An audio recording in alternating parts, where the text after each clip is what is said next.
Rich Dad on Brilliance Audio presents the unabridged recording of Rich Dad's Cashflow Quadrant, Guide to Financial Freedom by Robert T. Kiyosaki, performed by Timothy Wheeler.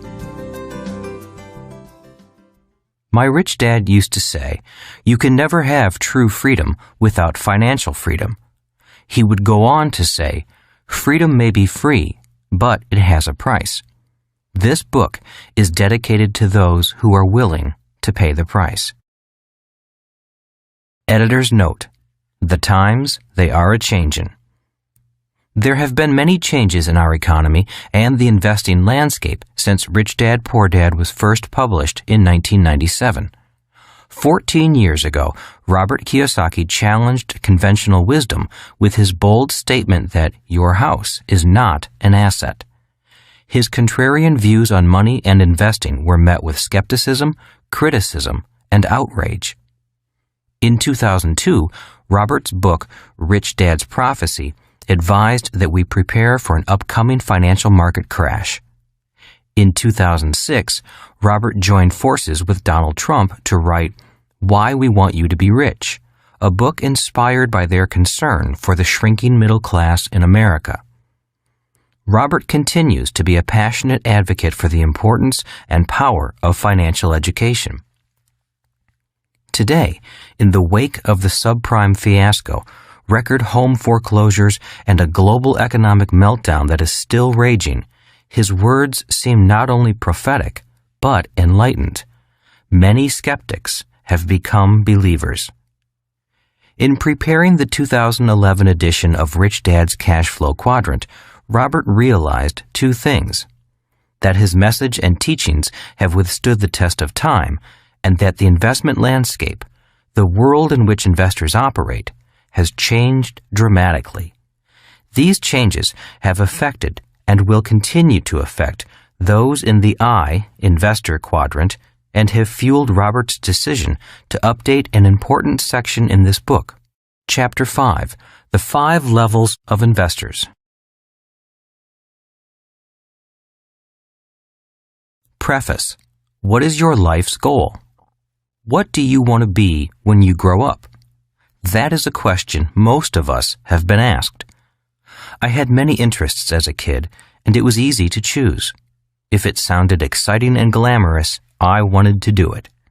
I wanted to be a marine biologist, an astronaut, a marine, a ship's officer, a pilot, and a professional football player. I was fortunate enough to achieve 3 of those goals: a Marine Corps officer, a ship's officer, and a pilot. I knew I did not want to become a teacher, a writer, or an accountant. I did not want to be a teacher because I did not like school. I did not want to be a writer because I failed English twice. And I dropped out of my MBA program because I could not stand accounting. Ironically, now that I have grown up, I have become everything I never wanted to become. Although I dislike school, today I own an education company. I personally teach around the world because I love teaching. Although I failed English twice because I could not write, today I am best known as an author. My book, Rich Dad, Poor Dad, was on the New York Times bestsellers list for over 7 years and is one of the top 3 best-selling books in the United States. The only books ahead of it are The Joy of Sex and The Road Less Traveled. Adding one more irony, Rich Dad, Poor Dad and my Cashflow board game are a book and a game about accounting, another subject I struggled with. So, what does this have to do with the question, what is your goal in life? The answer is found in this simple yet profound statement by a Vietnamese monk, Thich Nhat Hanh. The path is the goal. In other words, finding your path in life is your goal in life. Your path is not your profession, how much money you make, your title, or your successes and failures. Finding your path means finding out what you were put here on this earth to do. What is your life's purpose? Why were you given this gift called life? And what is the gift you give back to life? Looking back, I know going to school was not about finding my life's path. I spent 4 years in military school studying and training to be a ship's officer. If I had made a career sailing for Standard Oil on their oil tankers, I would never have found my life's path. If I had stayed in the Marines or had gone to fly for the airlines, I would never have found my life's path. Had I continued on as a ship's officer or become an airline pilot, I would never have become an international best-selling author, been a guest on The Oprah Show, written a book with Donald Trump, or started an international education company that teaches entrepreneurship and investing throughout the world. Finding your path. This Cashflow Quadrant book is important because it is about finding your path in life. As you know, most people are programmed early in life to go to school and get a job. School is about finding a job in the E or S quadrant. It is not about finding your life's path. I realize there are people who know exactly what they are going to do early in life. They grow up knowing they are going to be a doctor, lawyer, musician, golfer, or actor. We have all heard about child prodigies, kids with exceptional talents. Yet you may notice these are professions, not necessarily a life's path. So how does one find their path in life? My answer is, I wish I knew. If I could wave my magic wand and your life's path would magically appear, I would. Since I do not have a magic wand, nor can I tell you what to do, the best thing I can do is tell you what I did. And what I did was trust my intuition, my heart, and my guts. For example, in 1973, returning from the war, when my poor dad suggested I go back to school, get my higher degrees, and work for the government, my brain went numb, my heart went heavy, and my gut said, no way. When he suggested I get my old job back with Standard Oil or fly for the airlines, again, my mind, heart, and gut said no. I knew I was through sailing and flying, although they were great professions and the pay was pretty good. In 1973, at the age of 26, I was growing up. I had followed my parents' advice and gone to school, received my college degree, and had 2 professions, a license to be a ship's officer and a license to fly. The problem was they were professions and the dreams of a child. At the age of 26, I was old enough to know that education is a process. For example, when I wanted to be a ship's officer, I went to a school that turned out ship's officers. And when I wanted to learn to fly, I went to Navy flight school, a 2-year process that turns non-pilots into pilots. I was cautious about my next educational process. I wanted to know what I was going to become before I started my next educational process. Traditional schools had been good to me. I had achieved my childhood professions. Reaching adulthood was confusing because there were no signs saying, this is the way. I knew what I didn't want to do, but I did not know what I wanted to do. It would have been simple if all I wanted was a new profession. If I had wanted to be a medical doctor, I would have gone to medical school. If I had wanted to be a lawyer, I would have gone to law school. But I knew there was more to life than just going to school to gain another professional credential. I did not realize it at the time, but at 26 years of age, I was now looking for my path in life, not my next profession. A different education. In 1973, in my last year of active duty flying for the Marine Corps when I was stationed near home in Hawaii, I knew I wanted to follow in my rich dad's footsteps. While in the Marines, I signed up for real estate courses and business courses on the weekends, preparing to become an entrepreneur in the B and I quadrants. At the same time, upon a friend's recommendation of a friend, I signed up for a personal development course, hoping to find out who I really was. A personal development course is non-traditional education because I was not taking it for credits or grades. I did not know what I was going to learn, as I did when I signed up for real estate courses. All I knew was that it was time to take courses to find out about me. In my first weekend course, the instructor drew a simple diagram on the flip chart. With the diagram complete, the instructor turned and said, "To develop into a whole human being, we need mental, physical, emotional, and spiritual education." Listening to her explanation, it was clear to me that traditional schools were primarily about developing students mentally. That is why so many students who do well in school do not do well in real life, especially in the world of money. As the course progressed over the weekend, I discovered why I disliked school. I realized that I loved learning, but hated school.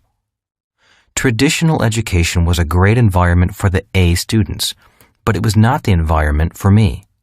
Traditional education was crushing my spirit, trying to motivate me with the emotion of fear, the fear of making mistakes, the fear of failing, and the fear of not getting a job. They were programming me to be an employee in the E or S quadrant. I realized that traditional education is not the place for a person who wants to be an entrepreneur in the B and I quadrants. This may be why so many entrepreneurs never finish school. Entrepreneurs like Thomas Edison, founder of General Electric, Henry Ford, founder of Ford Motor Company, Steve Jobs, founder of Apple, Bill Gates, founder of Microsoft, Walt Disney, founder of Disneyland, and Mark Zuckerberg, founder of Facebook. As the day went on and the instructor went deeper and deeper into these 4 types of personal development, I realized I had spent most of my life in very harsh educational environments. After 4 years at an all-male military academy and 5 years as a Marine pilot, I was pretty strong mentally and physically. As a Marine pilot, I was strong emotionally and spiritually, but all on the macho male development side. I had no gentle side, no female energy. After all, I was trained to be a Marine Corps officer, emotionally calm under pressure, prepared to kill, and spiritually prepared to die for my country. If you ever saw the movie Top Gun starring Tom Cruise, you get a glimpse into the masculine world and bravado of military pilots. I loved that world. I was good in that world. It was a modern-day world of knights and warriors. It was not a world for wimps. In the seminar, I went into my emotions and briefly touched my spirit. I cried a lot because I had a lot to cry about. I had done and seen things no one should ever be asked to do. During the seminar, I hugged a man, something I had never done before, not even with my father. On Sunday night, it was difficult leaving this self-development workshop. The seminar had been a gentle, loving, honest environment. Monday morning was a shock to once again be surrounded by young, egotistical pilots dedicated to flying, killing, and dying for country. After that weekend seminar, I knew it was time to change. I knew developing myself emotionally and spiritually to become a kinder, gentler, and more compassionate person would be the hardest thing I could do. It went against all my years at the military academy and flight school. I never returned to traditional education again. I had no desire to study for grades, degrees, promotions, or credentials again. From then on, if I did attend a course or school, I went to learn, to become a better person. I was no longer in the paper chase of grades, degrees, and credentials.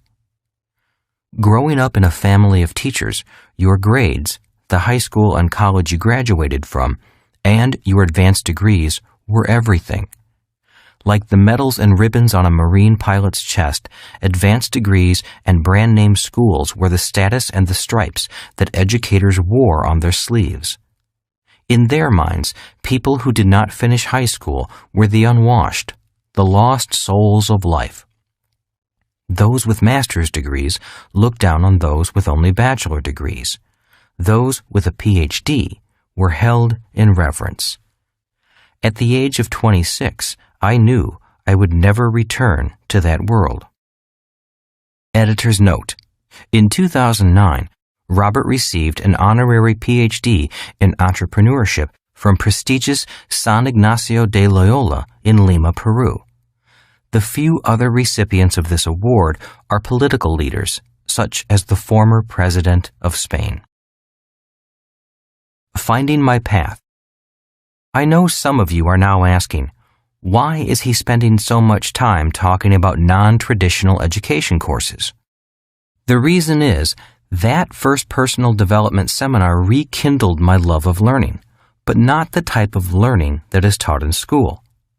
Once that seminar was over, I became a seminar junkie, going from seminar to seminar, finding out more about the connection between my body, my mind, my emotions, and my spirit. The more I studied, the more curious about traditional education I became. I began to ask questions such as, why do so many kids hate school? Why do so few kids like school? Why are many highly educated people not successful in the real world? Does school prepare you for the real world? Why did I hate school but love learning? Why are most school teachers poor? Why do schools teach us little about money? Those questions led me to become a student of education outside the hallowed walls of the school system. The more I studied, the more I understood why I did not like school and why schools failed to serve most of its students, even the A students. My curiosity touched my spirit, and I became an entrepreneur in education. If not for this curiosity, I might never have become an author and a developer of financial education games. My spiritual education led me to my path in life. It seems that our paths in life are not found in our minds. Our path in life is to find out what is in our hearts. This does not mean a person cannot find their path in traditional education. I am sure many do. I am just saying that I doubt I would have found my path in traditional school. Why is a path important? We all know people who make a lot of money but hate their work. We also know people who do not make a lot of money and hate their work. And we all know people who just work for money. A classmate of mine from the Merchant Marine Academy also realized he did not want to spend his life at sea. Rather than sail for the rest of his life, he went to law school after graduation, spending 3 more years becoming a lawyer and entering private practice in the S Quadrant. He died in his early 50s. He had become a very successful, unhappy lawyer. Like me, he had 2 professions by the time he was 26. Although he hated being a lawyer, he continued being a lawyer because he had a family, kids, a mortgage, and bills to pay. A year before he died, I met him at a class reunion in New York. He was a bitter man. All I do is sweep up behind rich guys like you. They pay me nothing. I hate what I do and who I work for. Why don't you do something else? I asked. I can't afford to stop working. My first child is entering college. He died of a heart attack before she graduated. He made a lot of money via his professional training, but he was emotionally angry, spiritually dead, and soon his body followed. I realize this is an extreme example. Most people do not hate what they do as much as my friend did. Yet it illustrates the problem when a person is trapped in a profession and unable to find their path. To me, this is the shortcoming of traditional education.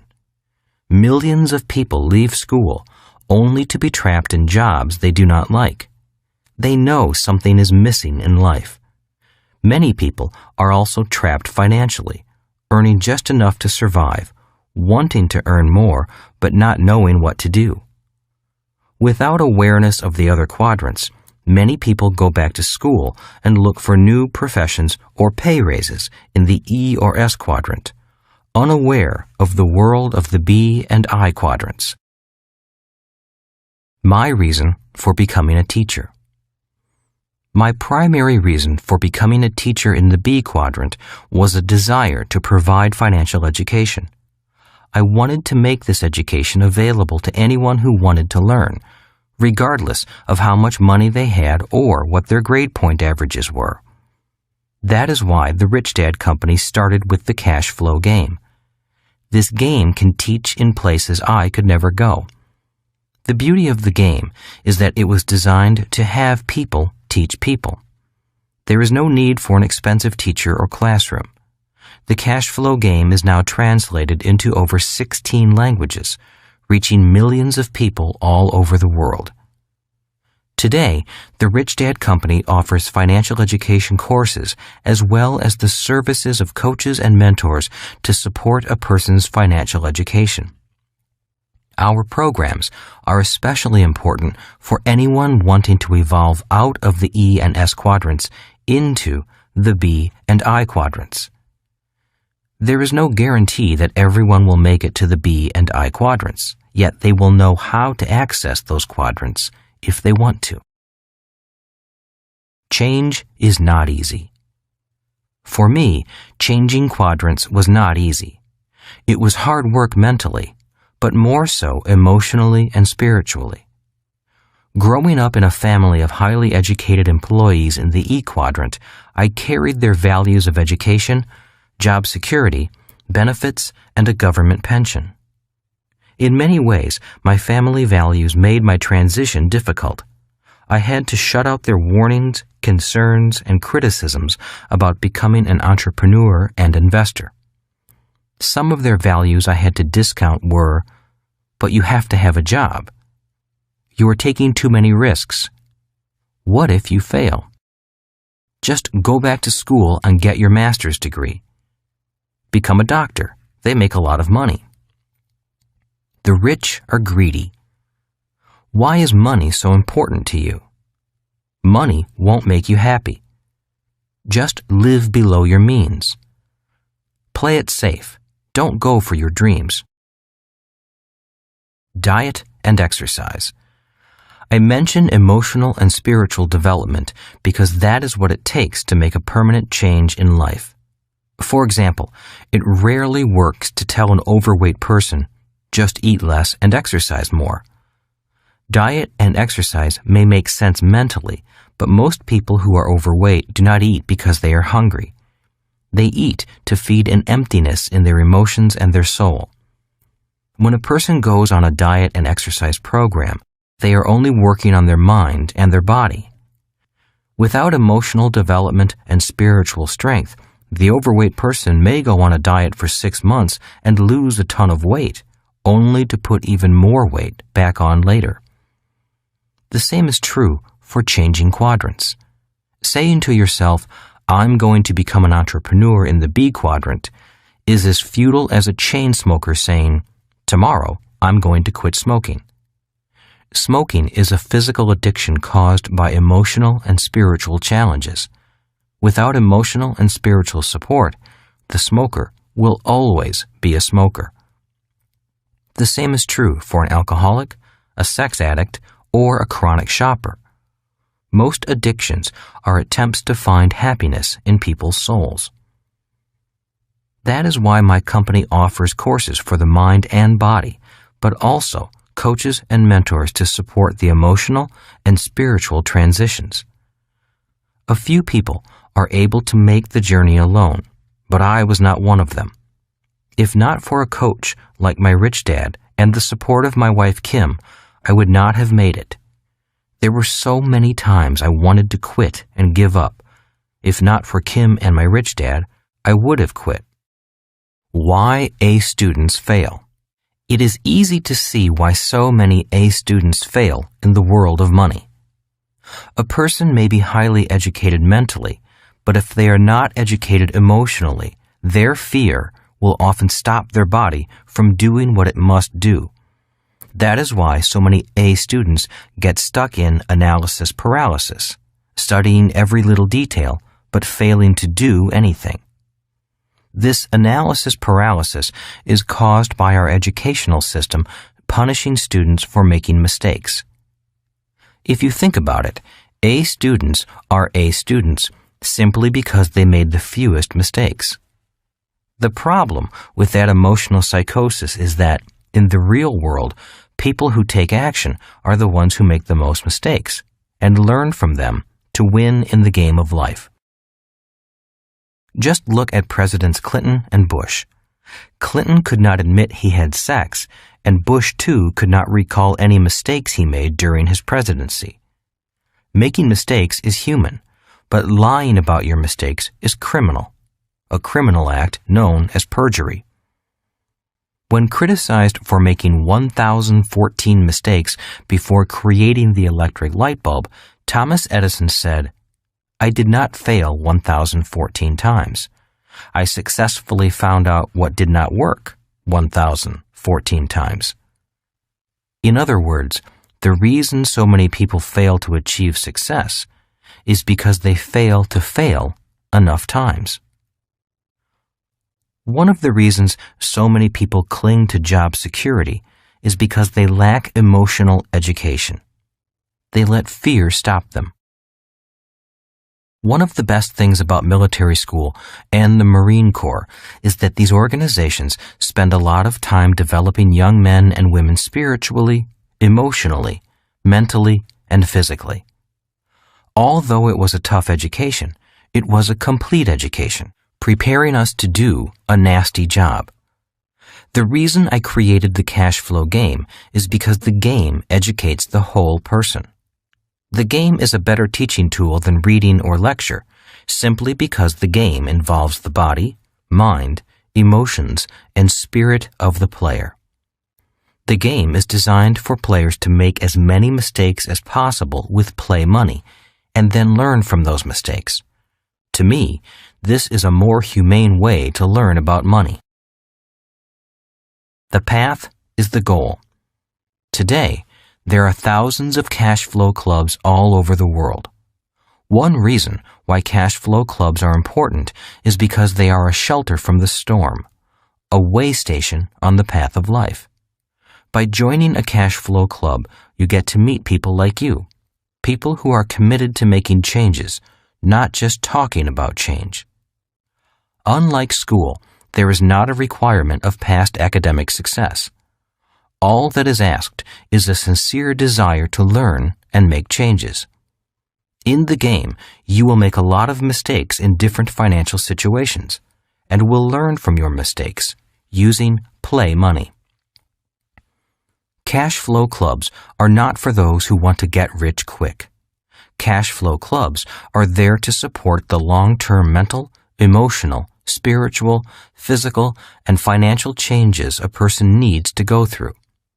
We all change and evolve at different rates of speed, so you are encouraged to go at your own speed.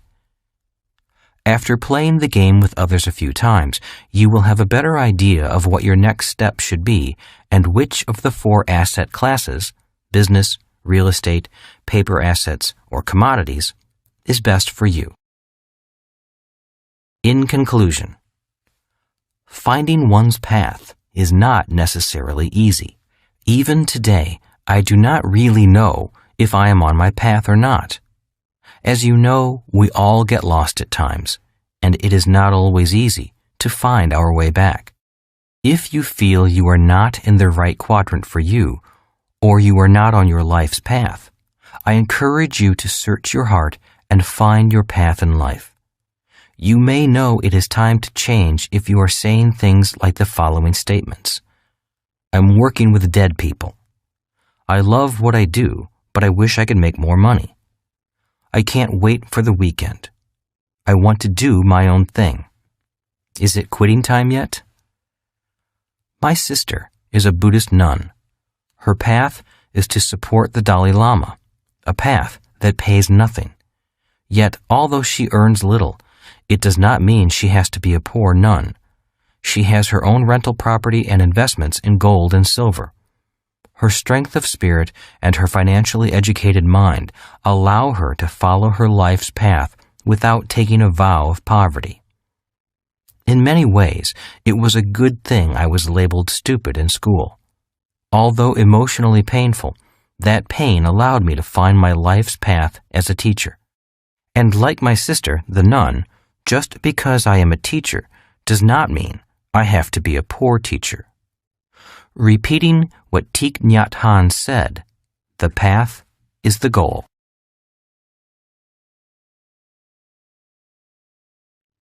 Introduction. Which quadrant are you in? The Cashflow Quadrant is a way to categorize people based on where their money comes from. Are you financially free? If your life has come to a financial fork in the road, Rich Dad's Cashflow Quadrant was written for you. If you want to take control of what you do today in order to change your financial destiny, this book will help you chart your course. This is the Cashflow Quadrant. The letters in each quadrant represent E for employee, S for small business or self-employed, B for big business, 500 employees, I for investor. Each of us resides in at least one of the 4 sections, quadrants, of the Cashflow Quadrant. Where we are is determined by where our cash comes from. Many of us are employees who rely on paychecks, while others are self-employed. Employees and self-employed individuals reside on the left side of the Cashflow Quadrant. The right side is for individuals who receive their cash from businesses they own or investments they own. The Cashflow Quadrant is an easy way to categorize people based on where their money comes from. Each quadrant within the Cashflow Quadrant is unique, and the people within each one share common characteristics. The quadrants will show you where you are today and will help you chart a course for where you want to be in the future as you choose your own path to financial freedom. While financial freedom can be found in all 4 of the quadrants, the skills of a B or I will help you reach your financial goals more quickly. Successful E's need to become successful I's to ensure their financial security during retirement. What do you want to be when you grow up? This book is, in many ways, part 2 of my book, Rich Dad, Poor Dad. For those of you who may not have read Rich Dad, Poor Dad, it is about the different lessons my 2 dads taught me about money and life choices. One was my real dad, and the other was my best friend's dad. One was highly educated, and the other was a high school dropout. One was poor, and the other was rich. Poor Dad's advice. Growing up, my highly educated but poor dad always said, go to school, get good grades, and find a safe, secure job. Poor Dad recommended that I become either a well-paid E employee or a well-paid S, self-employed professional, such as a medical doctor, lawyer, or accountant. My poor dad was very concerned about a steady paycheck, benefits, and job security. That's why he was a well-paid government official, the head of education for the state of Hawaii. Rich Dad's advice. My rich but uneducated dad offered very different advice. He said, go to school, graduate, build businesses, and become a successful investor. This book is about the mental, emotional, and educational process I went through in following my rich dad's advice. Who is this book for? This book is written for people who are ready to change quadrants, especially for individuals who are currently in the E and S categories and are contemplating moving to the B or I category. This book is for people who are ready to move beyond job security and begin to achieve financial security. It's not an easy life path, but the prize at the end of the road, financial freedom, is worth the journey. When I was 12 years old, Rich Dad told me a simple story that guided me to great wealth and financial freedom. It was his way of explaining the difference between the left side of the cash flow quadrant, the E and S quadrants, and the right side, or the B and I quadrants. The story goes like this. Once upon a time, there was this quaint little village. It was a great place to live, except for one problem. The village had no water unless it rained. To solve this problem once and for all, the village elders asked contractors to submit bids to deliver water to the village on a daily basis. 2 people volunteered to take on the task, and the elders awarded the contract to both of them. They felt that a little competition would keep prices low and ensure a backup supply of water.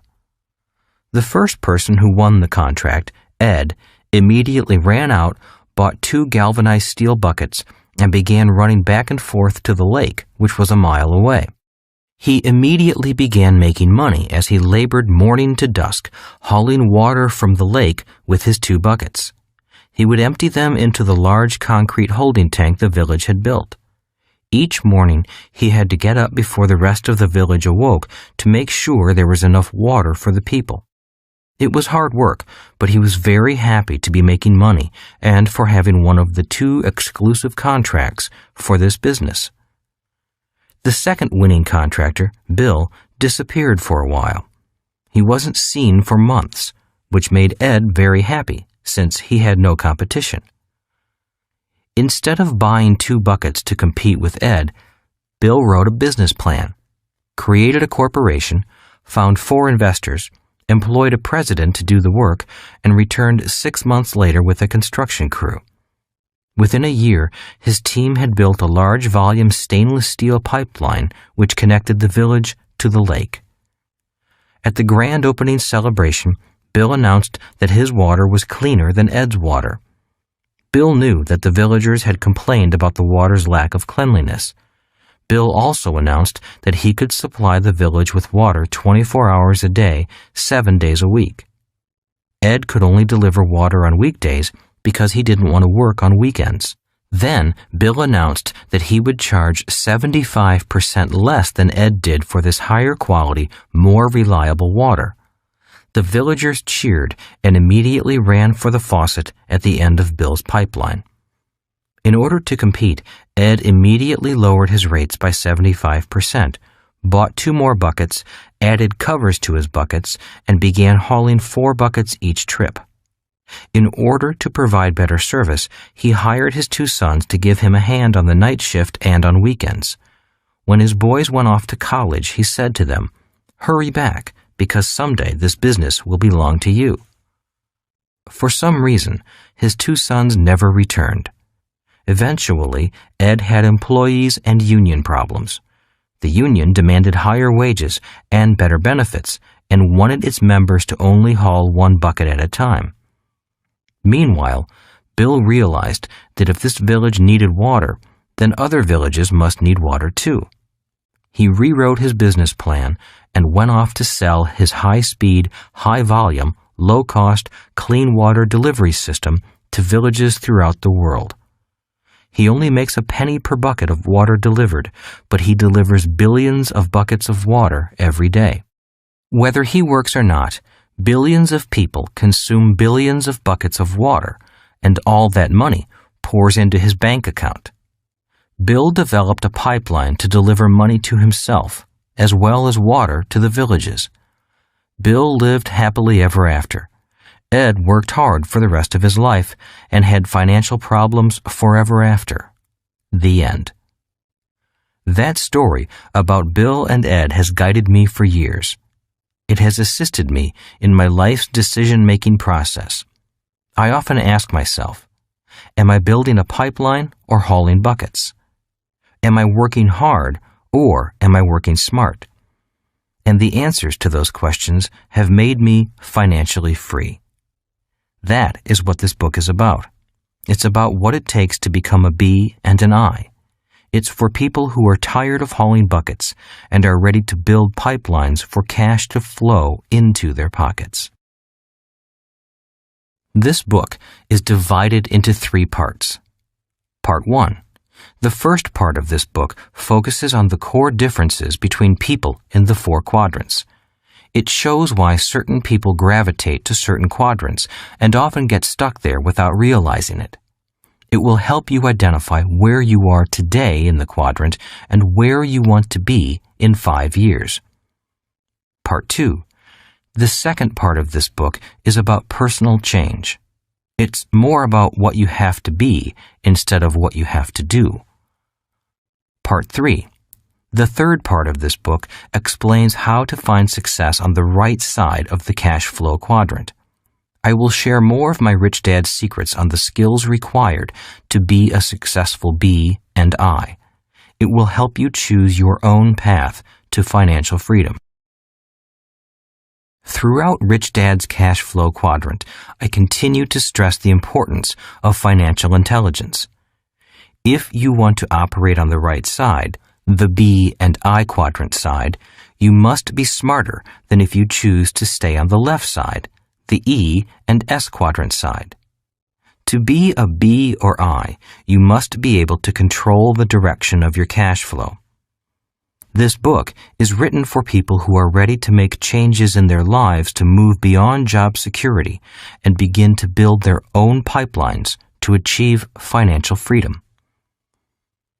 We are in the information age, which offers more opportunities for financial reward than ever before.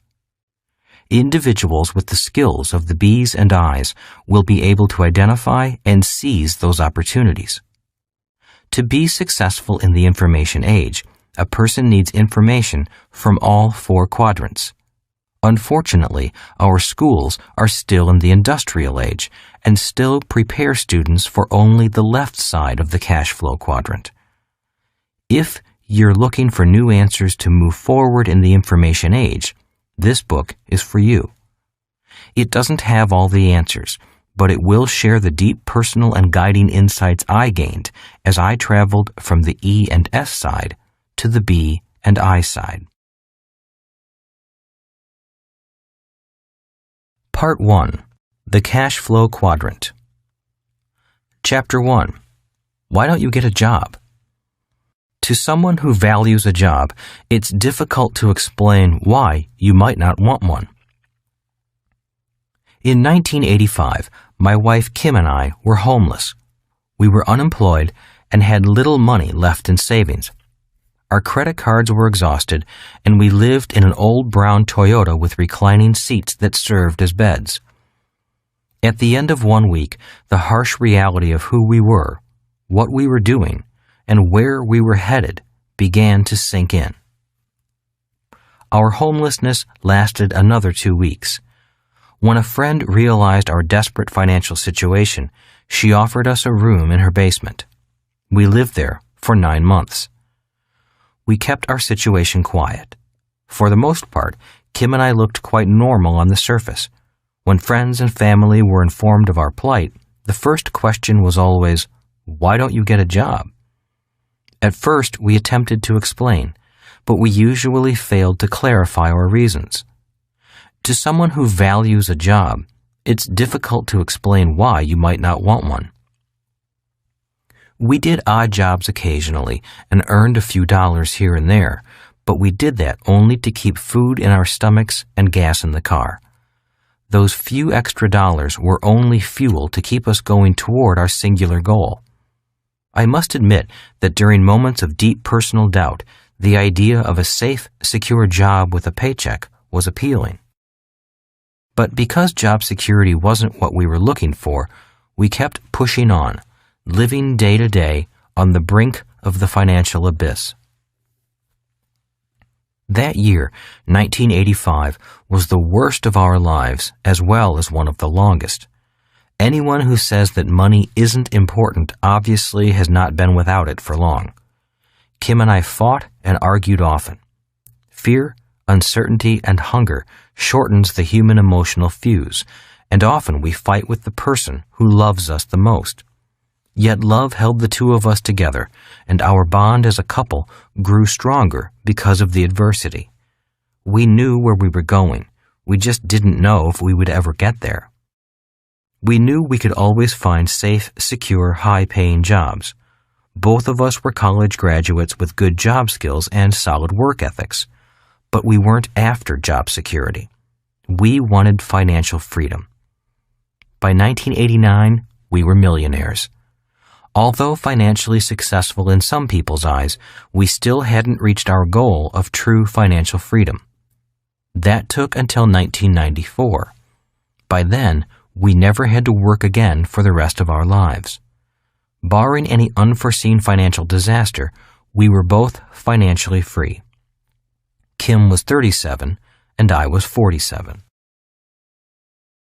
It doesn't take money to make money.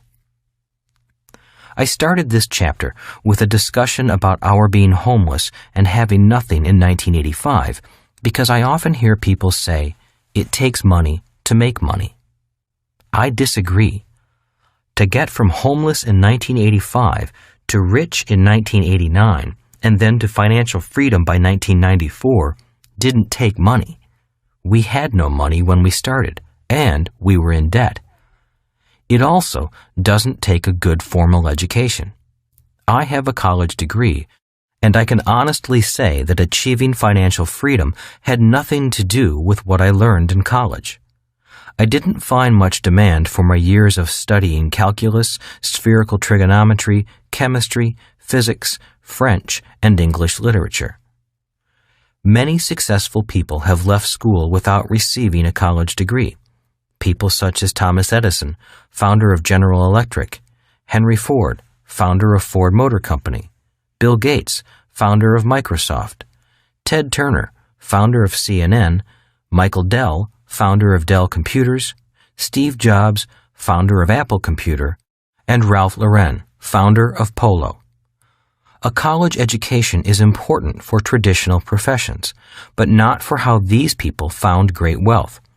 They developed their own successful businesses, and that was what Kim and I were striving for. So, what does it take? I am often asked, if it doesn't take money to make money, and schools don't teach you how to become financially free, then what does it take?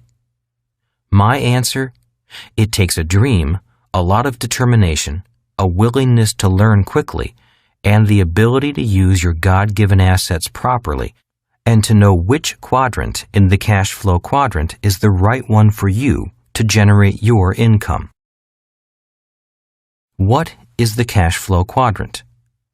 The letters in each quadrant represent E for employee, S for small business or self-employed, B for big business, 500 employees, I for investor. From which quadrant do you generate your income?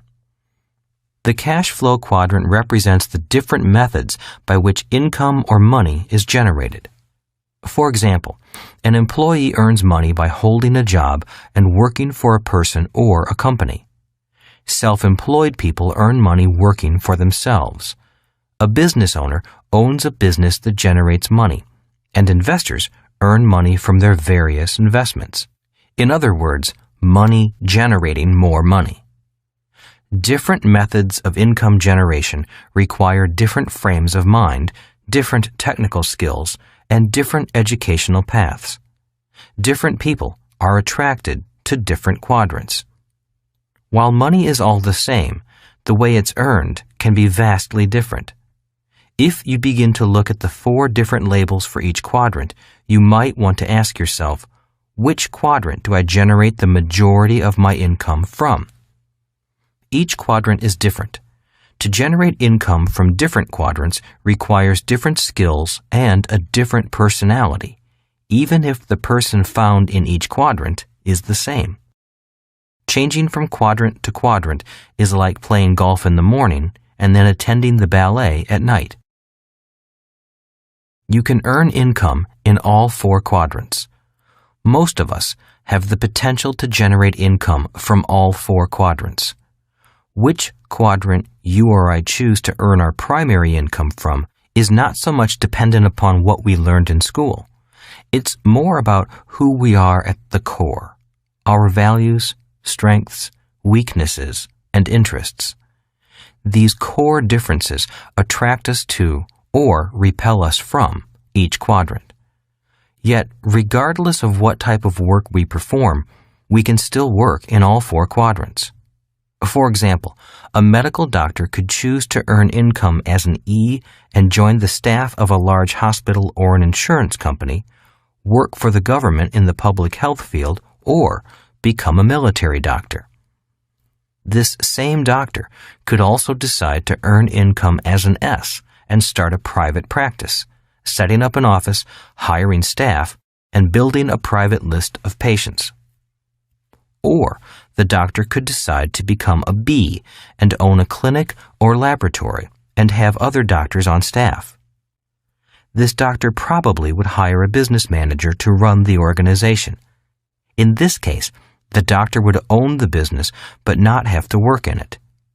The doctor also could decide to own a business that has nothing to do with the medical field while still practicing medicine somewhere else. In this case, the doctor would be earning income as both an E and as a B. As an I, the doctor could generate income from being an investor in someone else's business or in vehicles like the stock market, bond market, and real estate. The important words are generate income from. It's not so much what we do, but more how we generate income. Different methods of income generation. More than anything, it's the internal differences of our core values, strengths, weaknesses, and interests that affect which quadrant we decide to generate our income from. Some people love being employees, while others hate it. Some people love owning companies, but don't want to run them. Others love owning companies and also love running them. Some people love investing, while others can't get past the risk of losing money. Most of us are a little of each of these characters. Being successful in the 4 quadrants often means redirecting some internal core values. You can be rich or poor in all 4 quadrants. It is important to note that you can be rich or poor in all 4 quadrants. There are people who earn millions and people who go bankrupt in each of the quadrants. Being in one quadrant or another does not necessarily guarantee financial success. Not all quadrants are equal. By knowing the different features of each quadrant, you'll have a better idea as to which quadrant or quadrants might be best for you. For example, one of the many reasons I chose to work predominantly in the B and I quadrants is because of tax advantages. For most people working on the left side of the quadrant, there are few legal tax breaks available. Yet legal tax breaks abound on the right side of the quadrant. By working to generate income in the B and I quadrants, I could acquire money faster and keep that money working for me longer without losing large chunks of it to the government in the form of taxes. Different ways of earning money. When people ask why Kim and I were homeless, I tell them it was because of what my rich dad taught me about money. For me, money is important, yet I didn't want to spend my life working for it. That is why I didn't want a job. If we were going to be responsible citizens, Kim and I wanted to have our money work for us, rather than spend our lives physically working for money. That is why the cash flow quadrant is important. It depicts the different ways money is generated. There are ways of being responsible and creating money other than physically working for it. Different fathers, different ideas about money. My highly educated dad had a strong belief that the love of money was evil and that excessive profit meant you were greedy. He felt embarrassed when the newspapers published how much he made because he felt he was overcompensated in comparison to the teachers who worked for him. He was a good, honest, hard-working man who did his best to defend his point of view that money wasn't important to his life. My highly educated yet poor dad constantly said, "I'm not that interested in money. I'll never be rich. I can't afford it. Investing is risky. Money isn't everything. Money supports life. My rich dad had a different point of view. He thought it foolish to spend your life working for money and to pretend that money wasn't important. Rich Dad believed that life was more important than money, but that money was important for supporting life. He often said, "You only have so many hours in a day, and you can only work so hard. So why work hard for money? Learn to have money and people work hard for you, and you can be free to do the things that are important." To my rich dad, what was important was having lots of time to raise his kids, having money to donate to charities and projects he supported, bringing jobs and financial stability to the community, having time and money to take care of his health, being able to travel the world with his family.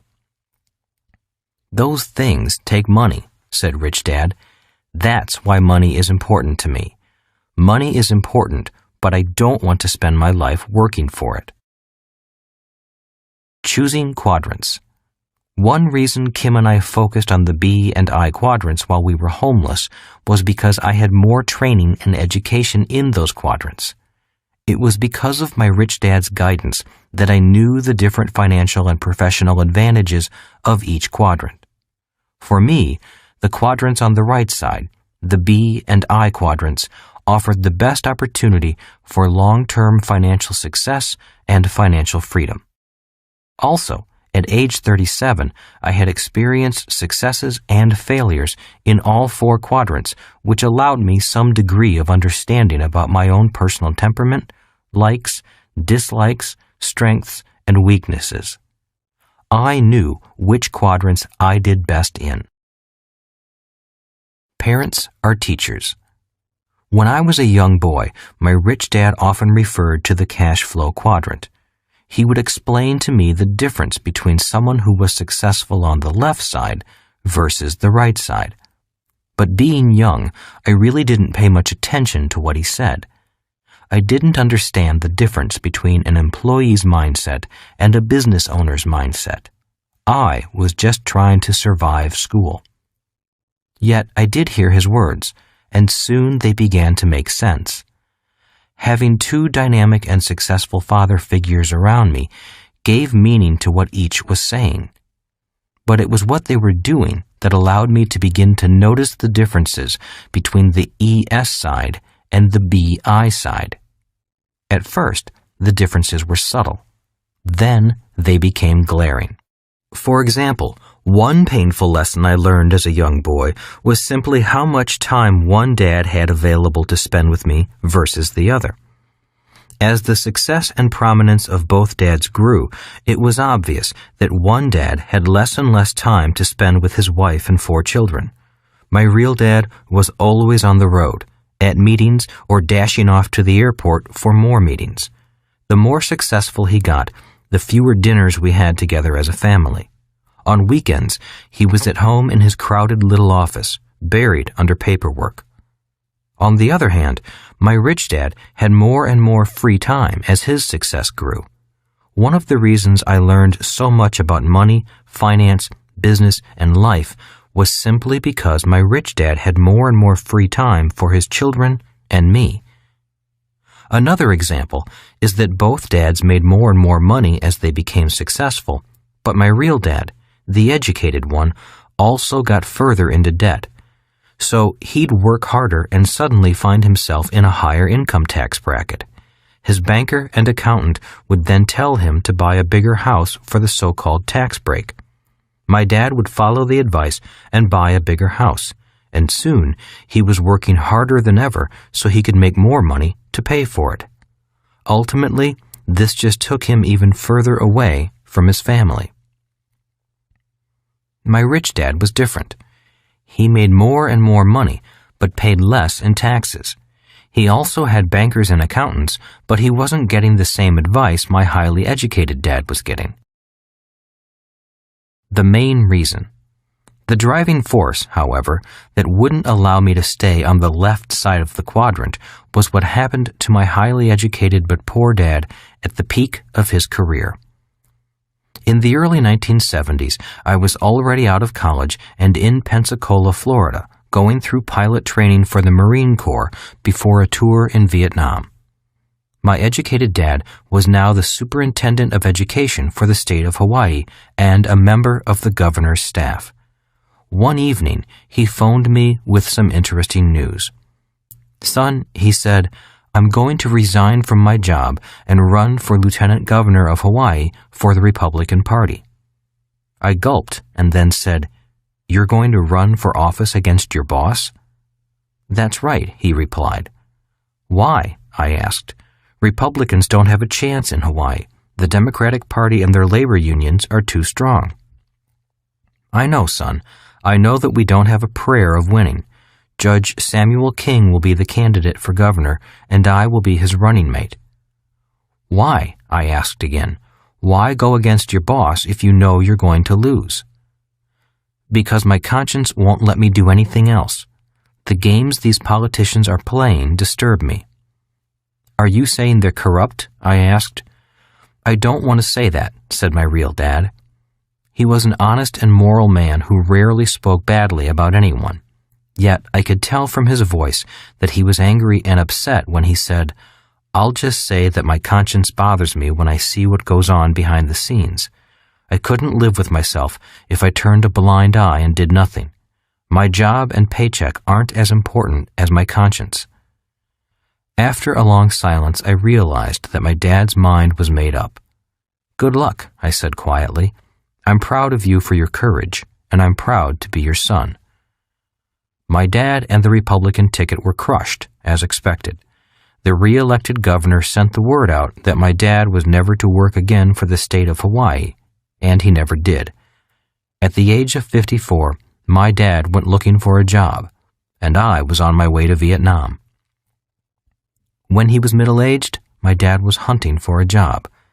He went from jobs with big titles and low pay to other jobs with big titles and low pay. He was a tall, brilliant, and dynamic man who was no longer welcome in the only world he knew, the world of government employees. He tried starting several small businesses. He was a consultant for a while and even bought a famous franchise, but all his efforts failed. As he grew older and his strength slipped away, so did his drive to start over again. His lack of will became even more pronounced after each business failure. He was a successful E trying to survive as an S, a quadrant in which he had no training or experience and for which he had no heart. He loved the world of public education, but he couldn't find a way to get back in. The ban on his employment in the state government was silently but firmly in place. If not for Social Security and Medicare, the last years of his life would have been a complete disaster. He died frustrated and a little angry, yet he died with a clear conscience. So, what kept me going in the darkest of hours?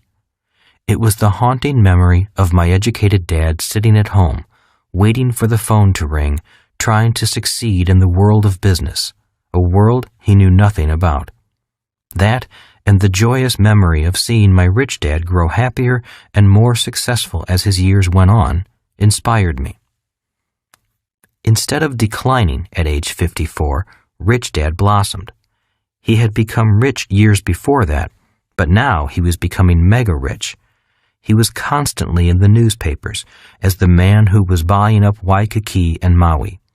His years of methodically building businesses and investing were paying off, and he was on his way to becoming one of the richest men in the islands. Small differences become large differences.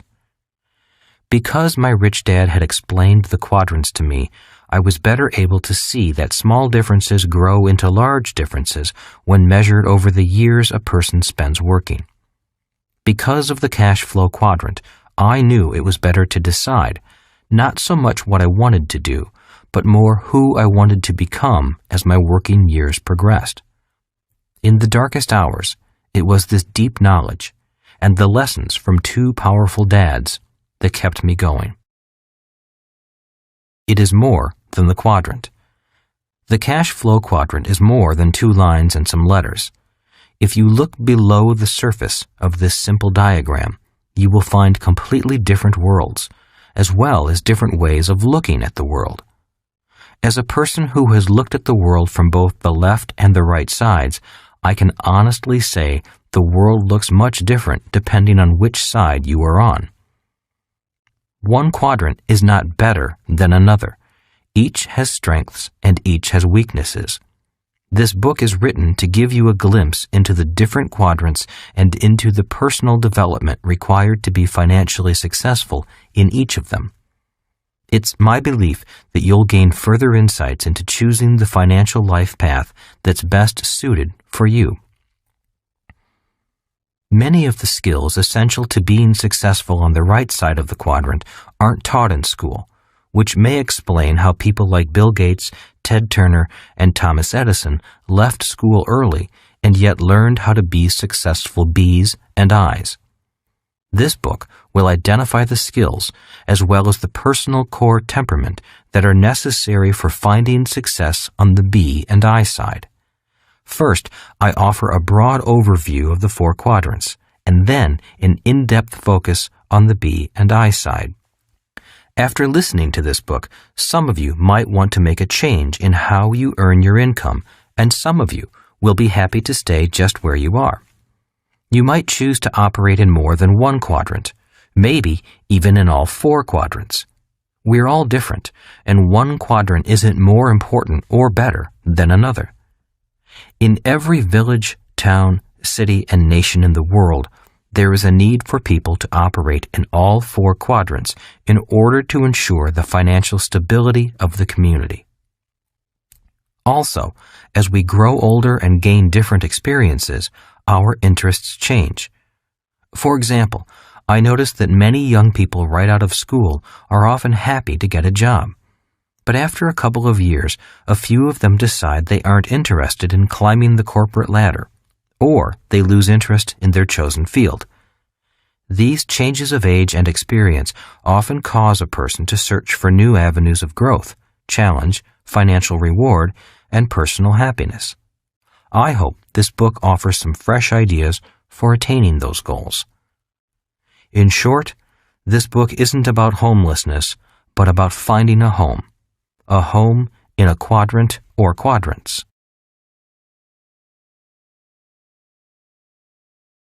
Chapter 2. Different quadrants, different people. Changing quadrants is often a change at the core of who you are. You can't teach an old dog new tricks, my highly educated dad always said. I had talked with him on several occasions, doing my best to explain the cash flow quadrant in an effort to give him some new financial direction. Nearing 60 years of age, he was realizing that many of his dreams weren't going to be fulfilled. His blacklisting seemed to go beyond the walls of state government. He was now blacklisting himself. I tried it, but it didn't work, he said. My dad was referring to his attempts to be successful in the S quadrant as a self-employed consultant, and as a B when he poured much of his life savings into a famous ice cream franchise that failed. Being bright, he conceptually understood the different technical skills required in each of the 4 quadrants. He knew he could learn them if he wanted to. But there was something else holding him back. One day over lunch, I talked to my rich dad about my educated dad. Your father and I aren't the same people at the core, said Rich Dad. While we both have fears, doubts, beliefs, strengths, and weaknesses, we respond or handle those core similarities quite differently. Can you tell me the differences? I asked. Not over one lunch, said Rich Dad, but how we respond to those differences is what causes us to remain in one quadrant or another. When your dad tried to cross over from the E quadrant to the B quadrant, intellectually he could understand the process, but he couldn't handle it emotionally. When things didn't go smoothly and he began to lose money, he didn't know what to do to solve the problems, so he went back to the quadrant he felt most comfortable in. The E and sometimes S quadrant, I said. Rich Dad nodded his head. When the fear of losing money and failing becomes too painful inside, a fear we both have, he chooses to seek security and I choose to seek freedom. And that is the core difference, I said, signaling the waiter for our check. Even though we're all human beings, said Rich Dad, when it comes to money and the emotions attached to money, we all respond differently. And it's how we respond to those emotions that often determines which quadrant we choose to generate our income from. Different quadrants for different people, I said. That's right, said Rich Dad as we stood and headed for the door. And if you're going to be successful in any quadrant, you need to have more than just technical skills. You also need to know the core differences that cause people to seek different quadrants.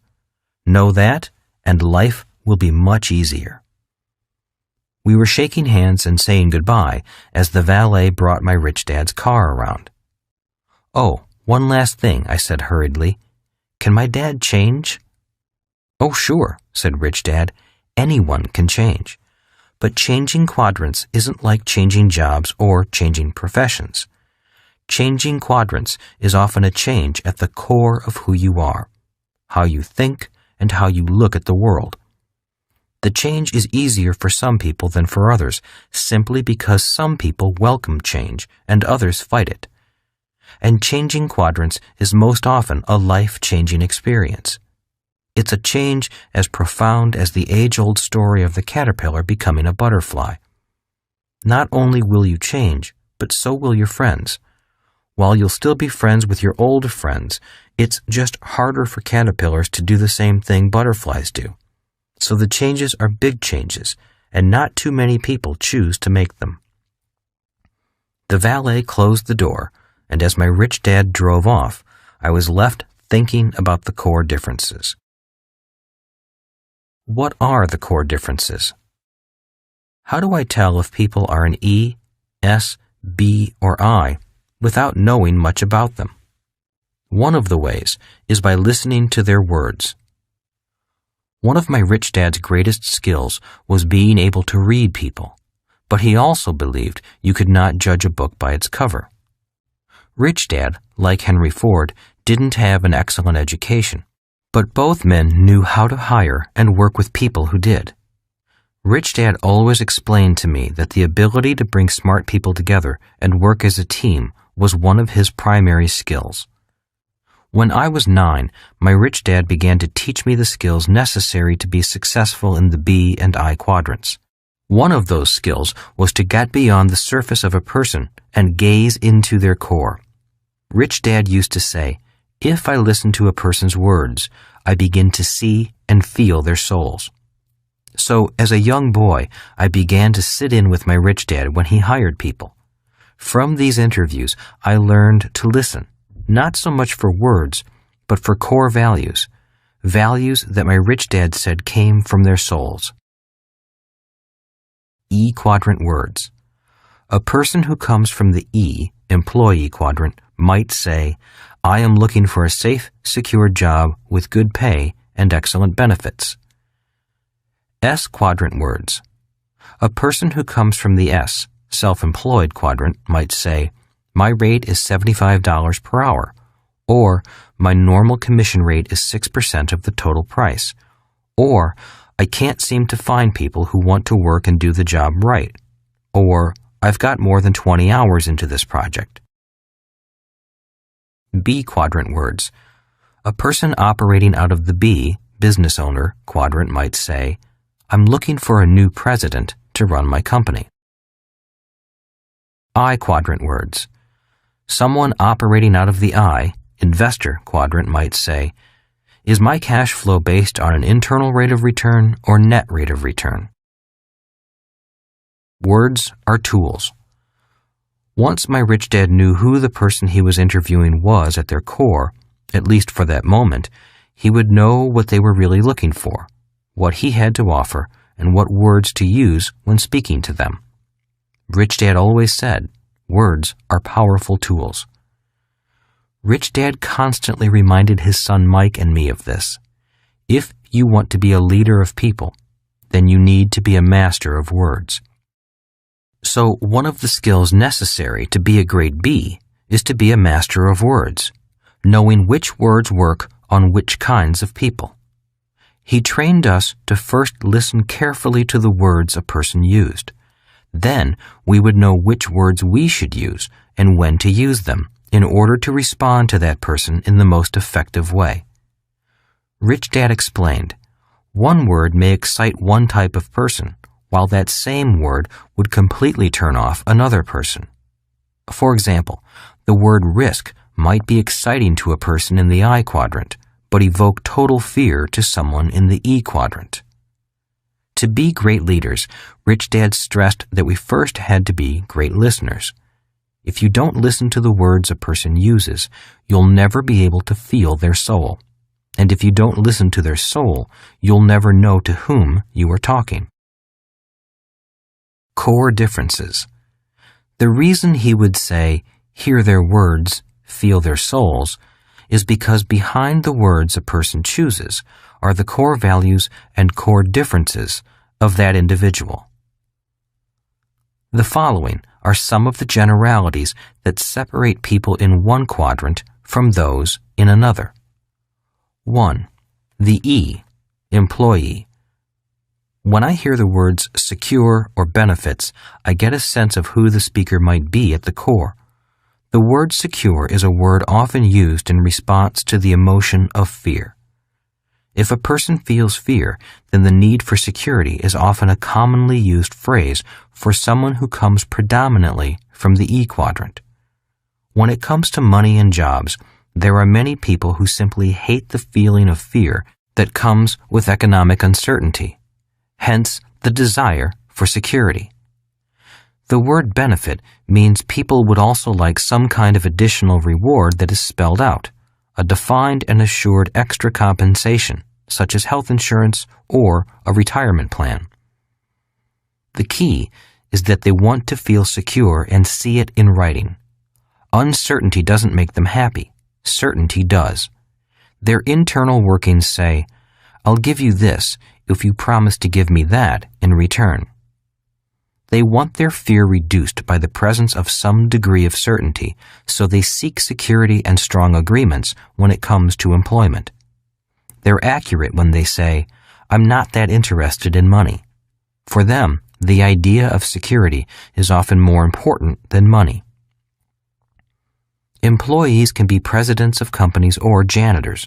It's not so much what they do, but the contractual agreement they have with the person or organization that hires them. 2. The S, self-employed. These are people who want to be their own boss or like to do their own thing. I call this group the do-it-yourselfers. Often when it comes to the subject of money, a hardcore S doesn't like to have his or her income dependent on other people. In other words, if S's work hard, they expect to get paid for their work. S's don't like having the amount of money they earn dictated by someone else or by a group of people who might not work as hard as they do. If they work hard, they expect to be paid well. Conversely, they also understand that if they don't work hard, then they don't deserve to be paid much.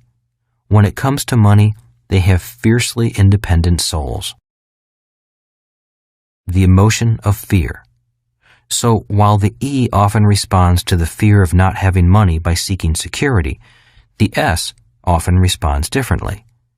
The people in this quadrant respond to fear, not by seeking security, but by taking control of the situation and doing it on their own. That is why I call the S group the do-it-yourself group.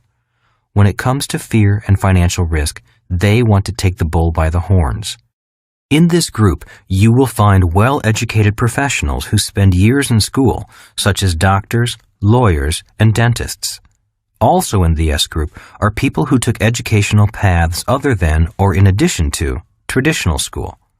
In this group are direct commission salespeople and real estate agents, as well as small business owners like retail shopkeepers, cleaners, restaurateurs, consultants, therapists, travel agents, car mechanics, plumbers, carpenters, preachers, electricians, hairstylists, and artists. This group's favorite song would be either "Nobody Does It Better" or "I Did It My Way." Self-employed people are often hardcore perfectionists.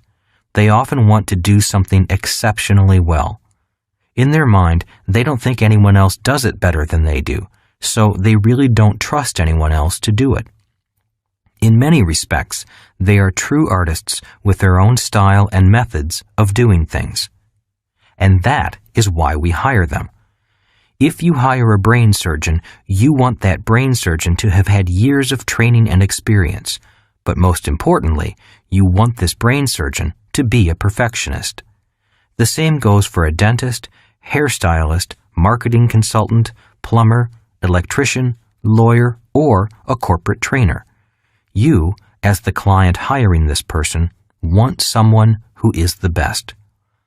For people in this group, money isn't the most important thing about their work. Their independence, the freedom to do things their way, and being respected as experts in their field are much more important than mere money.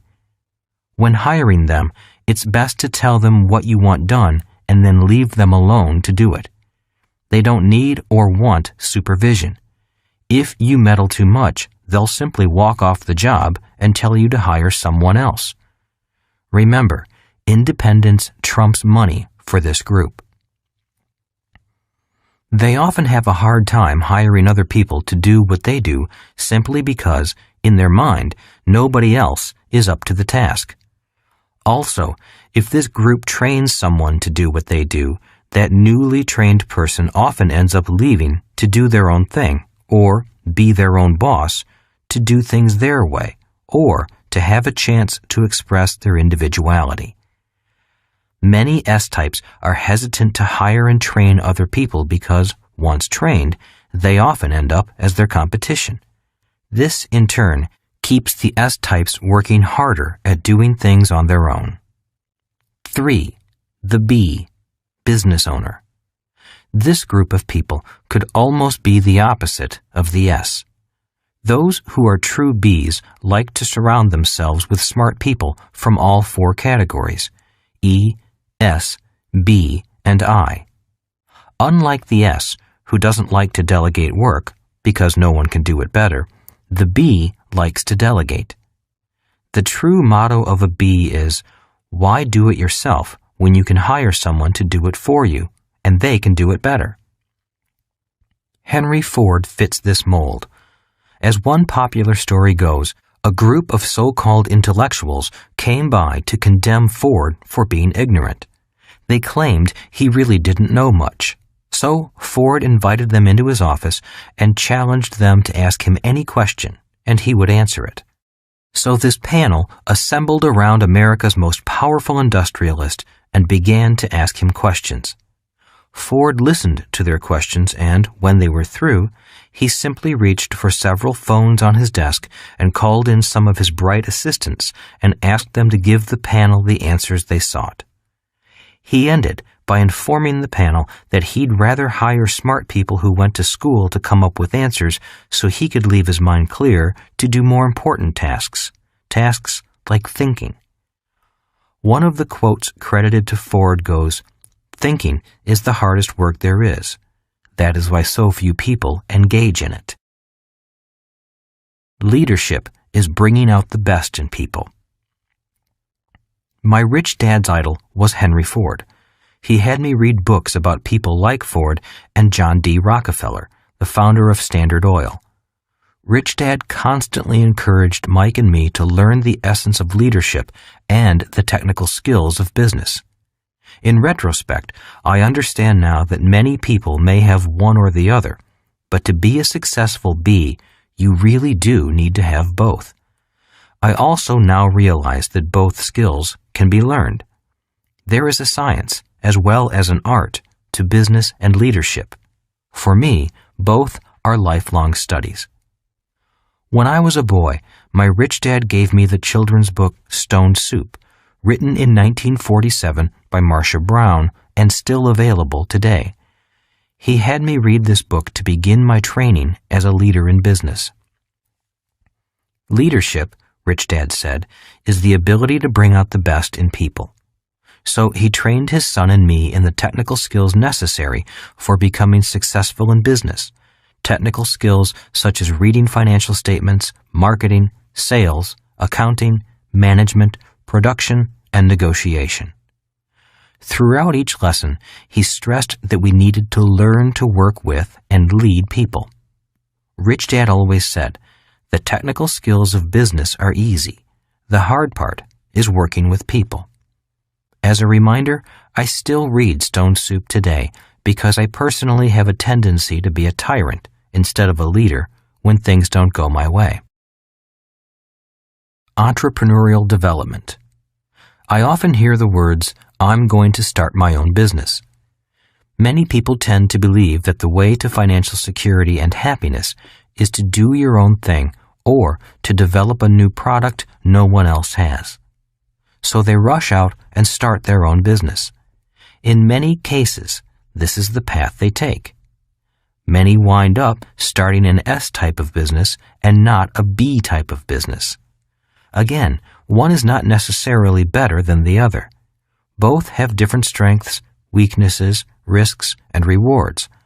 But many people who want to start a B type of business wind up with an S type of business and become stalled in their quest to move to the right side. Many new entrepreneurs want to move from the E quadrant to the B quadrant, but they wind up instead moving from the E quadrant to the S quadrant and getting stuck there. Many then attempt to move from the S quadrant to the B quadrant. But only a few who attempt this actually make it. Why? Because the technical skills and human skills to be successful in each quadrant are different. You must learn the skills and mindset required by a quadrant in order to find true success there. The difference between an S type of business and a B type of business.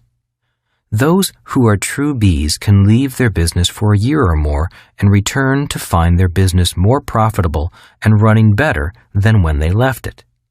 In a true S type of business, if the S left for a year or more, chances are there would be no business left to return to. So, what causes the difference? Saying it simply, an S owns a job, a B owns a system, and then hires competent people to operate the system. Or, put another way, in many cases, the S is the system. That is why they can't leave. For example, let's take a look at a typical dentist. A dentist spends years in school learning to become a self-contained system. You, the client, get a toothache. You go see your dentist. He fixes your tooth. You pay and go home. You're happy and you tell all of your friends about your great dentist. In most cases, the dentist can do the entire job by himself. The problem is that if the dentist goes on vacation, so does his income. B business owners can go on vacation forever because they own a system, not a job. If the B is on vacation, the money still comes in. To be successful as a B requires 1, ownership or control of systems, and 2, the ability to lead people. For S's to evolve into B's, they need to convert who they are and what they know into a system, and many aren't able to do that.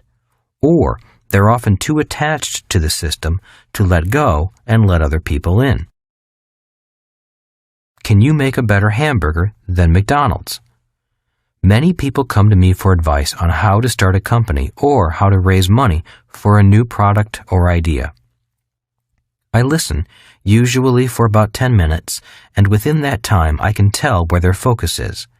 Is it the product or the business system? In those 10 minutes, I most often hear words such as these. Remember the importance of being a good listener and allowing words to direct you to the core values of a person's soul. This is a far better product than company XYZ makes. I've looked everywhere, and nobody has this product. I'll give you the idea for this product. All I want is 25% of the profits. I've been working on this product, book, music score, invention for years. These are the words of a person generally operating from the left side, the ES side. It's important to be gentle at this time because I'm dealing with core values and ideas that have been entrenched for years, maybe handed down for generations. If I'm not gentle or patient, I could damage a fragile and sensitive launch of an idea and, more importantly, a human being ready to evolve into another quadrant. The hamburger and the business. Since I need to be gentle, at this point in the conversation, I often use the McDonald's hamburger example for clarification. After listening to their pitch, I slowly ask, can you personally make a better hamburger than McDonald's? So far, 100% of the people I've talked with about their new idea or product have said yes. They can all prepare, cook, and serve a better quality hamburger than McDonald's. Next, I ask them, can you personally build a better business system than McDonald's? Some people see the difference immediately, and some don't. And I would say the difference is whether the person is fixated on the left side of the quadrant, which is focused on the idea of the better burger, or on the right side of the quadrant, which is focused on the business system.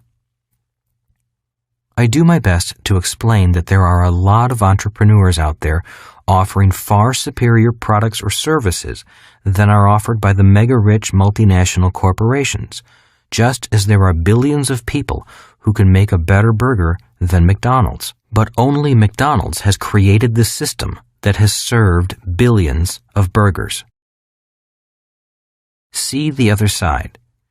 If people can begin to see this truth, I then suggest they go to McDonald's, buy a burger, and sit and look at the system that delivered that burger.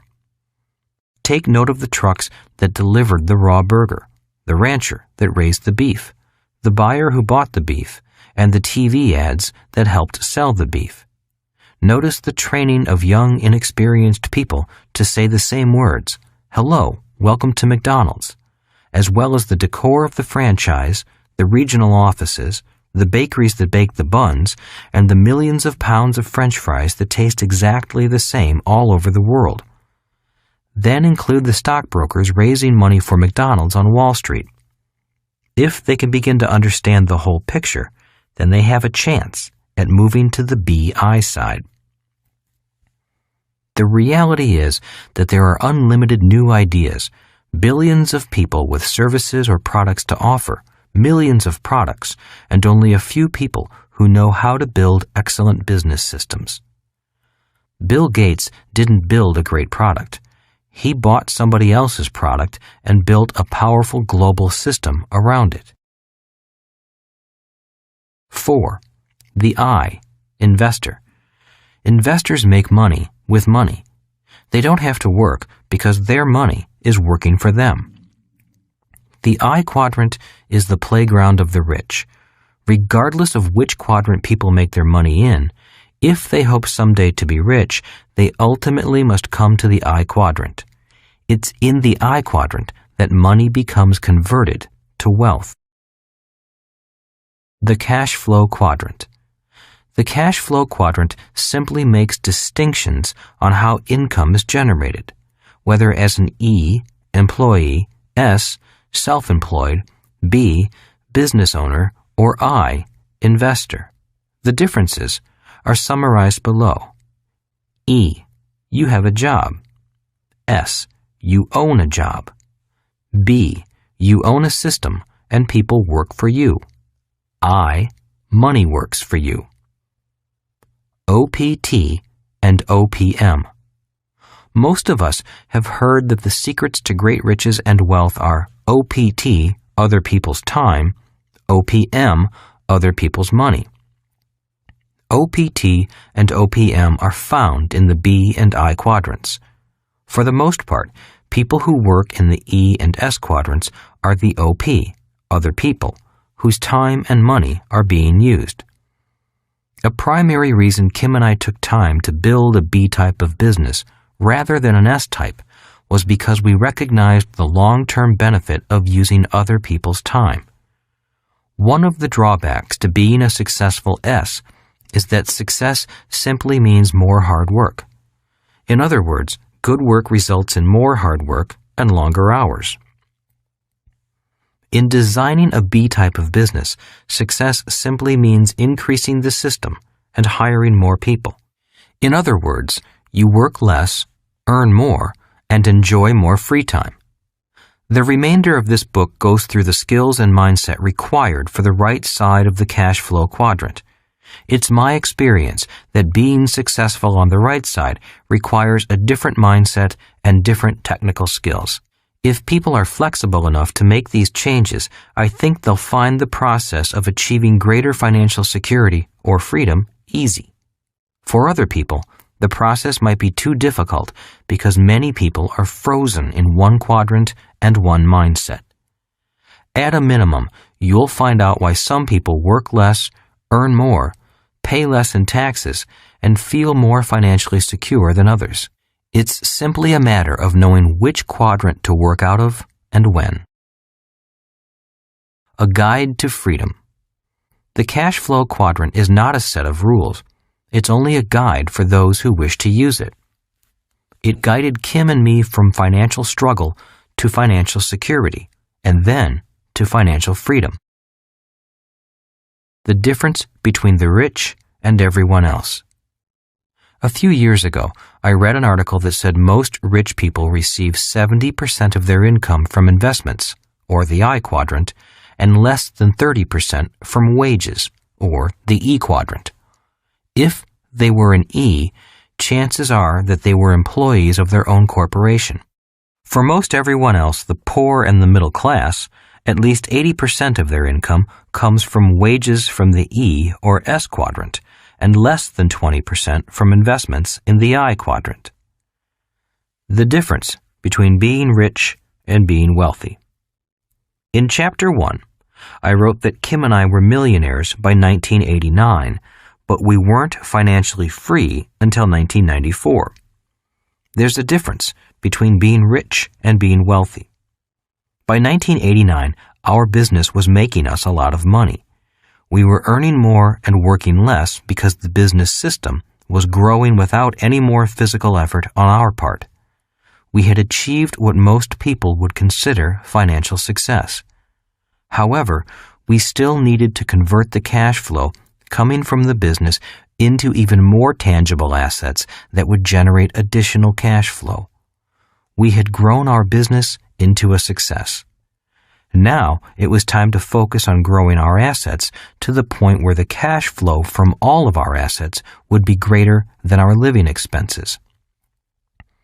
By 1994, the passive income from all of our assets was greater than our expenses. At that point, we were wealthy. Our business is considered an asset because it generated income and operated without much physical input. For our own personal sense of wealth, we wanted to make sure we also had tangible assets, such as real estate and stocks, that were throwing off more passive income than our expenses before we claimed to be wealthy.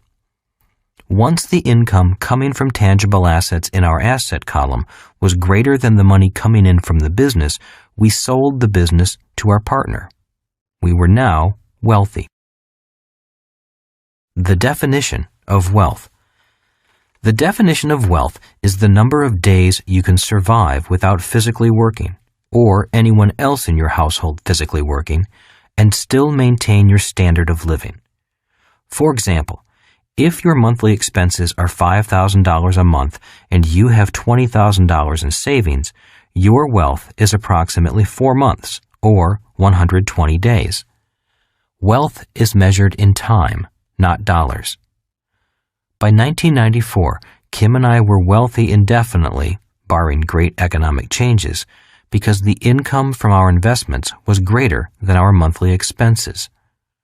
Ultimately, it's not how much money you make that matters, but how much money you keep, and how long that money works for you.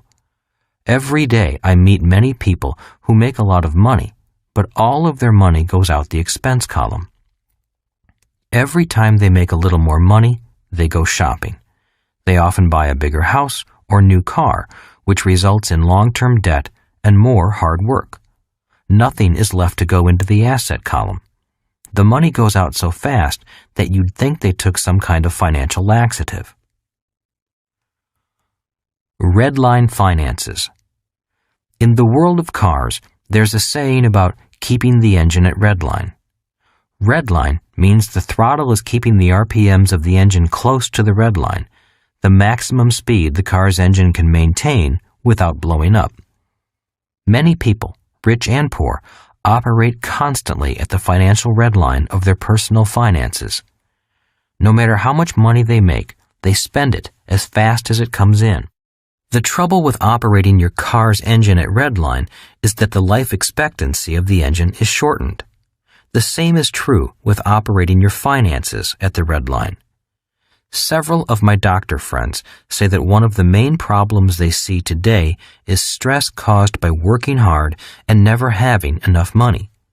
One says that the biggest cause of health disorders is something she calls cancer of the wallet. Money making money. Regardless of how much money people make, ultimately, they should put some in the I quadrant. The I quadrant is where your money makes more money. It's based on the idea that your money works hard so you don't have to work.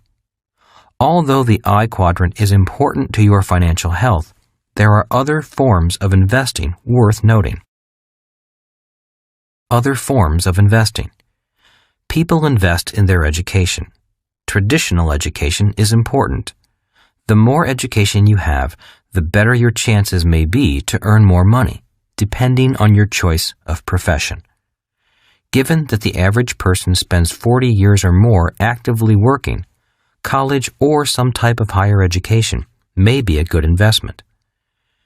Giving your loyalty and best efforts to an employer is another form of investment. In return, via contract, the employee is rewarded with a pension for life. This was a form of investment popular in the industrial age that is now almost obsolete in the information age.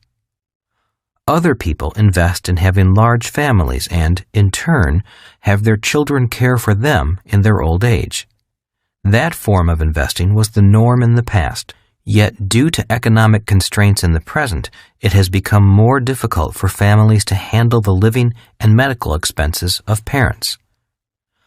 Government retirement programs such as Social Security and Medicare, which are often paid for through payroll deductions, are another form of investment mandated by law. Due to massive changes in demographics and costs, this form of investment will probably not be able to keep many of the promises it has made. And there are independent investment vehicles for retirement that are called individual retirement plans. Often, the federal government will offer tax incentives to both the employer and employee to participate in such plans.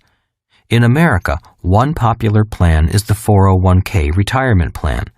In countries such as Australia, they are called superannuation plans. Income received from investments. Although the above are all forms of investing, the I quadrant focuses on investments that generate income on an ongoing basis during your working years. So, to qualify as a person who operates as an I, use the same criteria used in all the other quadrants. Do you receive current income from the I quadrant? In other words, is your money working for you and generating current income for you? Let's look at a person who buys a house as an investment and rents it out. If the rent collected is greater than the expenses to operate the property, that income is coming from the I quadrant. The same is true for people who receive interest from savings or dividends from stocks and bonds. So the qualifier for the I quadrant is how much income you generate from the quadrant without working in it. Is my retirement account a form of investment? Regularly putting money into a retirement account is the form of investing people in the E quadrant are most encouraged to take.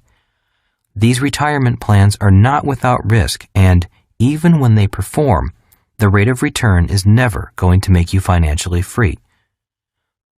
Most of us want to be investors when our working years are over, but for the sake of this book, the I quadrant represents a person whose income comes from investments during their working years.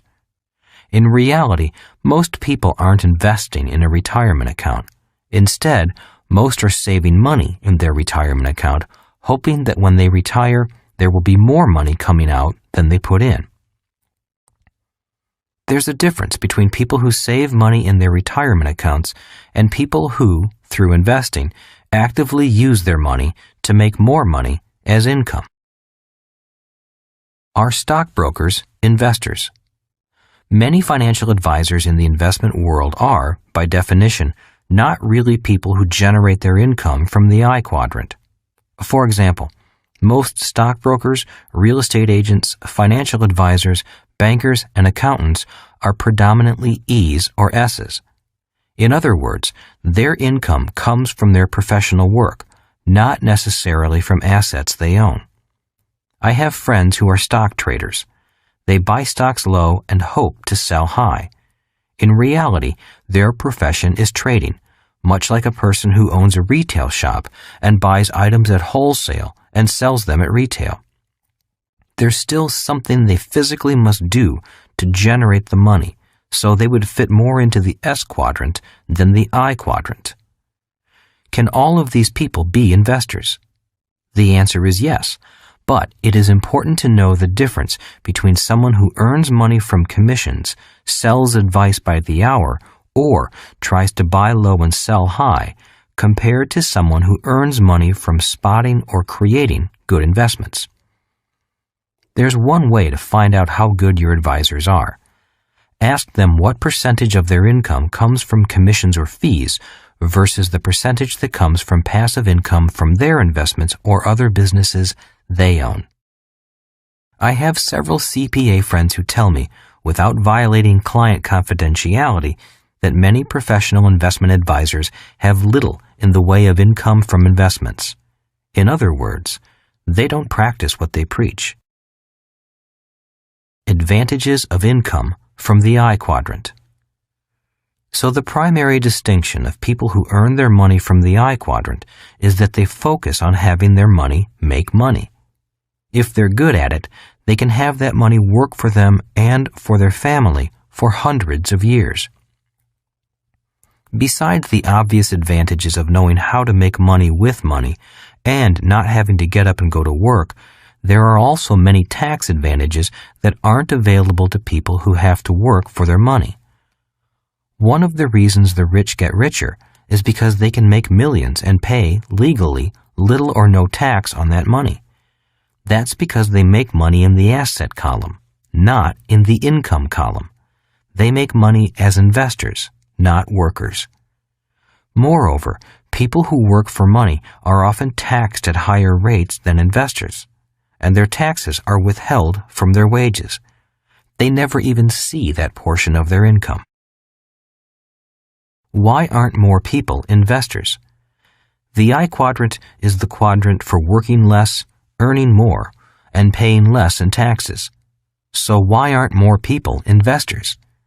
The reason is the same reason many people don't start their own businesses. It can be summed up in one word: risk. Many people don't like the idea of handing over their hard-earned money and possibly not having it come back. Many people are so afraid of losing that they choose not to invest, no matter how much money they could make in return. A Hollywood celebrity once said, "It's not return on the investment that I worry about, it's the return of the investment." This fear of losing money seems to divide investors into four broad categories. 1.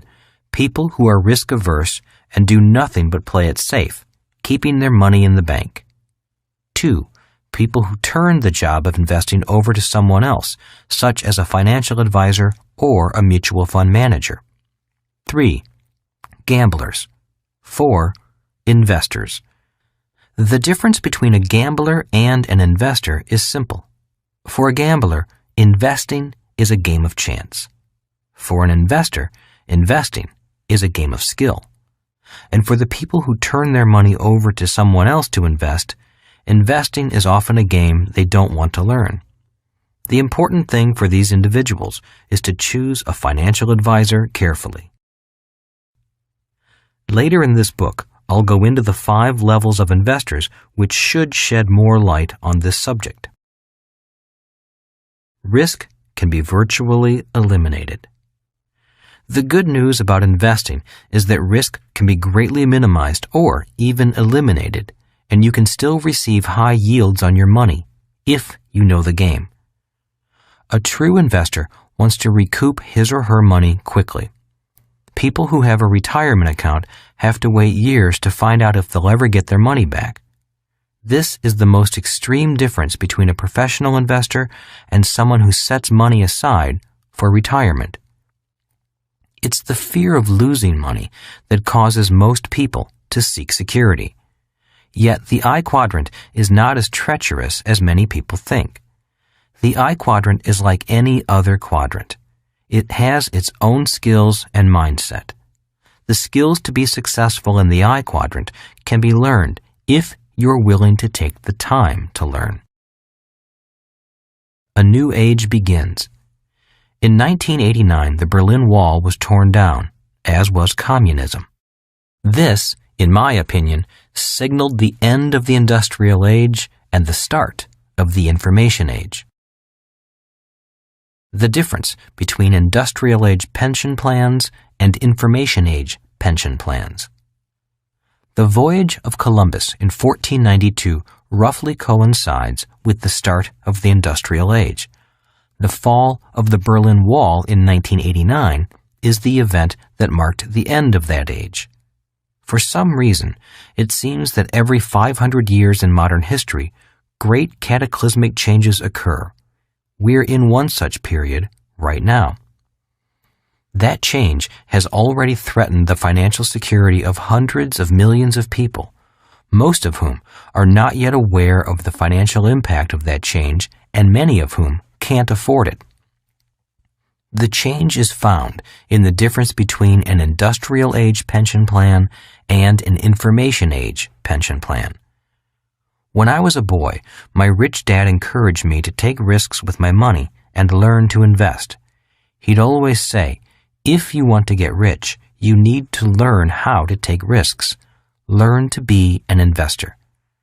At home, I told my educated dad about my rich dad's suggestion that we learn how to invest and manage risk. My educated dad replied, I don't need to learn how to invest. I have a government pension plan, a pension from the teachers' union, and guaranteed Social Security benefits. Why take risks with my money? My educated dad believed in industrial age pension plans, such as government employee pensions and Social Security. He was happy when I signed up for the U.S. Marine Corps. Instead of being worried that I might lose my life in Vietnam, he simply said, stay in for 20 years and you'll get a pension and medical benefits for life. Although still in use, such pension plans are becoming obsolete. The idea of a company being financially responsible for your retirement and the government picking up the balance of your retirement needs through pension schemes is an old, outdated idea. People need to become investors. As we move from defined benefit pension plans, or what I call industrial age retirement plans, to defined contribution pension plans, or information age pension plans, the result is that you, as an individual, must now be financially responsible for yourself. Amazingly, few people have noticed the change and understand its ramifications. Industrial age pension plans. In the industrial age, a defined benefit pension plan meant that the company guaranteed you, the worker, a defined amount of money, usually paid monthly, for as long as you lived. People felt secure because these plans assured a steady income. Information age pension plans. But in 1974, the rules changed with the passage of the Employee Retirement Income Security Act, ERISA. Suddenly, companies were no longer guaranteeing financial security at the end of your working days. Instead, employers began offering defined contribution retirement plans. Defined contribution means that you only get back what you and the company have contributed while you were working.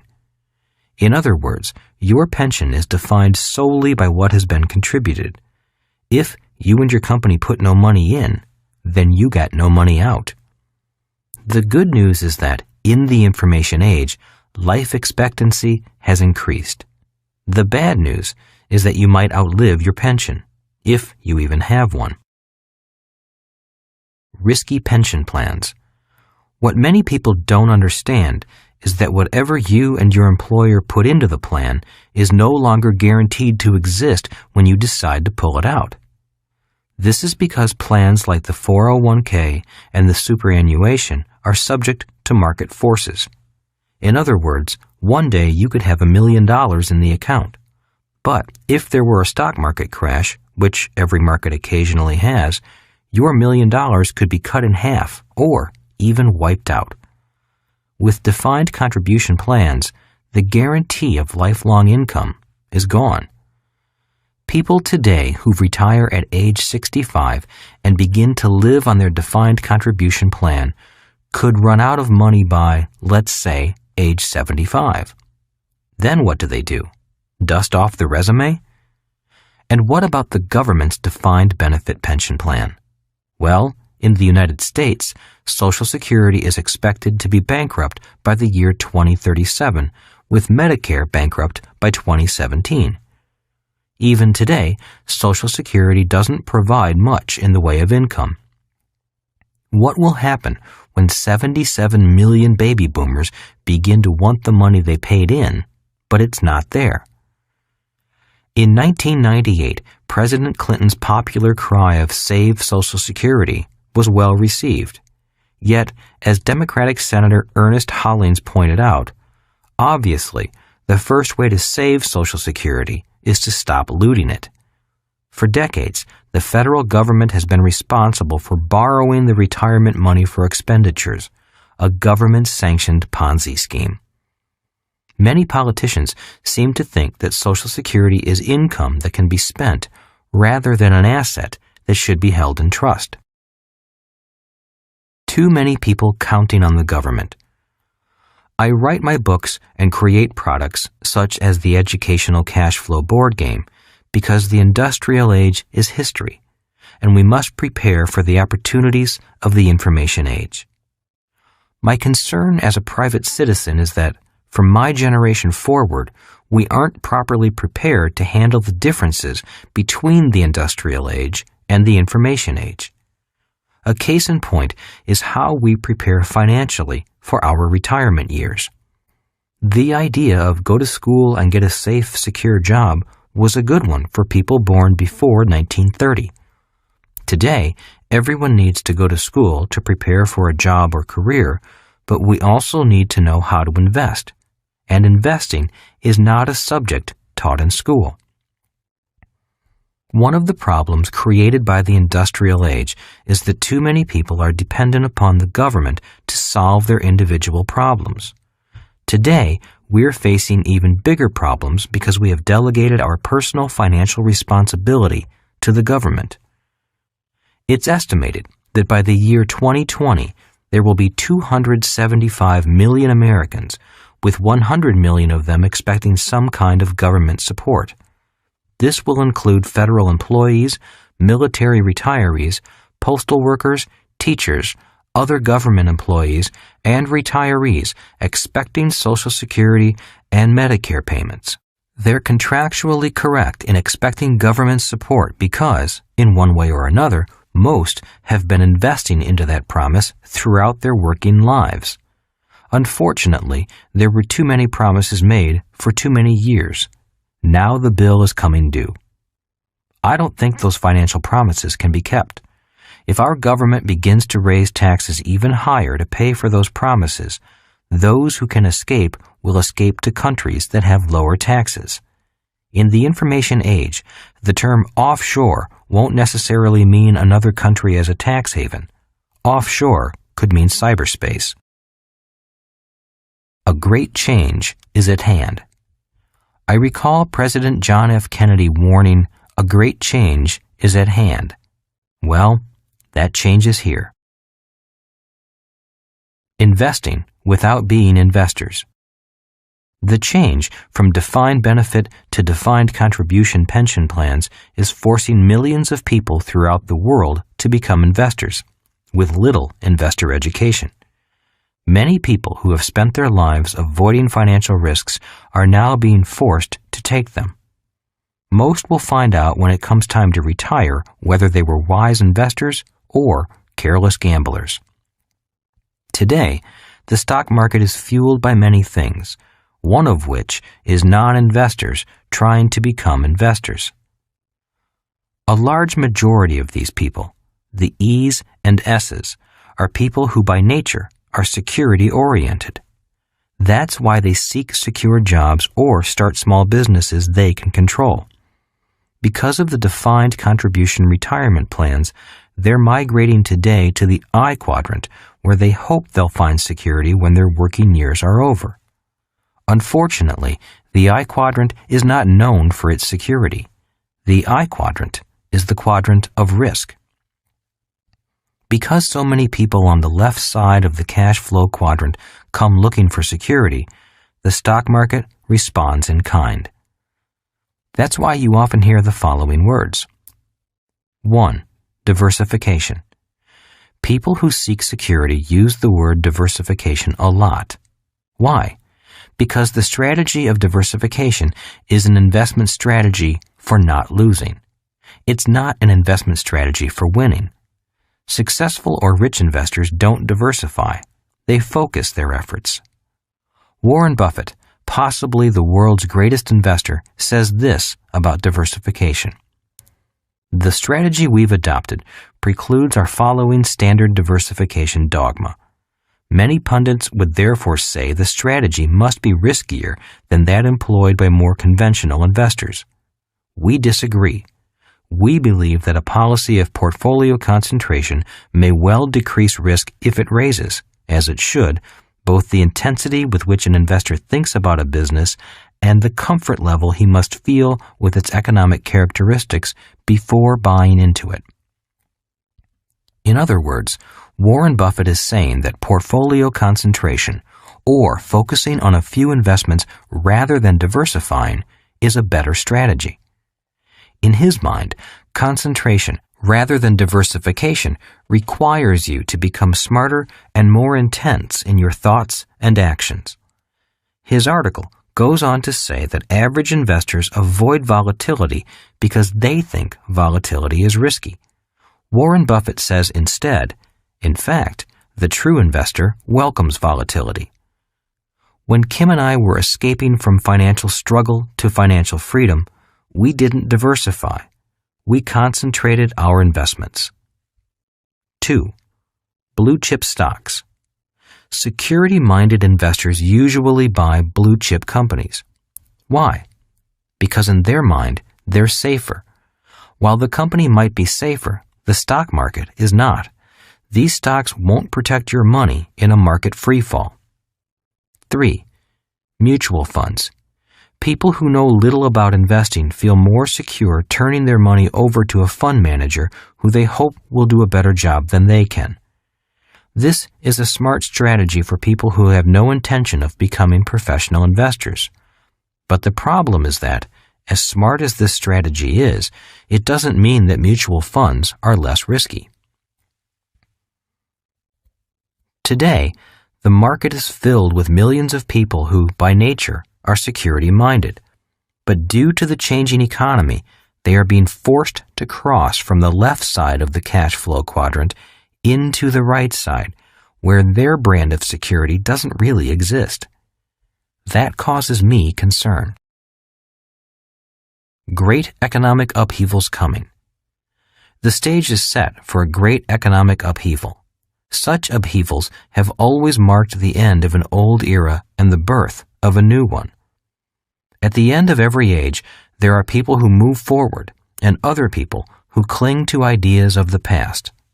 I'm afraid that people who still believe their financial security is the responsibility of a big company or big government will be disappointed in the coming years.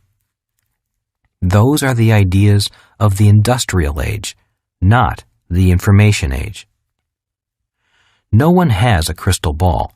I subscribe to many investment news services, and each one says something different. Some say the near future is bright. Some say a market crash and major depression are right around the corner. To remain objective, I listen to both sides, because both have points worth listening to. I do not play fortune teller, trying to predict the future. Instead, I work at staying educated in both the B and I quadrants and being prepared for whatever happens. A person who is prepared will prosper no matter which direction the economy goes, whenever it goes. If history is any indicator, a person who lives to the age of 75 should anticipate going through one depression and 2 major recessions during his or her lifetime. My parents went through their depression, but the baby boomers have not. Yet. Today, we all need to be concerned with more than just job security. I think we must also focus on our own long-term financial security and not leave that responsibility to a company or the government. The times officially changed when companies said that they were no longer responsible for your retirement years. Once they switched to the defined contribution retirement plan, the message was that you were now responsible for investing in your own retirement.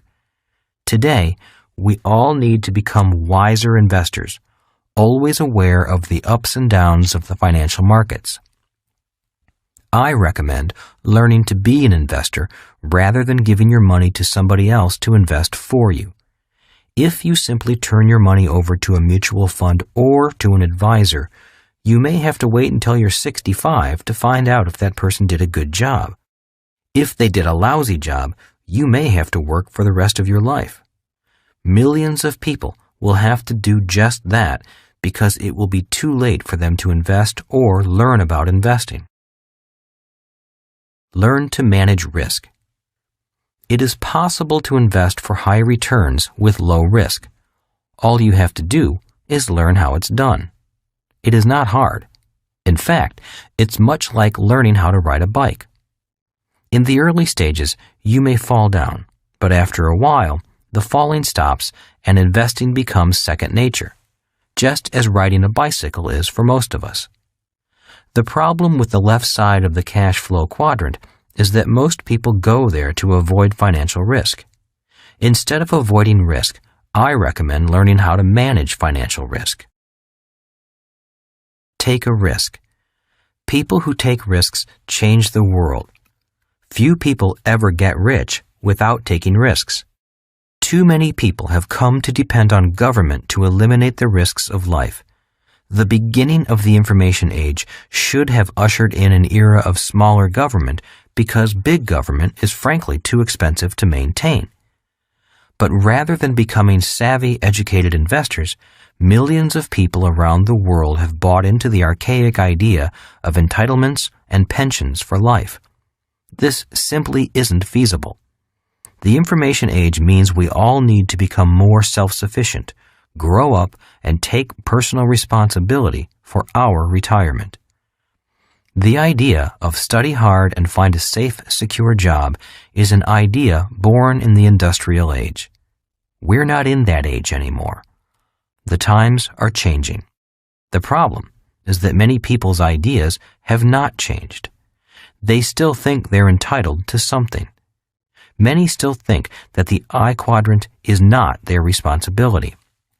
They continue to think that the government, big business, a labor union, their mutual funds, or their family will take care of them when their working days are over. For their sake, I hope they're right. These individuals have no need to read further. Rich Dad's Cash Flow Quadrant was written to help individuals who want to make the move from the left side to the right side, but don't know where to start. Anyone can make the move with the right skills and determination. If you've already found your own financial freedom, I say congratulations. Please tell others about your path and guide them if they want to be guided. Teach them, but let them find their own path, for there are many paths to financial freedom. Regardless of what you decide, please remember this. Financial freedom might be free, but it doesn't come cheap. Freedom has a price, and to me, it's worth that price. The big secret is this. It takes neither money to be financially free nor a good formal education. It also doesn't have to be risky. Instead, freedom's price is measured in dreams, desire, and the ability to overcome disappointments that occur along the way. Are you willing to pay the price? One of my fathers paid the price. The other didn't, but he paid a different kind of price. The B Quadrant Quiz. Are you a true business owner? You are if you can answer yes to the following question. Can you leave your business for a year or more and return to find it more profitable and running better than when you left it? Chapter 3. Why people choose security over freedom. Many people seek job security because that's what they are taught, both at school and at home. Both of my dads recommended that I go to college and get a degree, but it was after receiving the degree that their advice took different paths. My highly educated dad constantly advised, go to school, get good grades, and then get a good, safe, secure job. He was recommending a life path focused on the left side of the Cashflow Quadrant. Their advice was different because one dad was concerned with job security and the other focused on financial freedom. Why people seek job security. The primary reason many people seek job security is because that's what they are taught to seek, both at school and at home. As adults, millions of people still continue to follow that advice. Many of us are conditioned from our earliest days to think about job security rather than financial security or financial freedom. And because most of us learn little to nothing about money at home or at school, it's only natural that we cling ever more tightly to the idea of job security instead of reaching for freedom. If you look at the Cashflow Quadrant, you'll notice that the left side is motivated by security. The right side is motivated by freedom. Trapped by debt. The main reason that 90% of the population is working on the left side is because that's the side they learned about at school. After leaving school, they often end up with lots of expenses and may fall into debt. This means they must cling ever tighter to a job or to professional security just to pay the bills. I often meet young people who receive their college diploma along with the bill for their college loans. Several of them told me that they're depressed when they see that they are in debt thousands and thousands of dollars for their college education. If their parents paid the bill, then the parents are strapped financially for years. Most Americans today will receive a credit card while still in school and will be in debt for the rest of their lives. That's because they're often following a script that became popular in the industrial age. Following the script. If we track the life of an average educated person, the financial script often goes like this. The child goes to school, graduates, finds a job, and soon has some money to spend. The young adult now can afford to rent an apartment, buy electronics, new clothes, some furniture, and, of course, a car. Soon, the bills begin to come in. One day, the adult meets someone special and sparks fly. They fall in love and get married. For a while, life is blissful because two can live as cheaply as one. With only one rent to pay, they can afford to set a few dollars aside to buy the dream of all young couples, their own home. They find a house, pull their money out of savings, and use it for a down payment. Now they have a mortgage. Because they have a new house, they need new furnishings. So they find a furniture store that advertises those magic words, no money down, easy monthly payments. Life is wonderful, and they throw a party to have all their friends over to see their new house, new car, new furniture, and new toys. They're already deeply in debt. Then the first child arrives. After dropping the child off at nursery school, this average couple must now put their nose to the grindstone and go to work. They become trapped by the need for job security simply because, on average, they're less than 3 months away from financial bankruptcy. These people will often say, "I can't afford to quit. I have bills to pay." The success trap. One of the reasons I learned so much from my rich dad was because he had the free time to teach me. As he grew more successful, he had more free time and money. His business got better, but he didn't have to work harder. He simply had his president expand the system and hire more people to do the work. If his investments did well, he reinvested the money and made more money. Instead of working, he spent hours with his son and me, explaining to us everything he was doing in business and investing. I was learning more from him than I was learning at school. That's what happens when you work hard on the right side of the cash flow quadrant, the B and I side. My highly educated dad worked hard too, but he worked hard on the left side. By working hard, getting promoted, and taking on more responsibility, he had less and less free time to spend with his kids. He would leave for work at 7 a.m., and many times we wouldn't see him because we had to go to bed before he got home.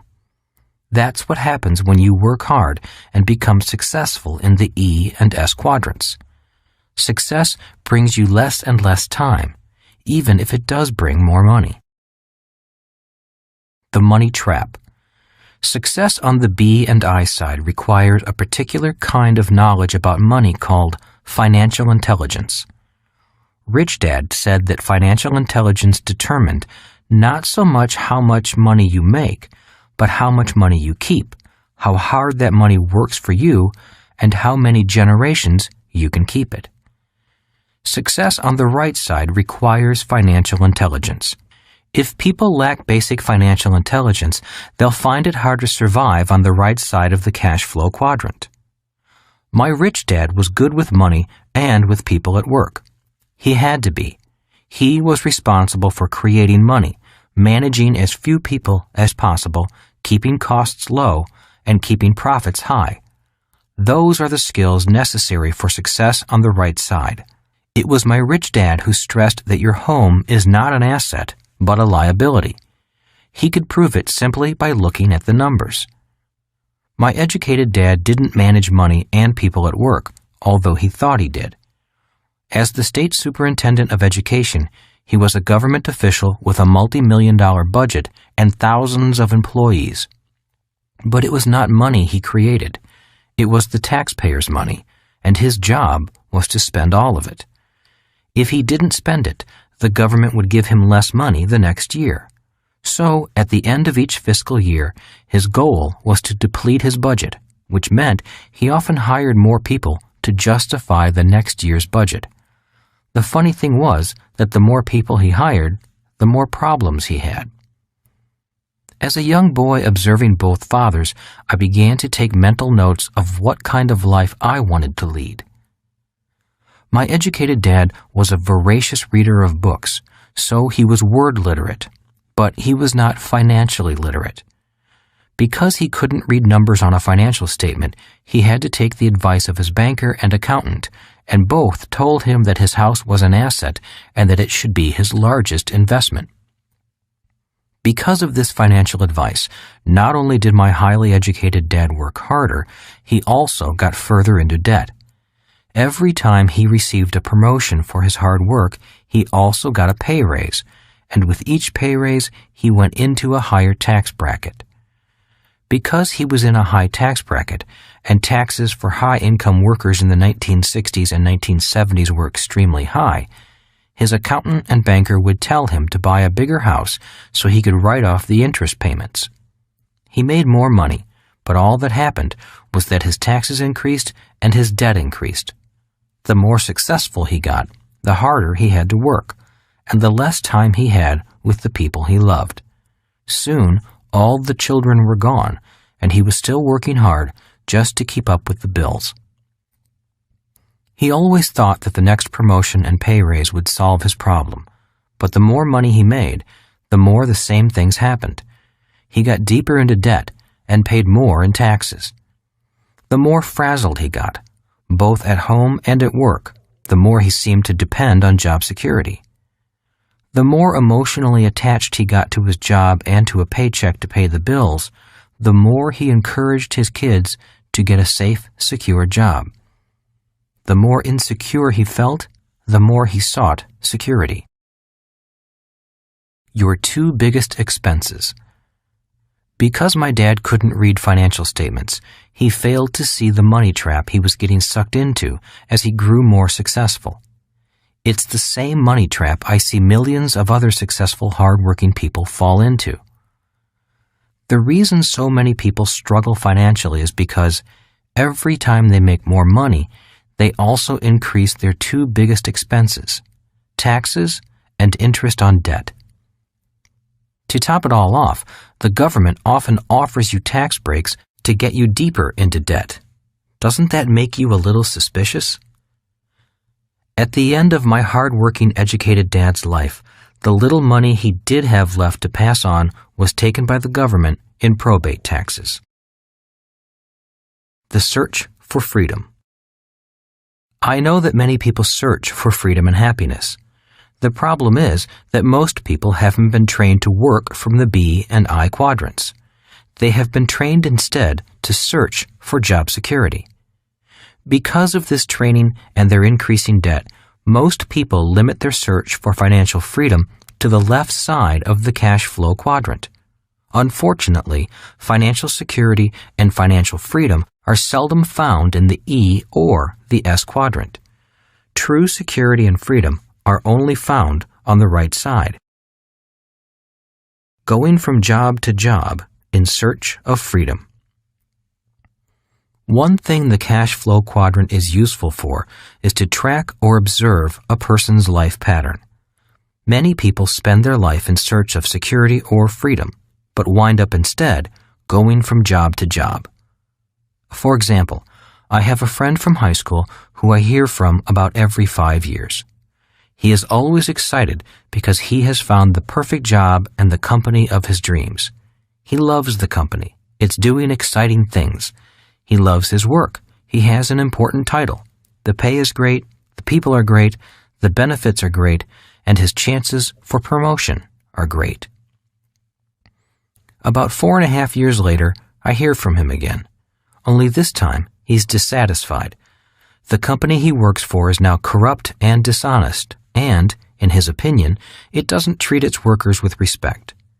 He hates his boss. He was passed over for a promotion, and they don't pay him enough. 6 months go by, and he's happy again because he's found a new job. And the cycle starts anew. His life path looks something like a dog chasing its tail. His life pattern is going from job to job. So far, he lives well because he's smart, attractive, and personable. But the years are catching up with him, and younger people are now getting the jobs he used to get. He has a few $1,000s in savings, nothing set aside for retirement, a house he'll never own, child support payments, and college yet to pay for. His youngest child, 8, lives with his ex-wife, and his oldest child, 14, lives with him. He used to always say to me, "I don't have to worry. I'm still young. I have time." I wonder if he's saying that now. In my opinion, he needs to make a serious effort to begin moving to either the B or the I quadrant quickly. A new attitude and a new educational process need to begin. Unless he gets lucky and wins the lottery or finds a rich woman to marry, he's on a course of working hard for the rest of his life. Doing your own thing. Another common pattern is someone going from E to S. During periods of massive downsizing and unemployment, some people get the message. Instead of looking for another job, they decide to start their own businesses. There's been a boom in so-called home-based businesses. Many people make the decision to start their own business, do their own thing, and be their own boss. Of all the life paths, this is the one I feel for the most. In my opinion, being an S can be extremely rewarding and the most risky. I think the S quadrant is the hardest quadrant there is. The failure rates are high, and if you make it, being successful can be worse than failing. That's because if you're successful as an S, you'll work harder than if you were in any of the other quadrants, and you'll work harder for a long time. The reason S's work the hardest is because they typically are the proverbial chief cook and bottle washer. They have to do, or be responsible for, all the jobs that are done by many managers and employees in a bigger company. An S just starting out often answers the phone, pays the bills, makes sales calls, tries to advertise on a small budget, handles customers, hires employees, fires employees, fills in when employees don't show up, talks to the tax man, fights off the government inspectors, and on and on. Personally, I cringe whenever I hear someone say they're going to start their own business. I wish them well, yet I feel great concern for them. I've seen so many E's take their life savings or borrow money from friends and family to start their own business. After 3 or so years of struggle and hard work, the business folds and, instead of life savings, they have debt to pay off. Nationally, 9 out of 10 of these types of businesses fail in 5 years. Of the one that is remaining, 9 out of 10 of them fail in the next 5 years. In other words, 99 out of 100 small businesses ultimately disappear in 10 years. I think the reason most fail in the first 5 years is due to lack of experience and lack of capital. The reason the one survivor often fails in the second 5 years isn't due to lack of capital, but lack of energy. The hours of long, hard work finally get to the person. Many S's just burn out. Those who do survive seem to have become used to the idea of getting up, going to work, and working hard forever. That seems to be all they know and all they do. I have a friend whose parents have spent the last 45 years working long hours in their liquor store. As crime increased in their neighborhood, they had to put steel bars up on the doors and all the windows. Today, money is passed through a slot, much like in a bank. I go by occasionally to see them. They're wonderful, sweet people, but it saddens me to see them as virtual prisoners in their own business, from 10 in the morning until 2 the next morning, staring out from behind bars. Many wise S's sell their businesses at their peak, before they run out of steam, to someone with energy and money. They take some time off and then start something new. They keep doing their own thing and love it. The key is to know when to get out. The worst advice to give your children. If you were born prior to 1930, then go to school, get good grades, and find a safe, secure job was good advice. But for most of you, it's bad advice. Why? The answer is found in taxes and debt. For people who earn their income from the E quadrant, there are virtually no tax breaks left. Today in America, being an employee means you are a 50-50 partner with the government. That means the government ultimately will take 50% or more of an employee's earnings, and much of that before the employee even sees the paycheck. When you consider that the government offers you tax breaks for going further into debt, The path to financial freedom is virtually impossible for most people in the E and S quadrants. I often hear accountants tell clients who begin earning more income from the E quadrant to buy a bigger house so they can receive a bigger tax break. While that may make sense to someone on the left side of the cash flow quadrant, it makes no sense to someone on the right side. Who pays the most taxes? The rich do not pay a lot in income taxes. Why? Simply because they don't earn their money as employees. The ultra-rich know that the best way to avoid taxes legally is by generating income out of the B and I quadrants. If people earn money in the E quadrant, the only tax break they're offered is to buy a bigger house and go into greater debt. Viewed from the right side of the cash flow quadrant, that isn't financially intelligent. To people on the right side, that's like saying, "Give me $1 and I will give you 50 cents back." Taxes are unfair. I often hear people say, "It's un-American not to pay taxes." Americans who say this seem to have forgotten their history. America was founded out of tax protest. Have they forgotten the famous Boston Tea Party of 1773? This rebellion sparked the Revolutionary War and was all about taxation. Taxation without representation. This rebellion was followed by Shays' Rebellion, the Whiskey Rebellion, Freeze's Rebellion, the Tariff Wars, and many others throughout the history of the United States. There are two other famous tax revolts that weren't staged by Americans, but do demonstrate the passion with which people object to taxation. The story of William Tell is a story of tax protest. That's why he was forced to shoot the apple off his son's head. He was angry about taxes and refused to bow to the tax collector. His punishment was to put his son's life at risk with a target on his head. And then there was Lady Godiva. She pleaded with her husband, the Earl of Mercia, to lower taxes in her town. Her husband said he would lower the taxes if she would ride naked through the town.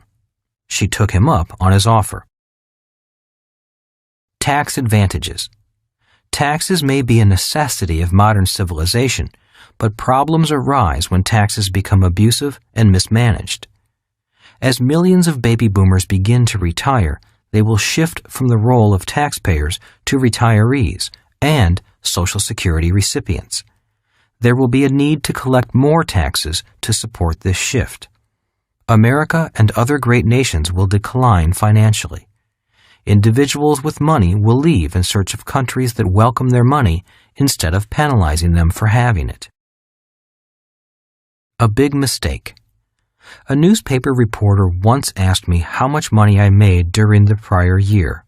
I replied, "Approximately $1 million. "And how much did you pay in taxes?" he asked.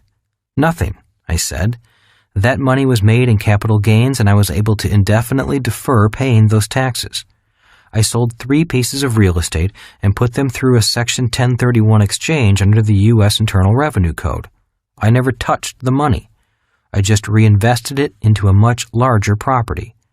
A few days later, the newspaper ran this story. "Rich man makes $1 million and admits to paying nothing in taxes."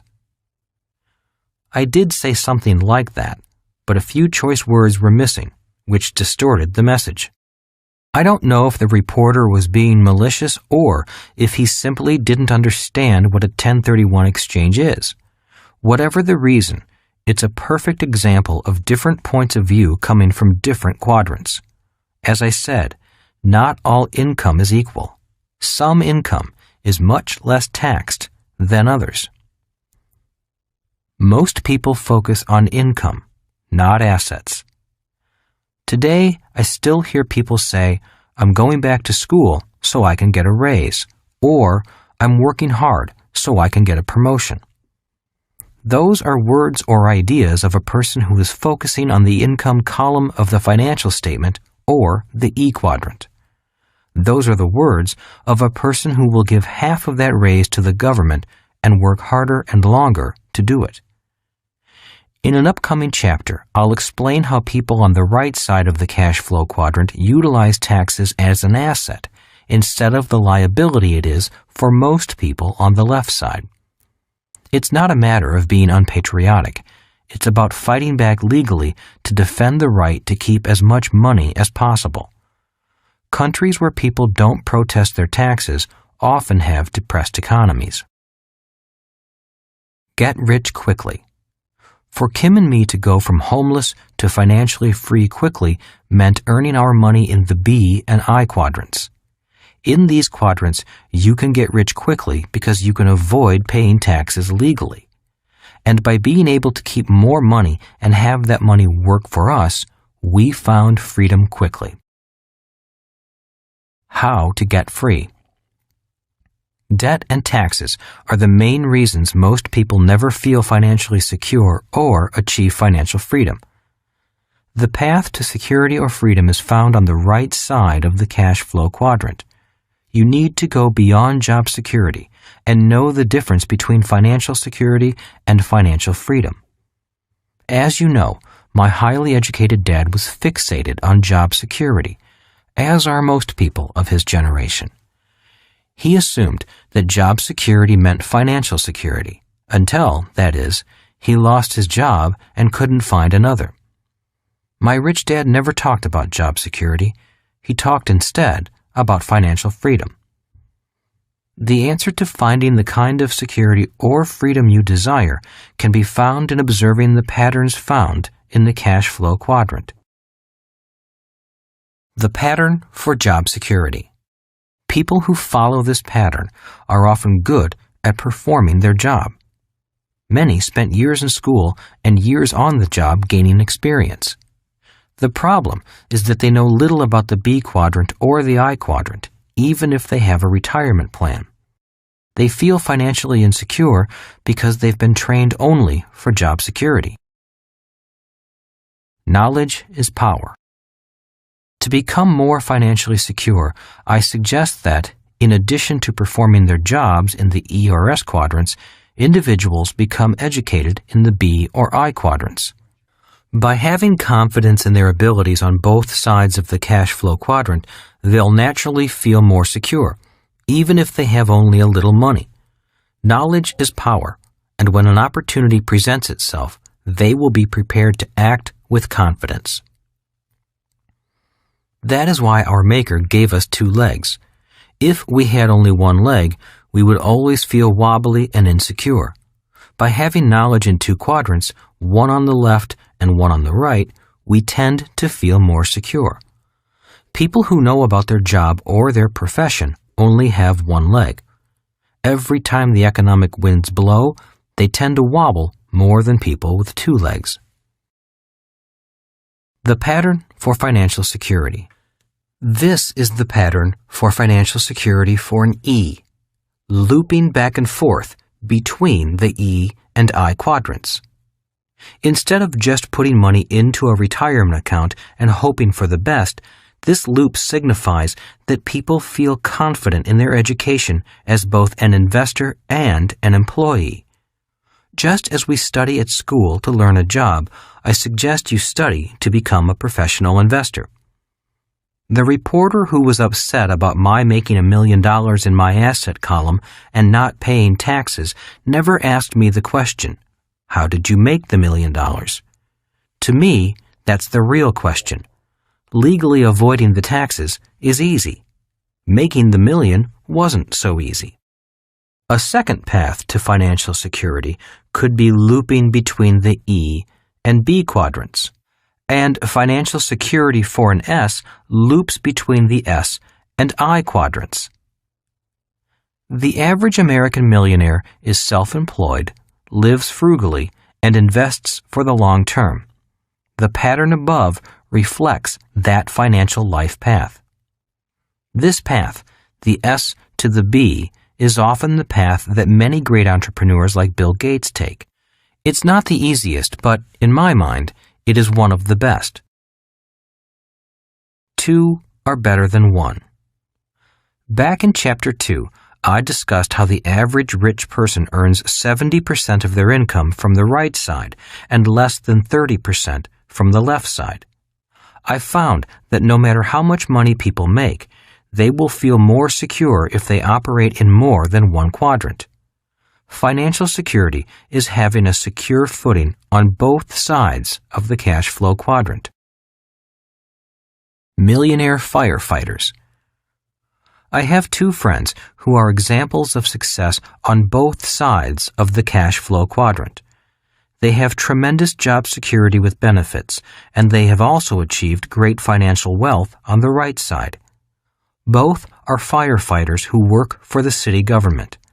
They enjoy good, steady pay, excellent benefits and retirement plans, and work only 2 days a week. 3 days a week, they work as professional investors. The remaining 2 days, they relax and spend time with their families. One buys old houses, fixes them up, and collects rent. He owns 45 houses that pay him $10,000 a month net after debt, taxes, maintenance, and management and insurance. He earns $3,500 a month as a firefighter, making his total monthly income more than $13,000 and his annual income about $150,000 and growing. He has 5 more years before retirement, and his goal is to have $200,000 a year in income at age 56. Not bad for a government employee with 4 kids. The other friend spends his time analyzing companies and taking major long-term positions in stocks and options. His portfolio is now more than $3 million. If he cashed it out and moved the money into an investment that earns 10% interest a year, he would have an income of approximately $300,000 per year for life, even taking into account average market fluctuations. Again, not bad for a government employee with 2 kids. Both friends have enough passive income from their 20 years of investing to have retired by age 40, but they both enjoy their work and want to retire with full benefits. Then they'll be free to enjoy the benefits of success gained from both sides of the cash flow quadrant. Money alone does not bring security. I have met many people who have millions in their retirement accounts and still feel insecure. Why? Because it's money generated from their job or business. They often have the money invested in a retirement account, but know little to nothing about the subject of investments. If that money disappears and their working days are over, what do they do then? In times of great economic change, there are always great transfers of wealth. Even if you don't have much money, it's important to invest in your education because, when the changes come, you'll be better prepared to handle them. Don't be caught unaware and afraid. As I said, no one can predict what will happen, so it's best to be prepared for whatever happens. And that means getting educated now. The pattern for financial freedom. This is the pattern my rich dad recommended. It is the path to financial freedom. This is true financial freedom because in the B quadrant, people are working for you, and in the I quadrant, your money is working for you. You are free to work or not to work. Your knowledge in these 2 quadrants has brought you complete physical freedom from work. If you look at the ultra-rich, this is their pattern. The loop around the B and the I signifies the income pattern of people like Bill Gates, Rupert Murdoch, and Warren Buffett. A quick word of caution. The B quadrant is much different from the I quadrant.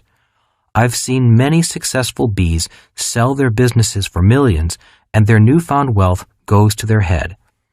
They tend to think that their dollars are a measure of their IQ, so they swagger on down to the I quadrant and lose it all. The game and rules are different in all of the quadrants, which is why I recommend education over an ego trip. Just as in the case of financial security, having 2 quadrants gives you greater stability in the world of financial freedom. A choice of paths. The preceding patterns are the different financial paths people can choose. Unfortunately, most people choose the path of job security. When the economy starts wobbling, they cling ever more desperately to job security and wind up spending their lives pursuing it. At a minimum, I recommend becoming educated in financial security, which is feeling confident about your job and feeling confident about your ability to invest in good and bad times. A big secret is that true investors make more money in bad markets. They make their money because the non-investors are panicking and selling when they should be buying. I'm not afraid of the possible coming economic changes because change means wealth is being transferred. Your boss cannot make you rich. A friend of mine sold his company and, on the day of the sale, put more than $15 million into his bank account. On the other hand, his employees had to look for new jobs. At the farewell party, which was filled with tears, there were also undercurrents of extreme anger and resentment. Although he'd paid them well for years, most were financially no better off on their last day of work than they were on their first day of work. Many people realized that the owner of the company had become rich while they spent all those years collecting their paychecks and paying bills. The reality is that your boss's job is not to make you rich. Your boss's job is to make sure you get your paycheck. It's your job to become rich if you want to. And that job begins the moment you receive your paycheck. If you have poor money management skills, then all the money in the world won't save you. If you budget your money wisely and learn about either the B or I quadrant, then you're on your own path to great personal fortune and, most importantly, freedom. My rich dad used to say to his son and me that the only difference between a rich person and a poor person is what they do in their spare time. I agree with that statement. I realize that people are busier than ever before, and free time is more and more precious. Yet I believe that if you're going to be busy anyway, be busy on both sides of the cash flow quadrant. If you do that, you'll have a better chance of eventually finding more free time and more financial freedom. When at work, work hard. But remember that what you do after work with your paycheck and your spare time will determine your future. If you work hard on the left side, you'll work hard forever.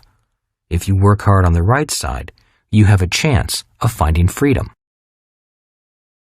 The path I recommend.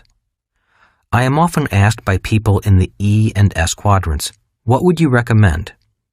I recommend the same path my rich dad recommended to me, the same path that people like Ross Perot and Bill Gates took, the path from the S quadrant to the B quadrant.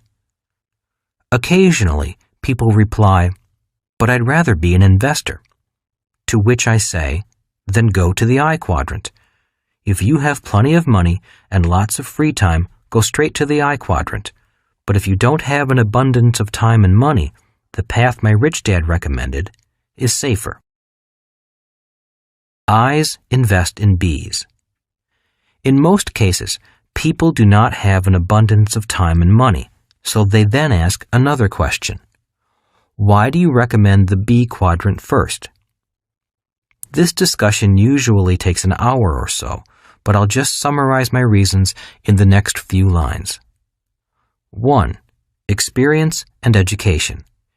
If you are first successful as a B, you'll have a better chance of developing into a powerful I.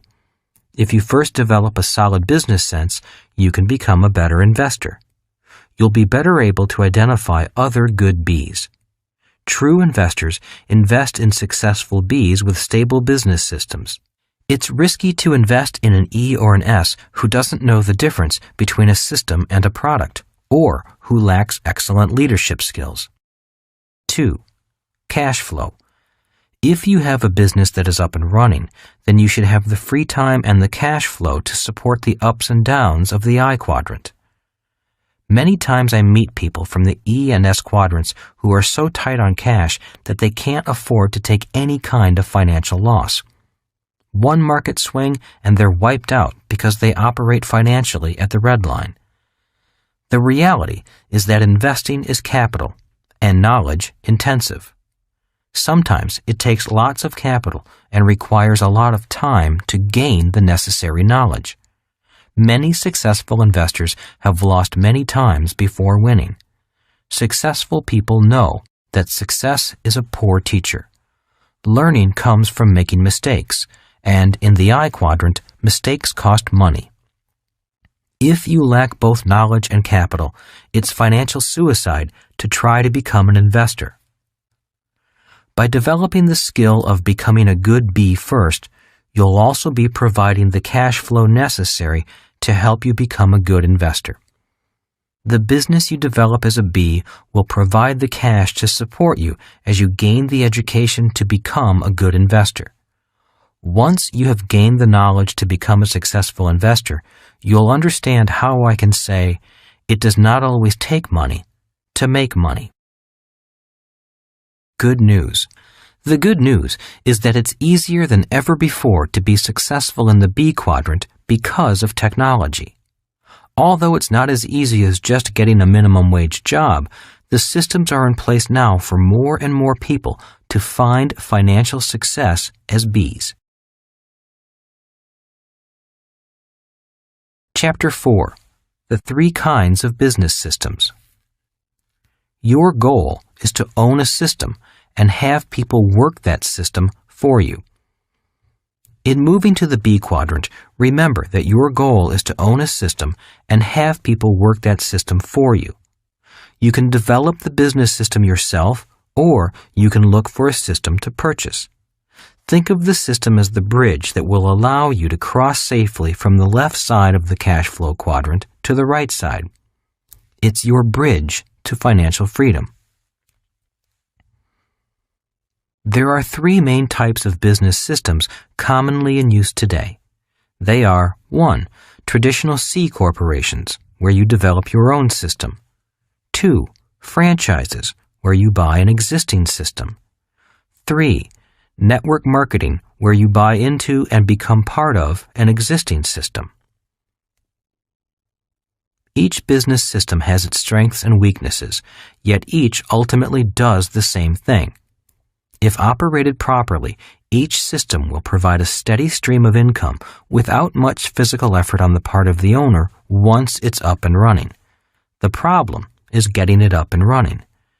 In 1985, when people asked Kim and me why we were homeless, we simply said, "We're building a business system." It was a business system that was a hybrid of the traditional C corporation and a franchise. As stated before, the B quadrant requires a knowledge of both systems and people. Our decision to develop our own system meant a lot of hard work. I'd taken this route before, and my company had failed. Although it was successful for years, it suddenly went broke in its 5th year. When success came to us, we weren't ready with an adequate system. Our system began to break down even though we had hard-working people. We felt like we were on a good-sized yacht that had sprung a leak in a location we could not determine. You may lose 2 or 3 companies. When I was in high school, my rich dad told Mike and me that he had nearly lost a company when he was in his 20s. That was the best and worst experience of my life, he said. As much as I hated it, I learned more by repairing it and eventually turning it into a huge success. Knowing that I was contemplating starting my own company, Rich Dad said to me, "You may lose 2 or 3 companies before you build a successful one that lasts." He was training Mike to take over his empire, but because my dad was a government employee, I wasn't going to inherit an empire. I had to build my own. Success is a poor teacher. Success is a poor teacher, Rich Dad always said. We learn the most about ourselves when we fail, so don't be afraid of failing. Failing is part of the process of success. You can't have success without failure. Maybe it was a self-fulfilling prophecy, but in 1984, my third company went down. I had made millions and lost millions and was starting all over again when I met Kim. The reason I know she didn't marry me for my money is because I didn't have any money. When I told her what I was going to do, build company number 4, she didn't back away. "I'll build it with you," was her reply, and she was true to her word. Along with another partner, we built a business system with 11 offices worldwide that generated income regardless of whether we worked or not. Building it from nothing to 11 offices took 5 years of blood, sweat, and tears, but it worked. Both dads were happy for me and sincerely congratulated me. The hard part. Mike often said to me, "I'll never know if I can do what you or my dad did. The system was handed to me. All I had to do was learn how to run it." I'm certain he could have developed his own successful system because he learned well from his dad, but I understand his doubt.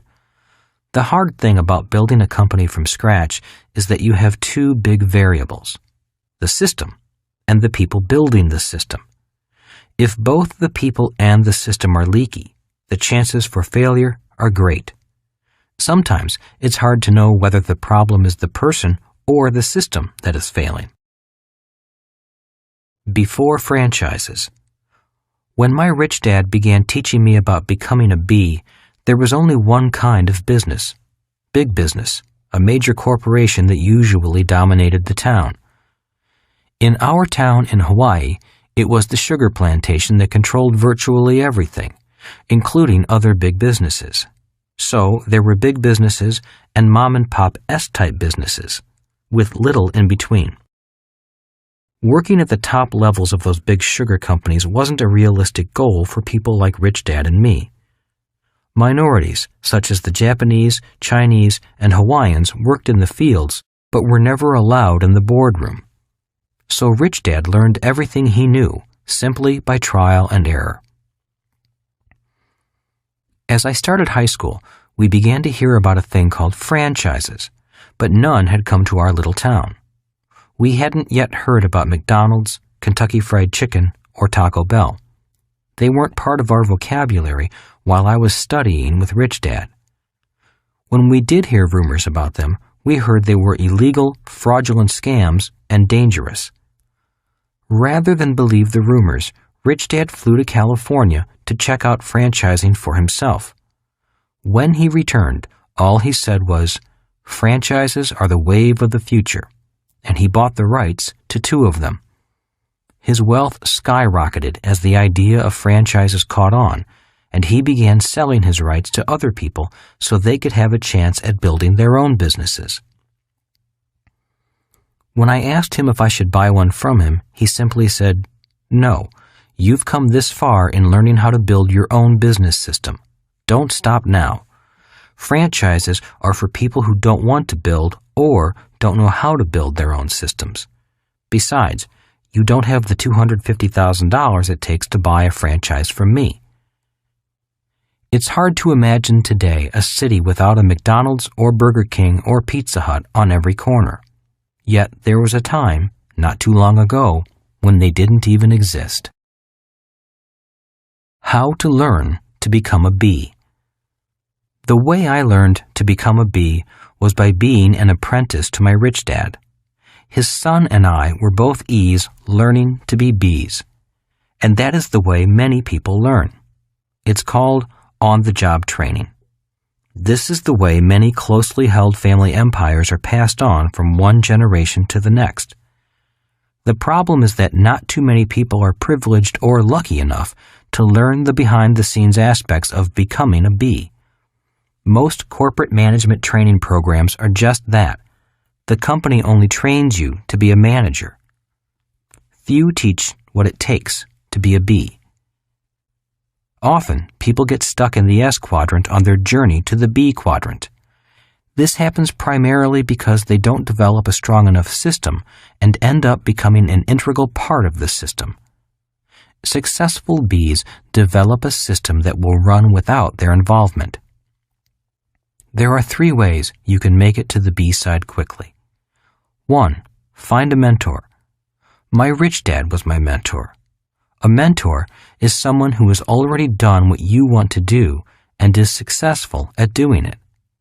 Don't find an advisor. An advisor is someone who tells you how to do it but may not have personally done it. Most advisors are in the S quadrant. The world is filled with S's trying to tell you how to be a B or an I. My rich dad was a mentor, not an advisor. One of the biggest tips my rich dad gave me was this: be careful of the advice you take. While you must keep your mind open, always be aware of which quadrant the advice is coming from. My rich dad taught me about systems and how to be a leader of people, not a manager of people. Managers often see their subordinates as inferiors. Leaders must direct people who are often smarter. A traditional way of learning about systems is getting your MBA from a prestigious school and then getting a fast-track job that takes you up the corporate ladder. An MBA is important because you learn the basics of accounting and how the financial numbers relate to the systems of a business. Yet, having an MBA doesn't mean you're competent to run all the systems that ultimately make up a complete business system. To learn about all the systems necessary in a big company, you'll need to spend 10 to 15 years there and learn all the different aspects of the business. You should then be prepared to leave and start your own company. Working for a successful major corporation is like being paid by your mentor. Even with a mentor and/or years of experience, this first method is labor-intensive. Creating your own system requires a lot of trial and error, upfront legal costs, and paperwork. All of this occurs at the same time you're trying to develop your people. 2. Buy a franchise. Another way to learn about systems is to buy a franchise. When you buy a franchise, you're buying a tried and proven operating system. By buying the franchise system, instead of trying to create your own system, you can focus on developing your people. Buying the system removes one big variable when you're learning how to be a B. Many banks will loan money for a franchise, but not for a small startup business, because they recognize the importance of systems and how starting with a good system lowers their risk. A word of caution. Franchises are hard for people with an S-quadrant mentality who want to do their own thing. If you buy a franchise system, be an E. Just do it exactly the way they tell you to do it. Nothing is more tragic than the courtroom fights between franchisees and franchisors. The fights happen because the people who buy the system really want to do it their way, not the way the person who created the system wants it done. If you want to do your own thing, then do it after you've mastered both systems and people. My highly educated dad failed, even though he bought a famous ice cream franchise. Although the system was excellent, the business still failed. In my opinion, the franchise failed because his partners were all E's and S's who didn't know what to do when things started to go bad and didn't ask for support from the parent company. In the end, the partners fought among themselves and the business went down. They forgot that a true B is more than a system. It's also dependent on good people to operate the system. Banks don't lend money to people without systems. If a bank won't lend money to a small business without a system, why should you? Almost daily, people come to me with business plans with the hope of raising money for their idea or their project. Most of the time, I turn them down for one main reason. The people raising the money don't know the difference between a product and a system. I've had friends ask me to invest money in developing a new music CD, and others who want me to help form a new nonprofit to change the world. As much as I might like the project, the product, or the person, I'll turn them down if they have little or no experience in creating and running business systems. Just because you can sing doesn't mean you understand the systems of marketing, finance and accounting, sales, human resources, and the many other systems that are required to keep a business afloat and make it successful. For a business to survive and thrive, 100% of all the systems must be functioning and accountable. For example, an airplane is a system of systems. If it takes off and, let's say, the fuel system fails, there often is a crash. The human body is also a system of systems. Most of us have had a loved one die because one of the body systems failed. The same thing happens in business. That is why building a tried and true business system isn't easy. It's the systems you forget about or don't pay attention to that cause you to crash and burn. That's why I rarely invest with an E or S who has a new product or idea. Professional investors tend to invest in proven systems with people who know how to run those systems. If banks lend based only on tried and true systems and the person who is going to run them, then you should do the same if you want to be a smart investor. 3. Get involved in network marketing, also called multi-level marketing or direct distribution systems. Just as with franchises, the U.S. legal system initially attempted to outlaw network marketing. It has been banned and restricted in some countries. Any new system or idea often goes through a period of being classified as strange and suspicious. At first, I also thought that network marketing was a scam. But over the years, I've studied the various systems available through network marketing, watched several friends become successful at this form of B, and changed my mind. After I dropped my prejudices and began researching network marketing, I found many people who were sincerely and diligently building successful network marketing businesses. When I met these people, I saw the impact their business had on other people's lives and financial futures. I began to truly appreciate the value of the network marketing system. For a reasonable entry fee, often around $200, people can buy into an existing system and immediately start building their business.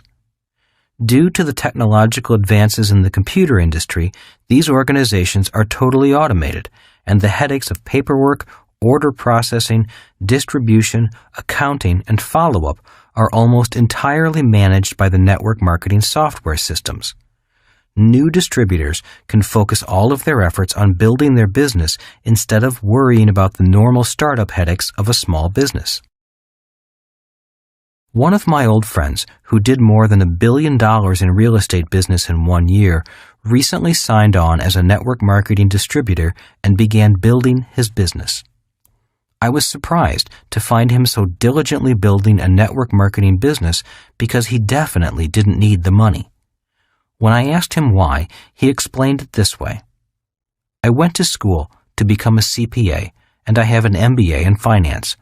When people ask me how I became so rich, I tell them about the multi-million-dollar real estate transactions I do and the hundreds of thousands of dollars in passive income I receive each year from it. I then notice that some of them withdraw or shy away.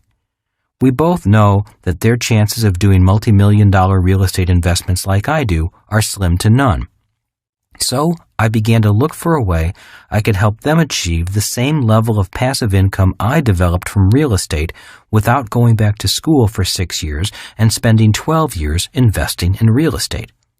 I believe network marketing gives people the opportunity to build up the passive income they need for support while they learn to become professional investors. That is why I recommend network marketing to them. Even if they have little money, they can still invest sweat equity for 5 years and begin to generate more than enough passive income to begin investing. By developing their own business, they have the free time to learn and the capital to invest with me in my bigger deals. After researching several opportunities, my friend joined a network marketing company as a distributor and started a network marketing business with people who might someday want to invest with him.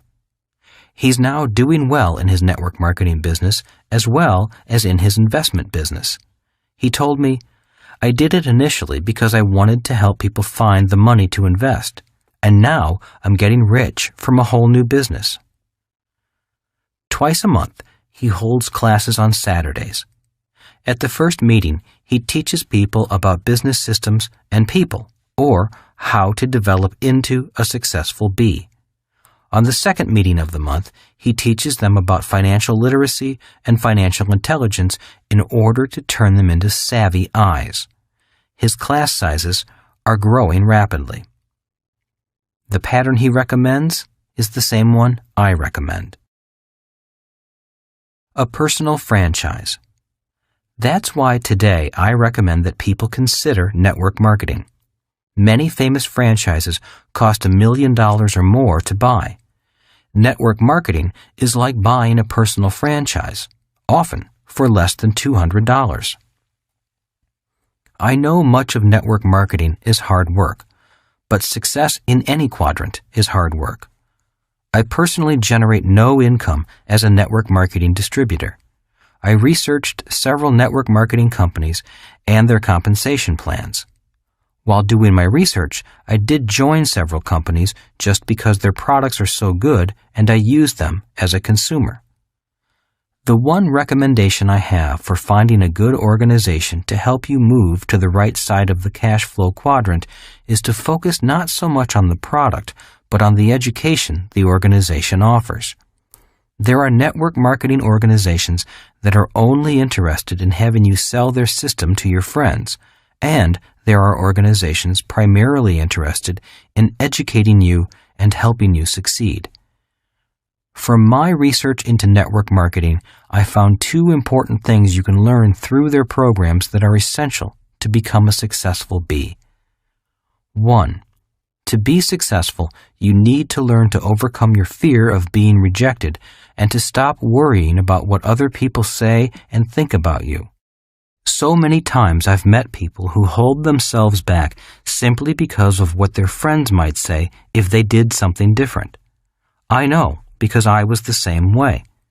Coming from a small town, everyone knew what everyone else was up to. If someone didn't like what you were doing, the whole town heard about it and made your business their business. One of the things I told myself over and over was, what you think of me is none of my business. What is most important is what I think about myself. One of the reasons my rich dad encouraged me to work in sales for the Xerox Corporation for 4 years wasn't because he liked copiers, but because he wanted me to overcome my shyness and fear of rejection. 2. To be successful, you must also learn to lead people. Working with different kinds of people is the hardest thing about business. The people I've met who are successful in any business are those who are natural leaders. The ability to get along with and inspire people is a priceless skill, a skill that can be learned. As I said, the transition from the left side to the right side isn't so much what you do, but who you have to become. If you learn how to handle rejection, how to not be affected by what other people think of you, and how to lead people, you'll find prosperity. So I endorse any network marketing organization that is primarily committed to developing you as a human being rather than developing you into a salesperson. I would seek organizations that, 1, are proven with a successful track record, a distribution system, and a compensation plan that have been successful for years. 2, have a business opportunity you can succeed with, believe in, and share confidently with others. 3, have ongoing long-term educational programs to develop you as a human being.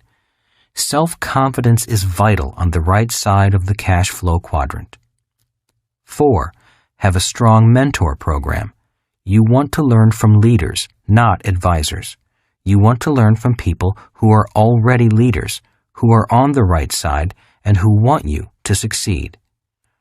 5, have people you respect and enjoy being with.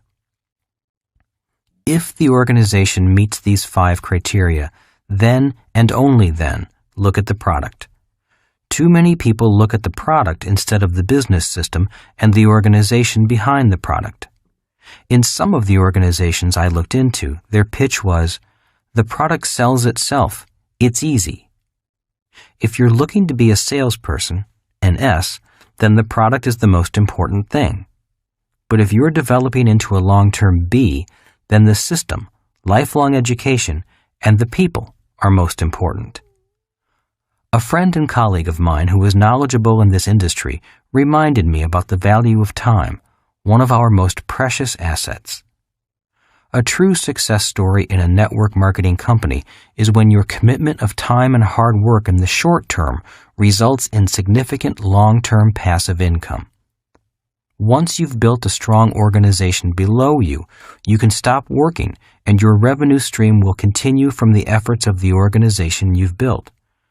The most important key to success with a network marketing company is a long-term commitment on your part, as well as the organization's part, in order to mold you into the business leader you want to become. A system is a bridge to freedom.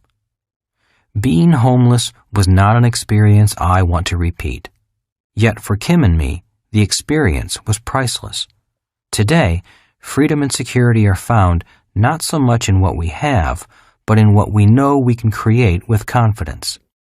Since that time, we have created or helped develop a real estate company, an oil company, a mining company, and 2 education companies.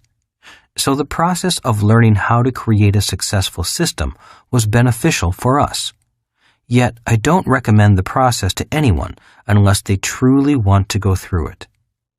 Until only a few years ago, the possibility of a person becoming successful in the B quadrant was only available to those who were brave or rich. Kim and I must have been brave because we certainly weren't rich.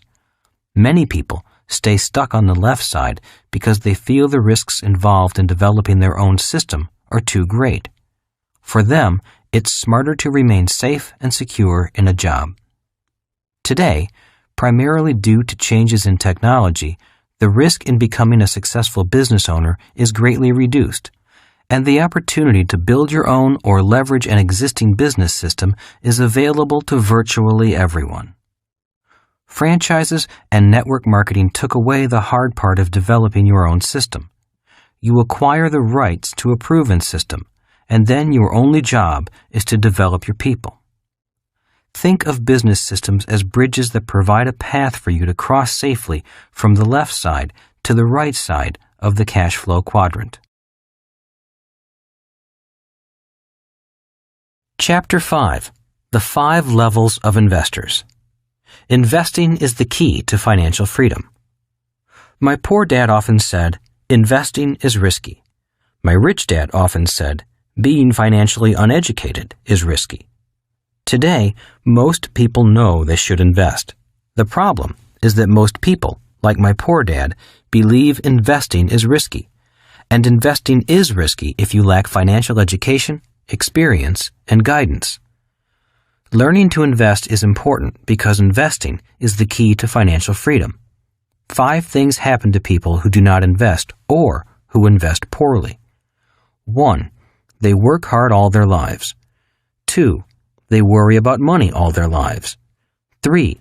They depend on others, such as family, a company pension, or the government, to take care of them. 4. The boundaries of their lives are defined by money.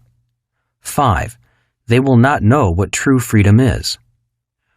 Rich Dad often said, "You will never know true freedom until you achieve financial freedom." By this, he meant that learning to invest is more important than learning a profession. He said, when you learn a profession, let's say to be a doctor, you learn how to work for money.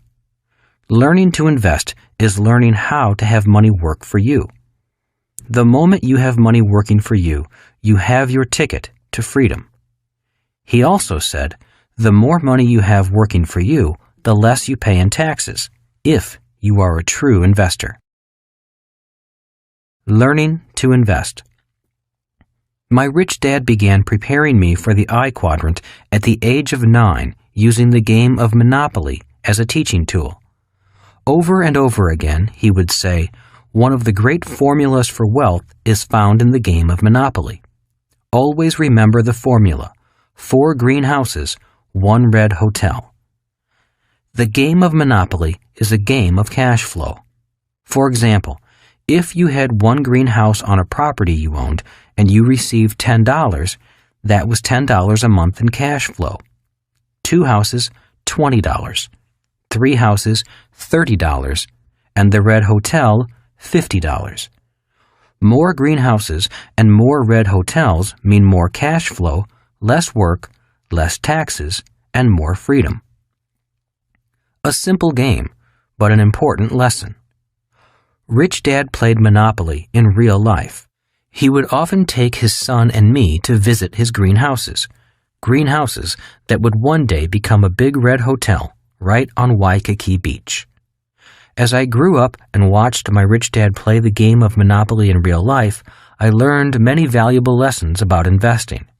Some of those lessons are: investing is not risky. Investing is fun. Investing can make you very, very rich. More importantly, investing can set you free. Free from the struggle of earning a living and worrying about money. In other words, if you were smart, you could build a pipeline of cash flow for life. A pipeline that would produce cash in good times and bad, in market booms and market crashes. Your cash flow would increase automatically with inflation and, at the same time, allow you to pay less in taxes. I am not saying real estate is the only way to invest. I use the game of Monopoly simply as an example of how the rich get richer.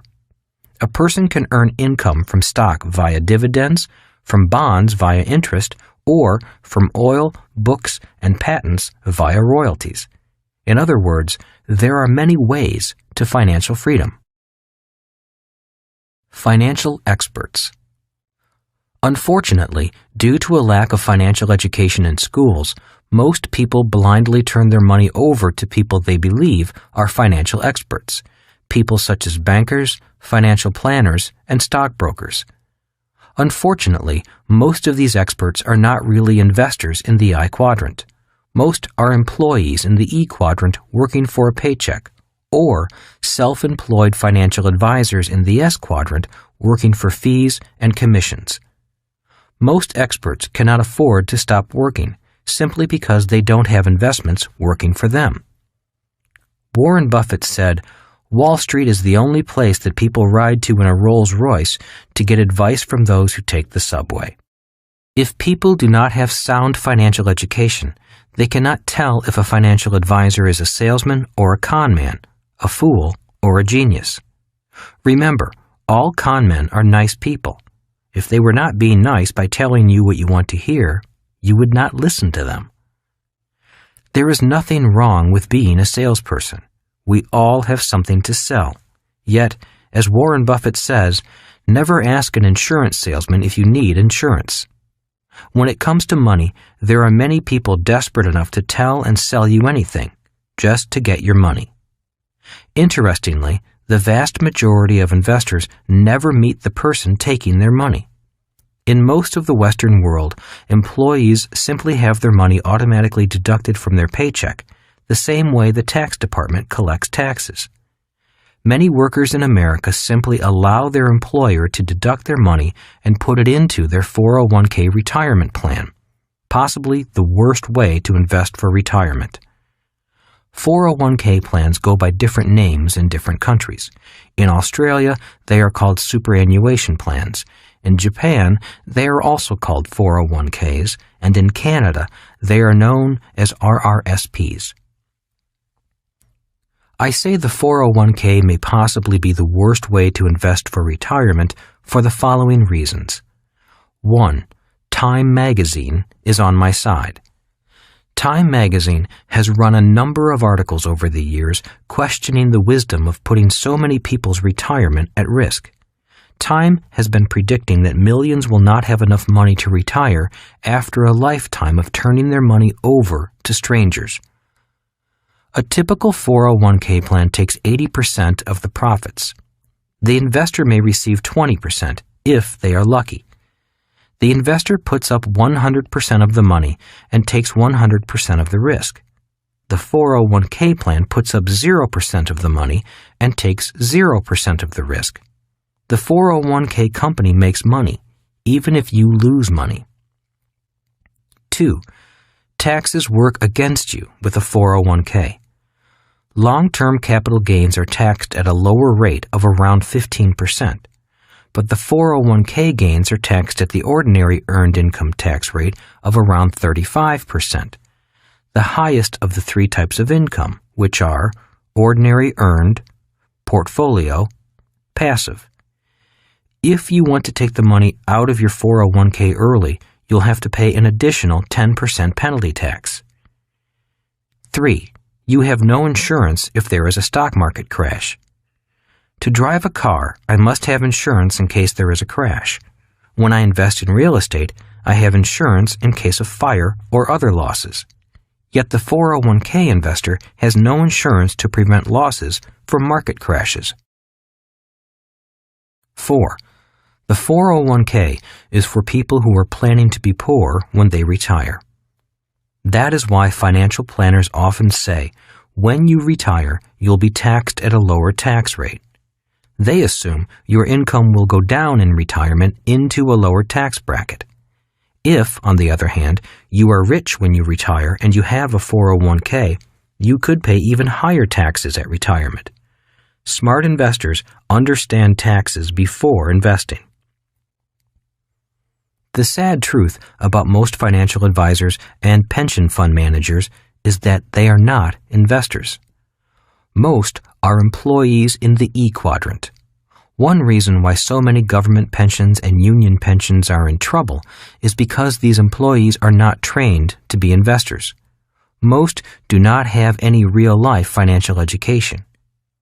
To make matters worse, most financial experts advise uneducated investors to invest for the long term in a well-diversified portfolio of stocks, bonds, and mutual funds. Why do these financial experts, employees in the E quadrant, or salespeople in the S quadrant masquerading as investors in the I quadrant, advise you to do that? It's because they get paid not by how much money they make for you, but by how much money you turn over to them for the long term. The longer your money is parked with them, the more they get paid. The reality is that real investors do not park their money. They move their money.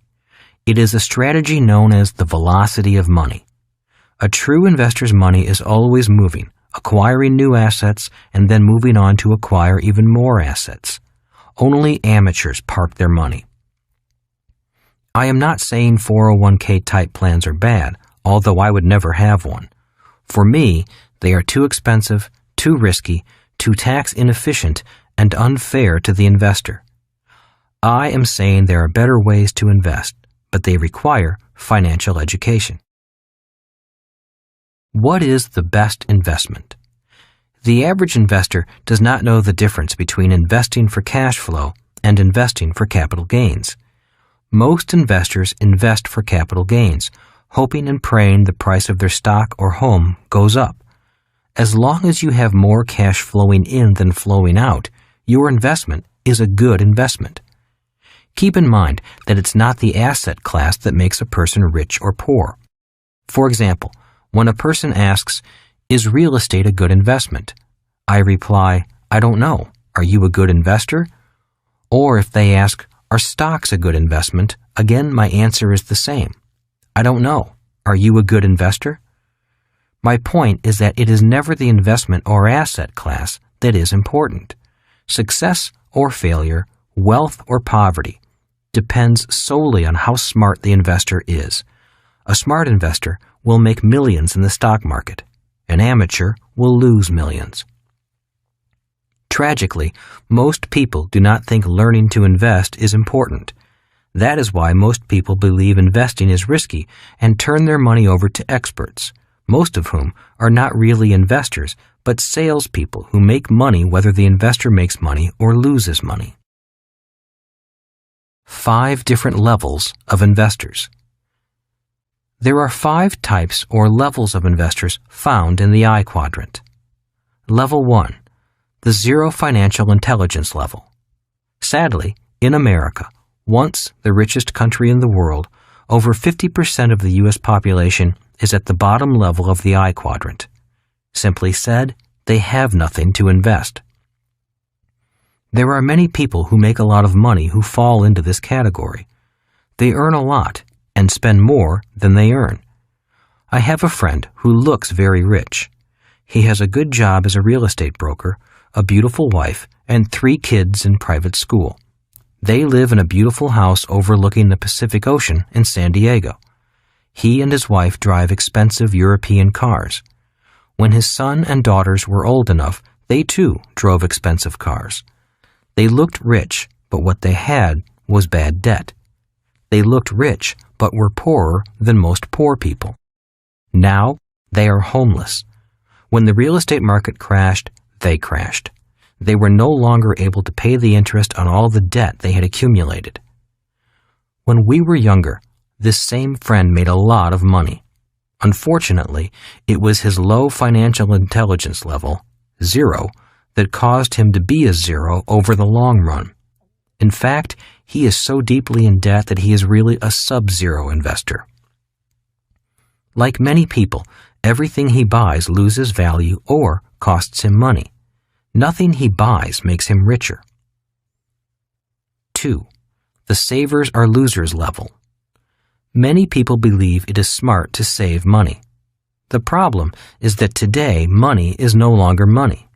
Today people are saving counterfeit dollars, money that can be created at the speed of light. In 1971, President Nixon took the U.S. dollar off the gold standard and money became debt. The primary reason why prices have risen since 1971 is simply because the United States now has the power to print money to pay its bills. Today, savers are the biggest losers. Since 1971, the U.S. dollar has lost 95% of its value when compared to gold. It will not take another 40 years to lose its remaining 5%. Remember, in 1971, gold was $35 an ounce. 40 years later, gold was $1,400 an ounce. That is a massive loss of purchasing power for the dollar. The problem grows worse as the U.S. national debt escalates into the trillions of dollars and the U.S. continues to print more counterfeit money. As the Federal Reserve Bank and central banks throughout the world print trillions of dollars at high speed, every printed dollar means higher taxes and more inflation. In spite of this fact, millions of people continue to believe saving money is smart. It used to be smart when money was money. The biggest market in the world is the bond market. Bond is another word for savings. There are many different types of bonds for different types of savers. There are U.S. Treasury bonds, corporate bonds, municipal bonds, and junk bonds. For years, it was assumed that U.S. government bonds and government municipal bonds were safe. Then the financial crisis of 2007 began.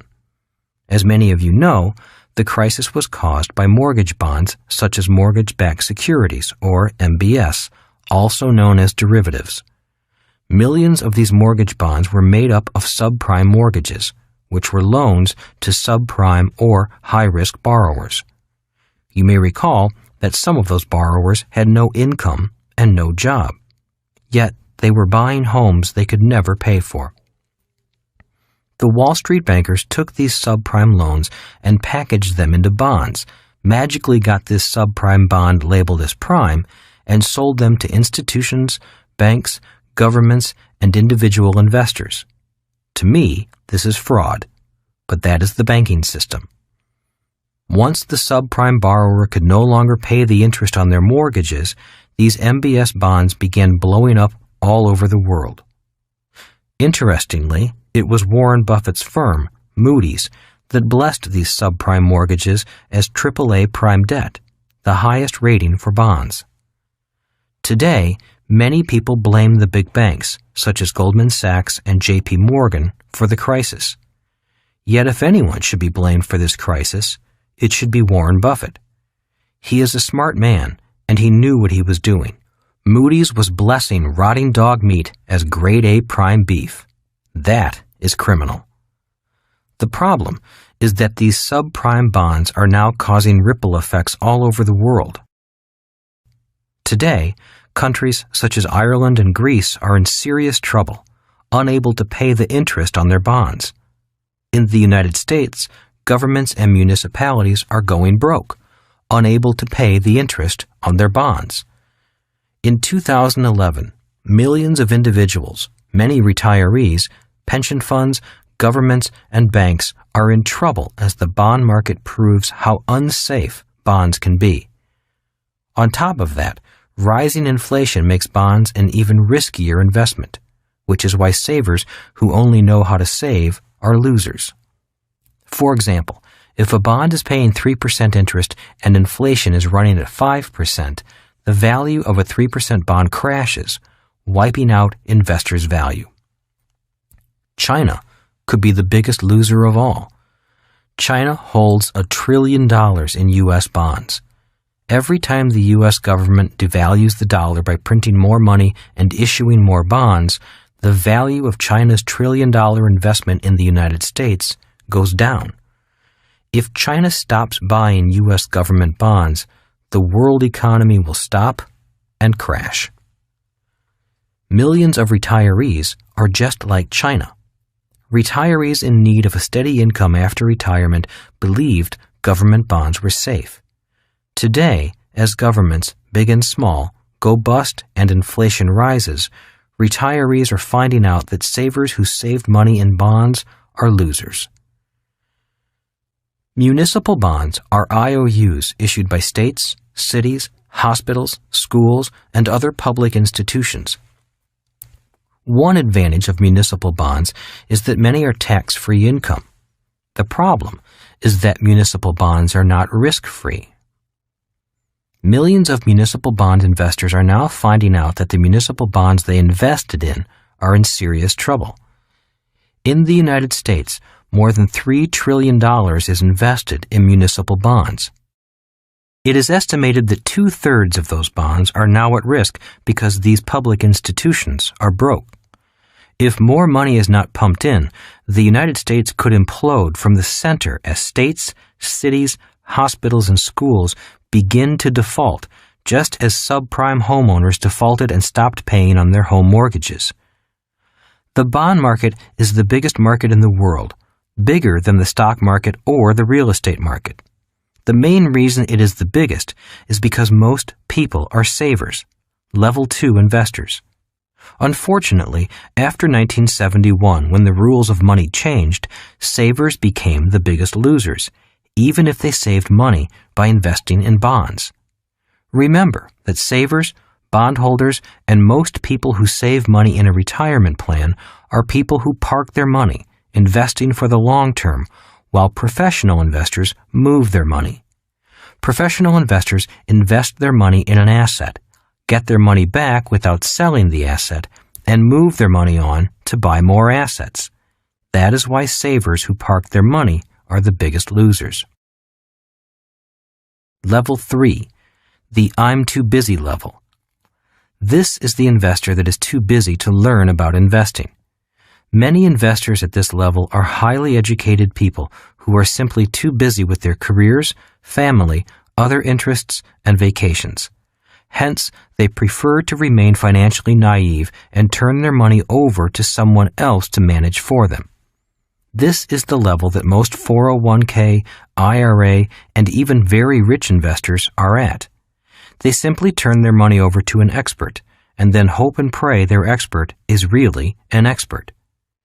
Soon after the financial crisis broke in 2007, many affluent people found out that their trusted expert was not an expert at all, and even worse, could not be trusted. In a matter of months, trillions of dollars of wealth vaporized as real estate and stock markets began to crash. Panicking, these investors called their trusted advisors and begged for salvation. A few rich investors found out that their trusted advisors were extremely sophisticated con men running elaborate Ponzi schemes. A Ponzi scheme is an investment scheme where investors are paid off with new investors' money. The scheme works well as long as there are new investors adding new money to pay off the old investors. In the United States, Bernie Madoff became famous because he made off with billions in rich people's money. There are legal Ponzi schemes and illegal Ponzi schemes. Social Security is a legal Ponzi scheme, as is the stock market. In both instances, the scheme works as long as new money flows into the scheme. If new money stops flowing in, the scheme, be it Madoff's scheme, Social Security, or Wall Street, collapses. The problem with the level 3 investor, the I'm too busy investor, is that the person learns nothing if they lose their money. They have no experience except a bad experience. All they can do is blame their advisor, the market, or the government. It is hard to learn from one's mistakes if the person does not know what mistakes were made. Level 4, the I'm a professional level. This is the do-it-yourself investor in the S quadrant. Many retirees become level 4 investors once their working days are over. This investor may buy and sell a few stocks, often from a discount broker. After all, why should they pay a stockbroker's higher commission when they can do their own research and make their own decisions?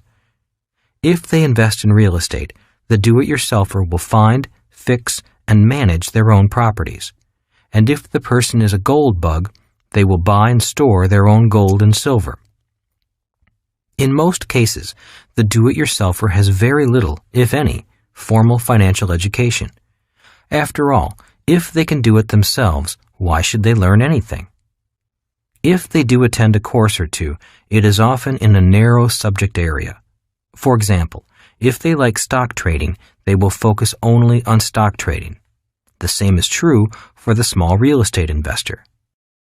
At the age of 9, when Rich Dad began my financial education with the game of Monopoly, he wanted me to have a bigger picture of the world of investing. The following are some of the basic big-picture asset classes he wanted me to spend my life learning: business, real estate, paper assets, commodities. As more people realize the need to invest, millions of them will become small level 4 investors in all 4 categories. After the 2007 market crash, millions of people have become entrepreneurs starting small businesses, and many are investing in real estate while prices are low. Most, however, are trying their hand at stock trading and stock picking. As the dollar declines in value, millions of people are beginning to save gold and silver instead of dollars. Obviously, those who also invest in their ongoing financial education, taking classes regularly and hiring a coach to enhance their performance, will outpace those who just do it on their own. With a sound financial education, a few of the level 4 investors will climb to the next level, the level 5 investor, the capitalist. Level 5, the capitalist level. This is the richest people in the world level. The level 5 investor, a capitalist, is a business owner from the B quadrant investing in the I quadrant. As stated earlier, the level 4 investor is the do-it-yourselfer from the S quadrant investing in the I quadrant. The following are a few examples of the differences between a level 4 investor and a level 5 capitalist investor. 1. The S quadrant investor generally uses his or her own money to invest. The B quadrant investor generally uses OPM, other people's money, to invest. This difference is one of the major differences between the level 4 and level 5 investor. 2. The S quadrant investor is often a solo investor. The S also stands for smartest. The B quadrant investor invests with a team. B quadrant investors do not have to be the smartest. They just have to have the smartest team. Most people know that 2 minds are better than 1, yet many S quadrant investors believe they are the smartest people in the world. 3. The S quadrant investor earns less than the B quadrant investor. 4. The S quadrant investor often pays higher taxes than the B quadrant investor. 5. The S quadrant also stands for selfish. The more selfish they are, the more money they make. The B quadrant investor must be generous. The more generous they are, the more money they make. 6. It is difficult to raise money as an S quadrant investor. It is easy for a B quadrant investor to raise capital. Once a person knows how to build a business in the B quadrant, success attracts money. It becomes easy to raise money in the I quadrant if you are successful in the B quadrant. That is the big if. The ease of raising capital is one of the biggest differences between being successful in the S quadrant versus being successful in the B quadrant. Once a person is successful in the B quadrant, life is easy. The challenge is becoming successful. The problem with success in the S quadrant is that raising capital is always difficult. For example, it is easy to take a B quadrant business public via selling shares of the business on the stock market. The story of Facebook is a modern example of how easy it is to raise capital for a B quadrant business. If Facebook had remained just a small web consulting firm, it would have been very difficult to raise investor capital. Another example is McDonald's. If McDonald's had remained just a single hamburger store, an S quadrant operation, no one would have invested in it. Once McDonald's began expanding into the B quadrant via a franchise system and was listed on the stock exchange, money poured in. The reason a business sells shares is because the more they share, the richer the entrepreneur becomes. An S quadrant business has a tough time selling shares because the business is too small to share. In real estate, the same is true. When I was a small real estate investor investing in single-family homes, condos, and small 4 to 30 unit apartment buildings, it was difficult getting loans. The moment Kim and I began investing in apartment buildings with over 100 units, banks were more than willing to lend us much more money. The reason? On 100-unit-plus properties priced in the millions, banks do not finance the investor. They finance the investment. In other words, on properties with over 100 units, banks look more closely at the investment than the investor. On top of that, bankers would rather lend $10 million than $10,000 since it takes just as much time to lend thousands as it does millions. Remember, bankers love debtors because debtors make the bank rich. Once bankers are satisfied with our ability to own and manage large apartment houses profitably, banks often line up to offer us money, even during a crisis. So the question is, who do level 5 investors get their money from? The answer is, they get their money from level 2 and level 3 investors who save their money in banks and pension plans. Starting with nothing. The reason I started this book with the story of Kim and me being homeless is to let listeners know that not having any money is not an excuse for not growing smarter, thinking bigger, and becoming richer. For most of my life, I have never had enough money. If I had let not having money be an excuse, I would never have become a capitalist. This is important because a true capitalist never has money. That is why they must know how to raise capital and use other people's money to make a lot of money for a lot of people. How to become a capitalist. My mom and dad wanted me to be successful in the E and S quadrants. My dad suggested I go to school, get my PhD, which he did himself, and work for the government or climb a corporate ladder in the E quadrant. My mom, a registered nurse, wanted me to become a medical doctor in the S quadrant. My rich dad suggested I become a capitalist. That meant I had to study the skills required for success in the B and I quadrants.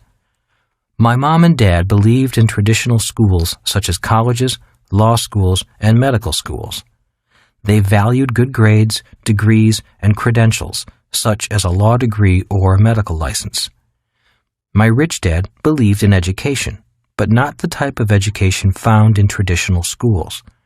Rather than go to school, my rich dad signed up for seminars and courses that improved his business and investing skills.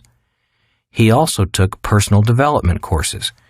He was not interested in grades or credentials. He wanted real-life skills that gave him strengths and operational skills in the B and I quadrants. When I was in high school, my rich dad often flew to Honolulu to attend seminars on entrepreneurship and investing. One day, when I told my poor dad that rich dad was going to a class on sales, my poor dad laughed. He could not understand why anyone would want to learn how to sell, especially if the class hours were not applied as credit to an advanced college degree. My poor dad also looked down upon my rich dad because my rich dad never finished high school. Because I had two dads with differing attitudes on education, I became aware that there is more than one type of education. Traditional schools are for those who want to be successful in the E and S quadrants. Another type of education is for those who want to be successful in the B and I quadrants. In 1973, I returned from Vietnam. It was time for me to make up my mind about which dad I was going to follow. Was I going to follow in my poor dad's footsteps and go back to school to become an E or an S, or take my rich dad's path and become a B or an I, eventually to become a capitalist? In 1973, my rich dad suggested I take classes on real estate investing. He said, if you want to be a successful capitalist, you must know how to raise capital and how to use debt to make money. That year, I took a 3-day workshop on real estate investing. It was the start of my education into the world of the capitalist. A few months later, after looking at over 100 properties, I purchased my first rental property on the island of Maui, using 100% debt financing and still putting $25 cash flow in my pocket each month. My real-life education had begun. I was learning to use other people's money to make money, a skill a true capitalist must know. In 1974, my contract with the Marine Corps was up, and I took a job with the Xerox Corporation in Hawaii, not because I wanted to climb the corporate ladder, but because Xerox had the best sales training program. Again, this was all part of my rich dad's educational program to train me to become a capitalist. By 1994, Kim and I were financially free, never needing a job or a company or a government retirement plan. Rich Dad was correct. My education could set me free, but not the education found in traditional schools. When the markets began to crash in 2007, rather than crash with the rest of the economy, our wealth skyrocketed. As the stock market and real estate markets crashed, great deals floated to the surface, and banks were more than eager to lend us millions of dollars to buy and take over their investments gone bad. In 2010 alone, Kim and I acquired over $87 million in real estate, using loans from banks and pension funds. That year was our best year so far. As Rich Dad often said, if you are a true investor, it does not matter if the markets are going up or coming down.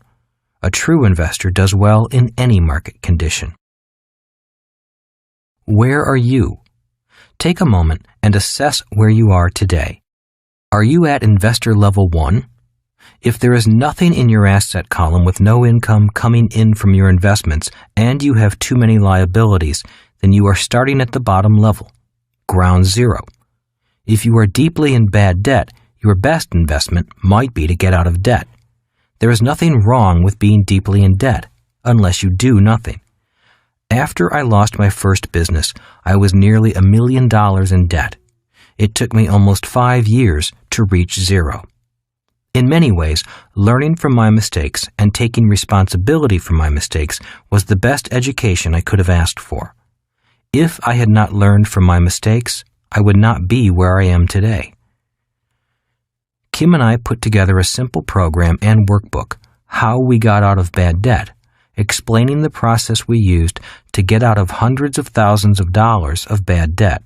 It is a simple, almost painless process. All it takes is some discipline and a willingness to learn. Are you at investor level 2? If you are a saver, be very careful, especially if you are saving money in a bank or in a retirement plan. In general, savers are losers. Saving is often a strategy for people who do not want to learn anything. You see, it takes no financial intelligence to save. You can train a monkey to save money. The risk in saving is that you learn little. And if your savings are wiped out, either by market decline or devaluation of the money supply, you wind up without money and without education. Remember that the US dollar has lost 95% of its value since 1971. It will not take long to lose the rest of its value. As stated before, a person can even lose money saving gold if they buy gold at the wrong price. I suggest taking a few courses on investing, either in stocks or real estate, and see if anything interests you. If nothing interests you, then keep saving. Remember that the bond market is the biggest market in the world simply because most people and businesses are savers, not investors. This may sound strange to savers, but the bond market and banks need borrowers. Are you at investor level 3?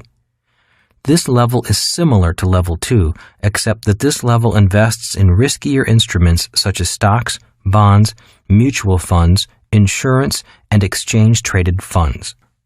Again, the risk with this level is that if everything is lost, the investor loses everything and learns nothing. If you are ready to move out of level 3 by investing in your financial education and taking control of your money, then level 4 is a good level for you. Are you at investor level 4? If you are here as a professional investor, congratulations. Very few people invest the time to learn and manage their own money. The key to success at level 4 is lifelong learning, great teachers, great coaches, and like-minded friends. Level 4 investors take control of their lives, knowing that their mistakes are their opportunities to learn and to grow. The fear of investing does not frighten them. It challenges them. Are you at investor level 5? To me, being a capitalist investor at level 5 is like being on top of the world. Literally, the world is your oyster. The world has no borders. In this world of high-speed technology, it is easier than ever to be a capitalist in a world of plenty. If you are at this level, keep learning and keep giving. Remember that true capitalists are generous because a B quadrant capitalist knows you must give more to receive more. It's your choice. One great thing about freedom is the freedom to choose to live the life you want to live. In 1973, at the age of 26, I knew I did not want to live my life the way my parents chose to live. I did not want to be living below my means, living paycheck to paycheck, trying to make ends meet. To me, this was not living. It may have been good for them, but I knew in my heart that it was not right for me. I also knew that going back to school for advanced degrees was not for me. I knew school did not make people rich because I grew up in a family of advanced degrees. Most of my uncles and aunts had master's degrees, and a few had their doctorates. I did not want to climb a corporate ladder in the E quadrant either, nor did I want to be a very special specialist in the S quadrant. So I took the path less traveled and decided to become an entrepreneur and professional investor. I wanted the freedom to travel the world, do business, and invest. It was my choice. I do not recommend that path for everyone, but I do recommend that a person choose. That is what freedom is, the power to choose. I encourage you to look at the 5 levels of investors and make your choice. Each level has its pros and cons, its advantages and disadvantages. Each level has a price greater than money. If you choose level 1, 2, or 3, there are many other people and organizations qualified to support your investment life at those levels. In 1997, Kim and I created the Rich Dad Company to provide educational games, programs, and coaches for those individuals who seek to be level 4 and level 5 investors. A final word on investing. In the world of money, you will often see the term ROI, return on investment. Depending upon whom you talk to, ROI will vary. For example, if you talk to a banker, he or she may say, "We pay 3% interest on your money." For many people, this may sound good. If you talk to a financial planner, they may say, "You can expect a return on your investment of 10% per year." To many people, a 10% return is exciting. To most people, especially those in the E and S quadrants, the higher your return, the greater the risk. So the person accepting a 10% return already assumes there is more risk in that investment than the 3% return from the bank. And there is. Ironically, both the 3% return from the bank and the 10% return from the stock market are extremely high risk. The money in the bank is at risk due to inflation and higher taxes caused by banks printing money. The 10% in the stock market is at risk due to volatility caused by HFT, high-frequency trading, and due to the novice investor investing without insurance. In my world, ROI stands for a return on information. This means that the more information I have, the higher my returns, and the lower my risk. I caution you, because what I am about to say may sound insane or too good to be true. Yet I assure you, it is true. In my world, the world of a level 4 and level 5 investor, an infinite return is expected, and with low risk. An infinite return means money for nothing. In other words, investors receive income without having any of their own money in the investment. In the earlier section, I wrote that I took a real estate course in 1973. After looking at over 100 investments, I purchased a condo on Maui using 100% financing, which means I used none of my own money. I put $25 each month into my pocket. That $25 was an infinite return on my investment, since I had zero invested. And I quote from that section, "My real-life education had begun. I was learning to use other people's money to make money, a skill a true capitalist must know." I know $25 a month is not a lot of money, yet it was not the money that was important to me. It was learning a way of thinking, a way of processing information and producing a result. One of the reasons that I have so much money today is simply because I was educated and trained to think differently. If you have read Rich Dad, Poor Dad, you may recall that the title of the first chapter is "The Rich Don't Work for Money." One of the reasons why those in the E and S quadrants have problems with that statement is because most went to school to learn to work for money. They did not go to school to learn how to have other people's money work for them. When Kim and I started the Rich Dad Company, we borrowed $250,000 from investors. We paid the money back once the company was up and running. Today, the business has returned multi-millions of dollars, not only to Kim and me, but to companies and individuals associated with Rich Dad. As I said, capitalists are generous. My point is that the moment a person knows how to make money out of nothing, or with other people's money or a bank's money, they enter a different world. It's a world almost exactly opposite from the E and S quadrants world of hard work, high taxes, and low returns on investment. The reason most people believe saving is smart and a 10% return in the stock market is worth it is simply due to a lack of financial education. Your best ROI is not a return on your investment, but a return on your information. This is why a financial education is essential, especially for the uncertainty of the world ahead. Remember this about the word education. Education gives us the power to turn information into meaning. In the information age, we are drenched with financial information. Yet without financial education, we cannot turn information into useful meaning for our lives. In closing, I say the I quadrant is the most important quadrant for your future. No matter what you do for a living, How well you do in the I quadrant will determine your future. In other words, even if you make very little money in the E or S quadrant, financial education in the I quadrant is your ticket to freedom and financial security. For example, my sister is a Buddhist nun. She earns nearly zero in the S quadrant. Yet she attends our investment courses and has steadily been increasing her financial education. Today, her future is bright because she stopped saving money in the bank and buying mutual funds and began investing in real estate and silver.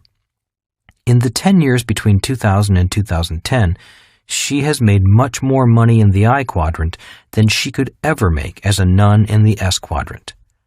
I am very proud of my sister. She may be a nun by profession, but she does not have to be a poor nun. Before listening further. Before we go on, here's the big question. 1. What level of investor are you? If you are truly sincere about getting wealthy quickly, review the 5 levels. Each time I review the levels, I see a little of myself in all the levels. I recognize not only strengths, but also character flaws that hold me back. The way to great financial wealth is to strengthen your strengths and address your character flaws. And the way to do that is by first recognizing them rather than pretending that you're perfect. We all want to think the best of ourselves. I've dreamed of being a level 5 capitalist for most of my life. I knew this was what I wanted to become from the moment my rich dad explained the similarities between a stock picker and a person who bets on horses. But after studying the different levels of this list, I could see the character flaws that held me back. I found character flaws in myself from level 4 that would often rear their ugly heads in times of pressure. The gambler in me was good, but it was also not so good. So with the guidance of Kim, my friends, and additional schooling, I began addressing my own character flaws and turning them into strengths. My effectiveness as a level 5 investor improved immediately. Although I do operate today as a level 5 investor, I continue to review the 5 levels and work on improving myself. Here's another question for you. 2. What level of investor do you want or need to be in the near future? Warning: anyone with the goal of becoming a level 5 investor must develop their skills first as a level 4 investor. Level 4 cannot be skipped on your path to level 5. Anyone who tries to do this is really a level 3 investor, a gambler. If your answer to question 2 is the same as that in question 1, then you are where you want to be. If you are happy where you are as an investor, then there's not much need to listen any further to this book. One of life's greatest joys is to be happy where you are. Congratulations. However, if you still want and need to know more financially and continue to be interested in pursuing your financial freedom, continue listening. The remaining chapters will focus primarily on the characteristics of someone in the B and I quadrants. In these chapters, you will learn how to move from the left side of the cash flow quadrant to the right side easily and with low risk. The shift from the left side to the right will continue to focus on intangible assets that make possible the tangible assets on the right side. Before going on, I have one last question. 3. To go from homeless to millionaires in less than 10 years, what level of investor do you think Kim and I had to be? The answer is found in the next chapter, where I share some learning experiences from our personal journey to financial freedom. Chapter 6. You cannot see money with your eyes. Money is an idea that is more clearly seen with your mind. In late 1974, I purchased a small condominium on the fringes of Waikiki as one of my first investment properties. The price was $56,000 for a cute 2-bedroom, 1-bath unit in an average building. It was a perfect rental unit, and I knew it would rent quickly. I drove to my rich dad's office, all excited about showing him the deal. He glanced at the documents, and in less than a minute, he looked up and asked, "How much money are you losing a month?" "About $100 a month," I said. "Don't be foolish," Rich Dad said. "I haven't gone over the numbers, but I can already tell from the written documents that you're losing much more than that. And besides, why in the world would you knowingly invest in something that loses money?" "Well, the unit looked nice and I thought it was a good deal. A little paint and the place would be as good as new," I said. "That doesn't justify knowingly losing money," smirked Rich Dad. "Well, my real estate agent said not to worry about losing money every month. He said that in a few years, the price of this unit will double. In addition, the government gives me a tax break on the money I lose. Besides, it was such a good deal that I was afraid someone else would buy it if I didn't." Rich Dad stood and closed his office door. When he did that, I knew I was about to be chewed out as well as be taught an important lesson. I'd been through these types of educational sessions before. "So, how much money are you losing a month?" Rich Dad asked again. "About $100, I repeated nervously. Rich Dad shook his head as he scanned the documents. The lesson was about to begin. On that day, I learned more about money and investing than I had in all my previous 27 years of life.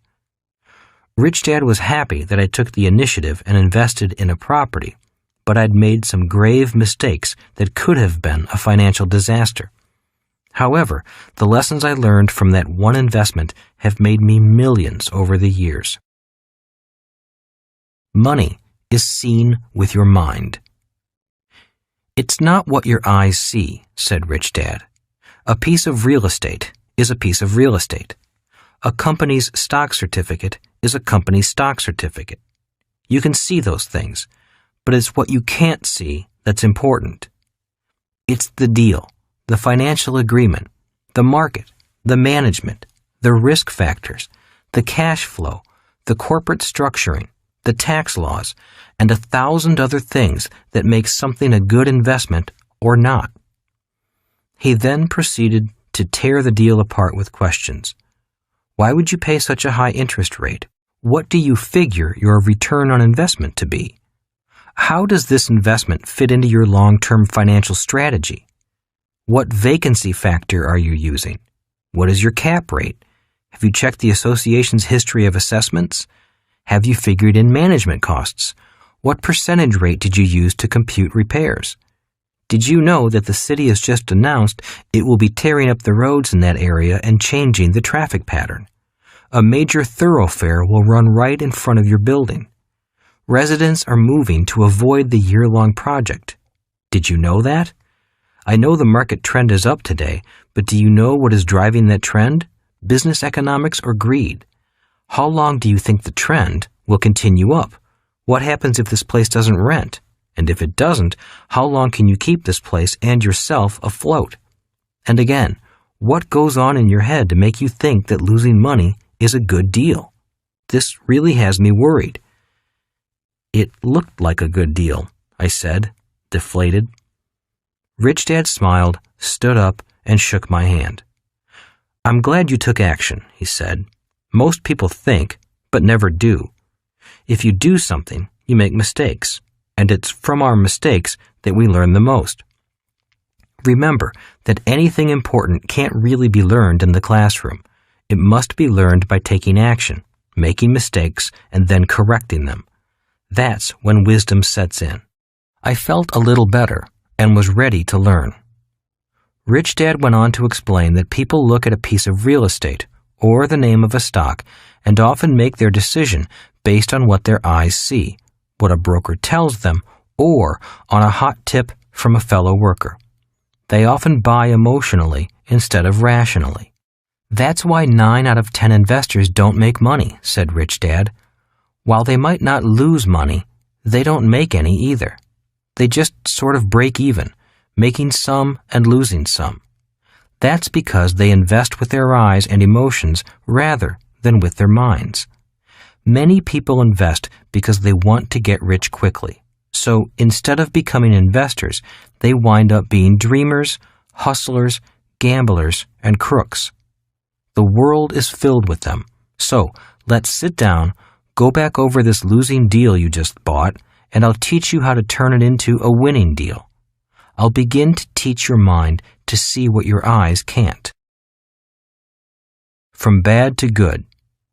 The next morning, I went back to the real estate agent, rejected the deal as it stood, and reopened negotiation. It wasn't a pleasant process, but I learned a lot. 3 days later, I returned to see Rich Dad. The price of the condo stayed the same, and the agent got his full commission because he deserved it.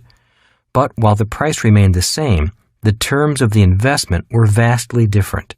By renegotiating the interest rate, payment terms, and the amortization period, instead of losing money, I was now certain of making a net profit of $80 per month, even after the management fee and an allowance for vacancy was factored in. I could even lower my rent and still make money if the market went bad. I could definitely raise the rent if the market got better. I estimated that you were going to lose at least $150 per month, said Rich Dad, probably more. If you had continued to lose $150 per month based on your salary and expenses, how many of these deals could you afford? Barely one, I replied. Most months I don't have an extra $150. If I had done the original deal, I would have struggled financially every month, even after the tax breaks.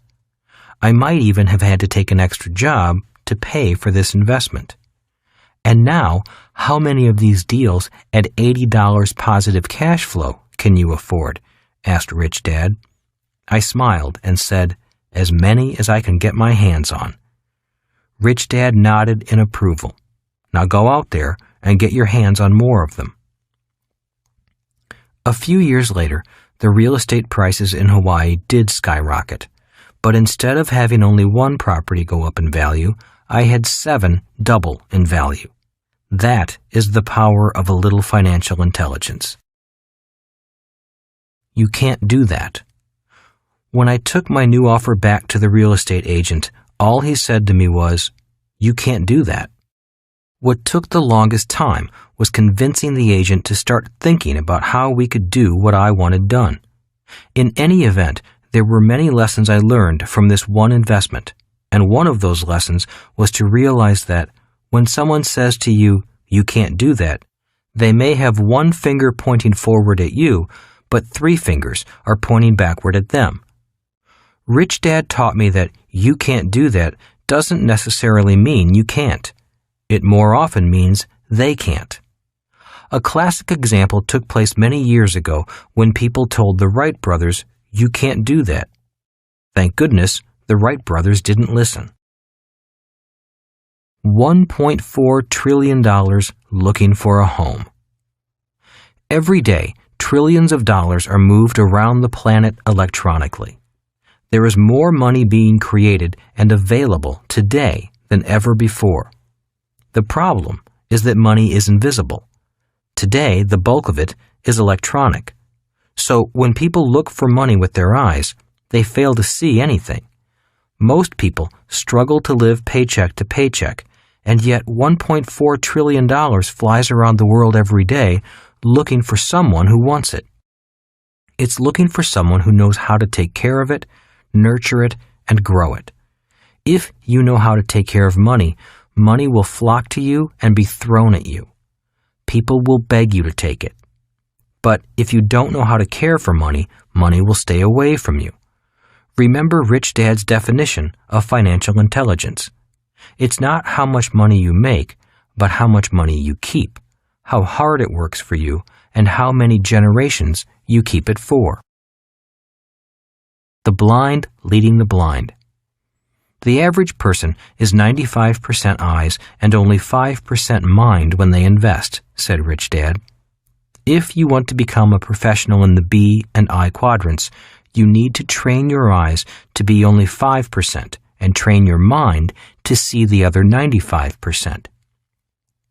Rich Dad went on to explain that people who train their minds to see money have tremendous power over people who don't. He was adamant about whom I took financial advice from. The reason most people struggle financially is because they take advice from people who are also mentally blind to money. It's the classic tale of the blind leading the blind. If you want money to come to you, you must know how to take care of it. If money isn't first in your head, it won't stick to your hands. If it doesn't stick to your hands, then money, and people with money, will stay away from you. Train your brain to see money. So, what is the first step in training your brain to see money? The answer is easy. It's financial literacy. It begins with the ability to understand the words and the number systems of capitalism. If you don't understand the words or the numbers, you might as well be speaking a foreign language. And in many cases, each quadrant represents a foreign language. If you look at the Cashflow Quadrant, each quadrant is like a different country. They don't all use the same words, and if you don't understand the words, you won't understand the numbers. For example, if a medical doctor says your systolic is 120 and your diastolic is 80, is that good or bad? Is that all you need to know for your health? The answer is obviously no, but it's a start. It's like asking, my stock's PE is 12 and my apartment's cap rate is 12. Is this all I need to know for my wealth?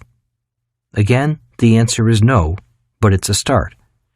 At least we're beginning to speak the same words and use the same numbers. And that is the beginning of financial literacy, which is the basis of financial intelligence. It starts with knowing the words and numbers. The doctor is speaking from the S quadrant, and the investor is speaking with the words and numbers of the I quadrant. They might as well be speaking different languages. I disagree when someone says to me it takes money to make money. In my opinion, the ability to make money with money begins with understanding the words and the numbers. As my rich dad always said, if money is not first in your head, it won't stick to your hands. Know what real risk is. The second step in training your brain to see money is to learn to recognize what real risk is. When people say to me that investing is risky, I simply say, investing is not risky. Being uneducated is risky. Investing is much like flying. If you've been to flight school and spent a number of years gaining experience, then flying is fun and exciting. But if you've never been to flight school, I'd leave the flying to someone else. Bad advice is risky. Rich Dad firmly believed that any financial advice was better than no financial advice. He was a man with an open mind. He was courteous and listened to many people, but he relied ultimately on his own financial intelligence to make his decisions. If you don't know anything, then any advice is better than no advice. But if you can't tell the difference between bad advice and good advice, then that is risky. Rich Dad firmly believed that most people struggle financially because they operate on financial information handed down from parent to child, and most people don't come from financially sound families. He often said, bad financial advice is risky, and most of the bad advice is handed out at home, not from what is said, but from what is done. Children learn by example more than words. Your advisors are only as smart as you. Rich Dad said, your advisors can only be as smart as you are.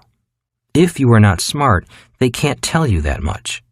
If you are financially well educated, competent advisors can give you more sophisticated financial advice.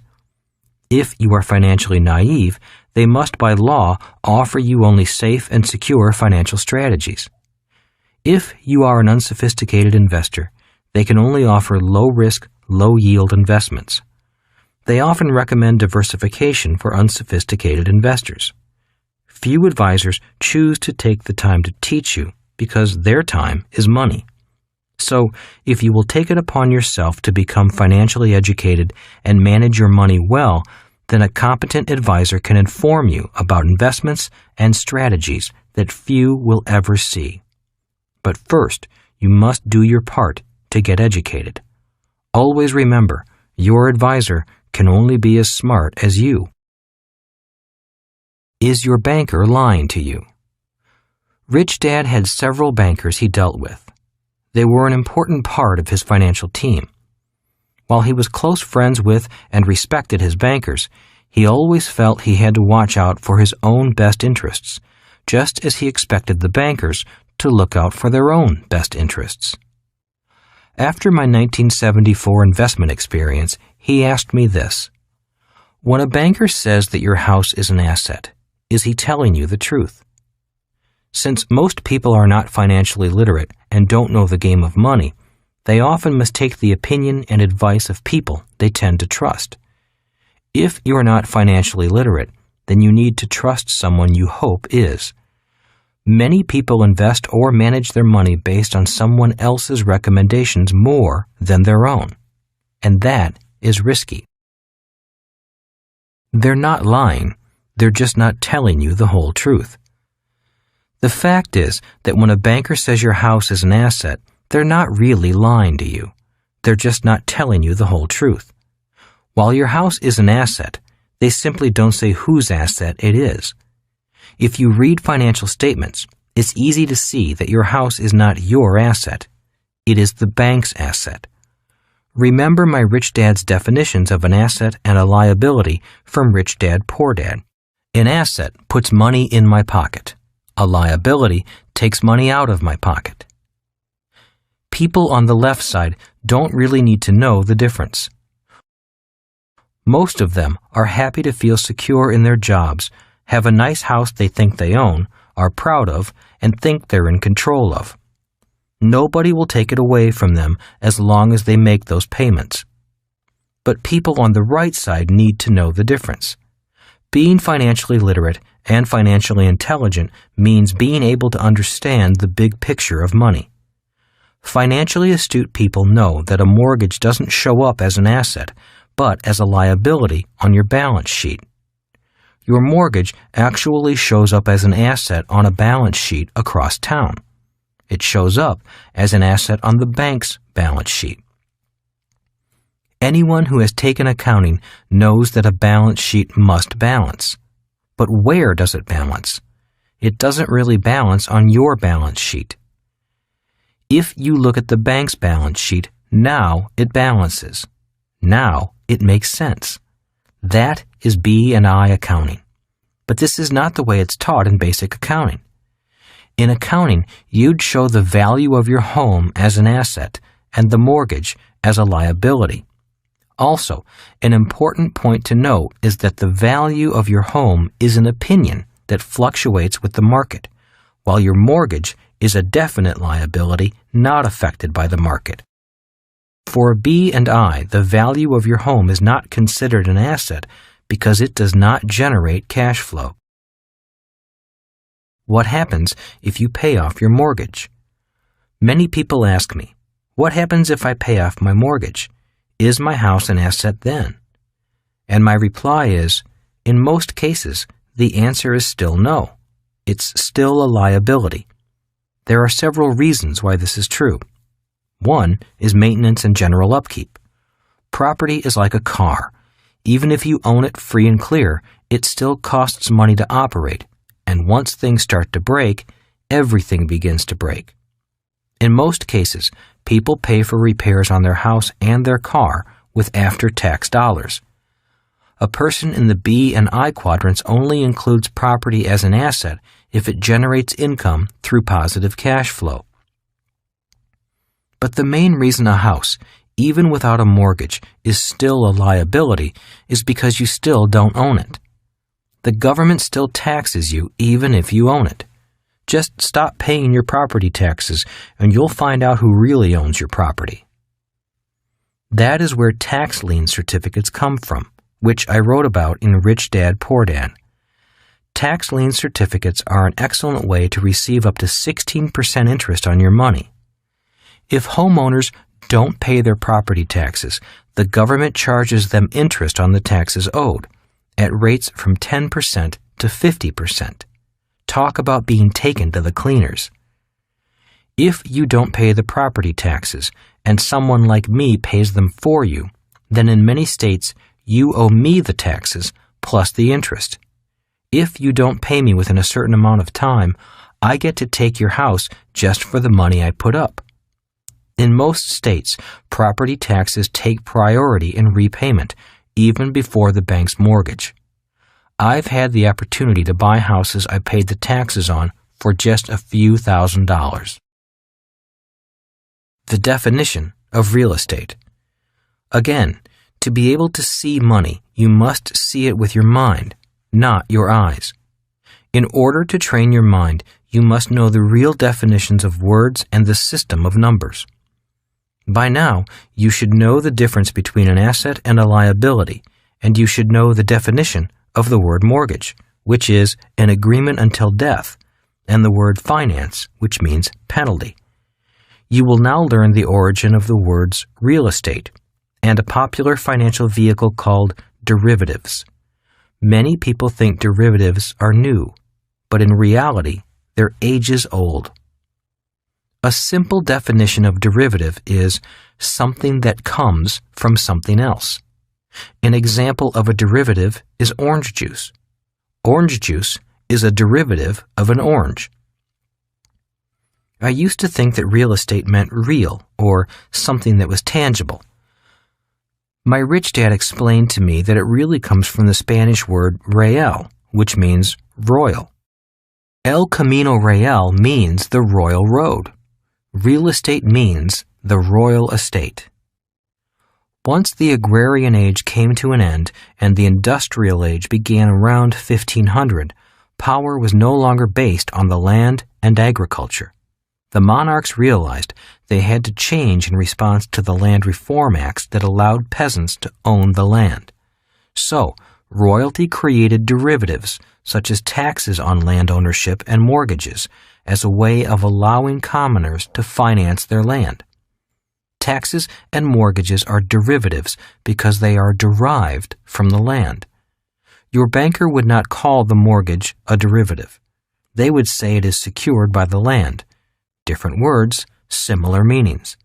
So once royalty realized that money was no longer in the land, but in the derivatives that came from the land, the monarchs set up banks to handle the increased business.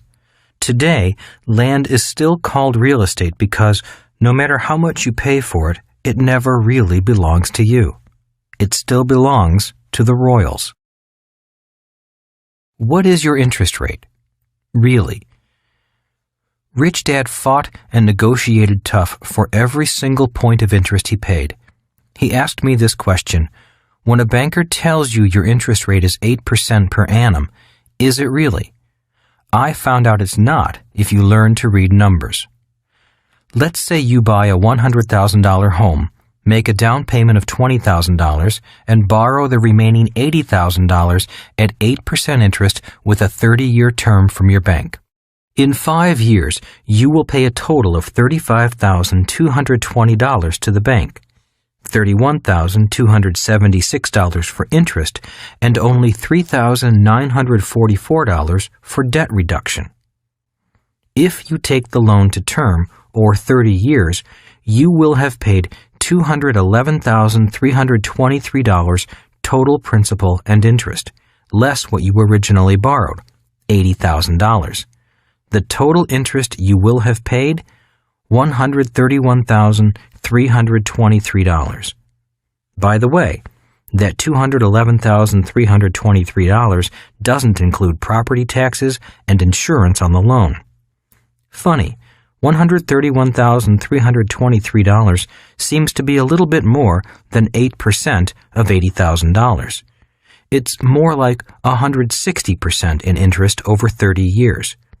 As I said, they're not lying. They're just not telling the whole truth. And if you can't read numbers, you'd really never know. And if you're happy with your house, you'll never really care. But of course, the industry knows that in a few years, you're going to want a new house, a bigger house, a smaller house, a vacation house, or a refinance on your mortgage. They know it, and, in fact, they count on it. Industry average. In the banking industry, a 7-year average is used as the life expectancy for a mortgage. That means banks expect the average person to buy a new house or refinance every 7 years. And that means, in this example, they expect to get their original $80,000 back every 7 years, plus $43,291 in interest. And that's why it is called a mortgage, which comes from the French word mortier, or agreement until death. The reality is that most people will continue to work hard, get pay raises, and buy new houses with new mortgages. On top of that, the government gives a tax break to encourage taxpayers to buy more expensive houses, which means higher property taxes for the government. Every time I watch television, I see commercials where handsome athletes smile and tell you to take all your credit card debt and roll it into a bill consolidation loan. That way, you can pay off those credit cards and carry a new loan at a lower interest rate. They tell you why it's financially intelligent to do this. A bill consolidation loan is a smart move on your part because the government gives you a tax deduction for the interest payments you make on your home mortgage. Viewers, thinking they see the light, run down to their finance company, refinance their home, pay off their credit cards, and feel intelligent. A few weeks later, they're shopping and see a new dress, a new lawnmower, or realize their kid needs a new bicycle, or they need to take a vacation because they're exhausted. They have excellent credit, they pay their bills, their little heart goes pitter-patter, and they say to themselves, "Oh, go on. You deserve it. You can pay it off a little every month." Emotions overpower logic, and the credit card comes out of hiding. As I said, when bankers say your house is an asset, they are not lying. When the government gives you a tax break for being in debt, it is not because they're concerned about your financial future. The government is concerned about its financial future. So when your banker, your accountant, your attorney, and your teachers tell you that your house is an asset, they just fail to say whose asset it is. What about savings? Are they assets? Now, your savings really are assets. That's the good news. But again, if you read financial statements, you'll understand the total picture. While it's true that your savings are assets, when you look across town at the bank's balance sheet, your savings show up as a liability. Why are your savings and checkbook balances a liability to banks? Because they have to pay you interest for your money, and it costs them money to safeguard it. If you can grasp the significance of these words, you might begin to better understand what the eyes cannot see about the game of money. Why you don't get a tax break for saving money. If you notice, you get a tax break for buying a house and going into debt, but you don't get a tax break for saving money. Have you ever wondered why? I'm not sure either, but I imagine that one big reason is because your savings are a liability to banks. Why would they ask the government to pass a law that would encourage you to put even more money in their bank, money that is a liability to them? They don't need your savings. Besides, banks really don't need your savings. They don't need much in deposits because they can magnify money at least 10 times. If you put $1 in the bank, by law, the bank can lend out $10 and, depending upon the reserve limits imposed by the central bank, possibly much more. That means your single dollar suddenly becomes $10 or more. It's magic. When my rich dad showed me that, I fell in love with the idea. At that point, I knew that I wanted to own a bank and not go to school to become a banker. On top of that, the bank may pay less than 1% interest on that $1. In better economic times, it could be 5%, and you, as a consumer, would feel secure because the bank is paying you something on your money. Banks see this as good customer relations because if you have savings with them, you may come in and borrow money too. They want you to do this because they can then charge 9% or more on what you borrow. While you may make less than 1% on your dollar, the bank can make 9% or more on the $10 of debt your single dollar has generated. Recently, I received a new credit card offer that advertised 8.9% interest. But since I understood the legal jargon in the fine print, I saw it was really 23%. Needless to say, I took a pass. They get your savings anyway. The other reason they don't offer a tax break for savings is more obvious. If you can read the numbers and see which way the cash is flowing, you'll notice that they'll get your savings anyway. The money you could be saving in your asset column is flowing instead out of your liability column in the form of interest payments on your mortgage. This ends up in the bank's asset column. That's why they don't need the government to give you a tax incentive to save.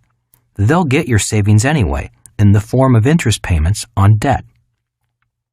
Politicians aren't about to mess with the system because the banks, insurance companies, building industry, brokerage houses, and others contribute a lot of money to their campaigns, and the politicians know the name of the game.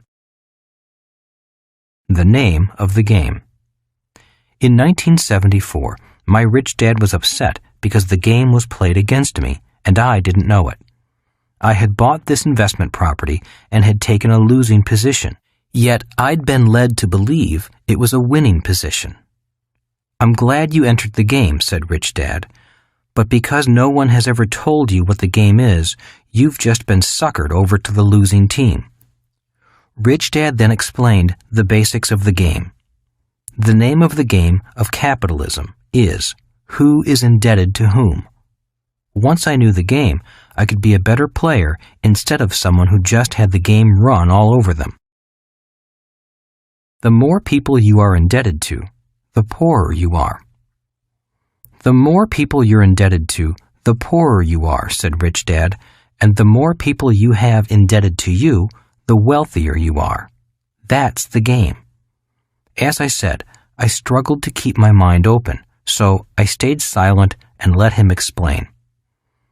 We're all in debt to someone else. The problems occur when the debt gets out of balance. Unfortunately, the poor people of this world have been run over so hard by the game that they often can't get any deeper into debt. The same is true for poor countries. The world simply takes from the poor, the weak, and the financially uninformed. If you have too much debt, the world takes everything you have, including your time, your work, your home, your life, your confidence, even your dignity, if you let them. I don't make the rules, but I do know the game, and I play it well. I'll explain the game to you if you want to learn to play. Then, after you've mastered the game, you can decide what to do with what you know. Money is debt. Rich Dad went on to explain that even our currency isn't an instrument of equity, but an instrument of debt. Every dollar used to be backed by gold or silver, but is now an IOU guaranteed to be paid by the taxpayers of the issuing country. As long as the rest of the world has confidence in the American taxpayer to work and pay for this IOU called money, the world has confidence in our dollar. If that key element of money, confidence, suddenly disappears, the economy comes down like a house of cards. Take the example of the German Weimar government marks that became utterly worthless just before World War II. As one story goes, an elderly woman was pushing a wheelbarrow full of marks to buy a loaf of bread. When she turned her back, someone stole the wheelbarrow and left the pile of worthless money all over the street.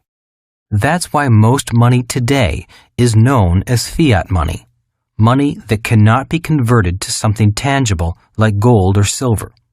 The money is only good as long as people have confidence in the government backing it.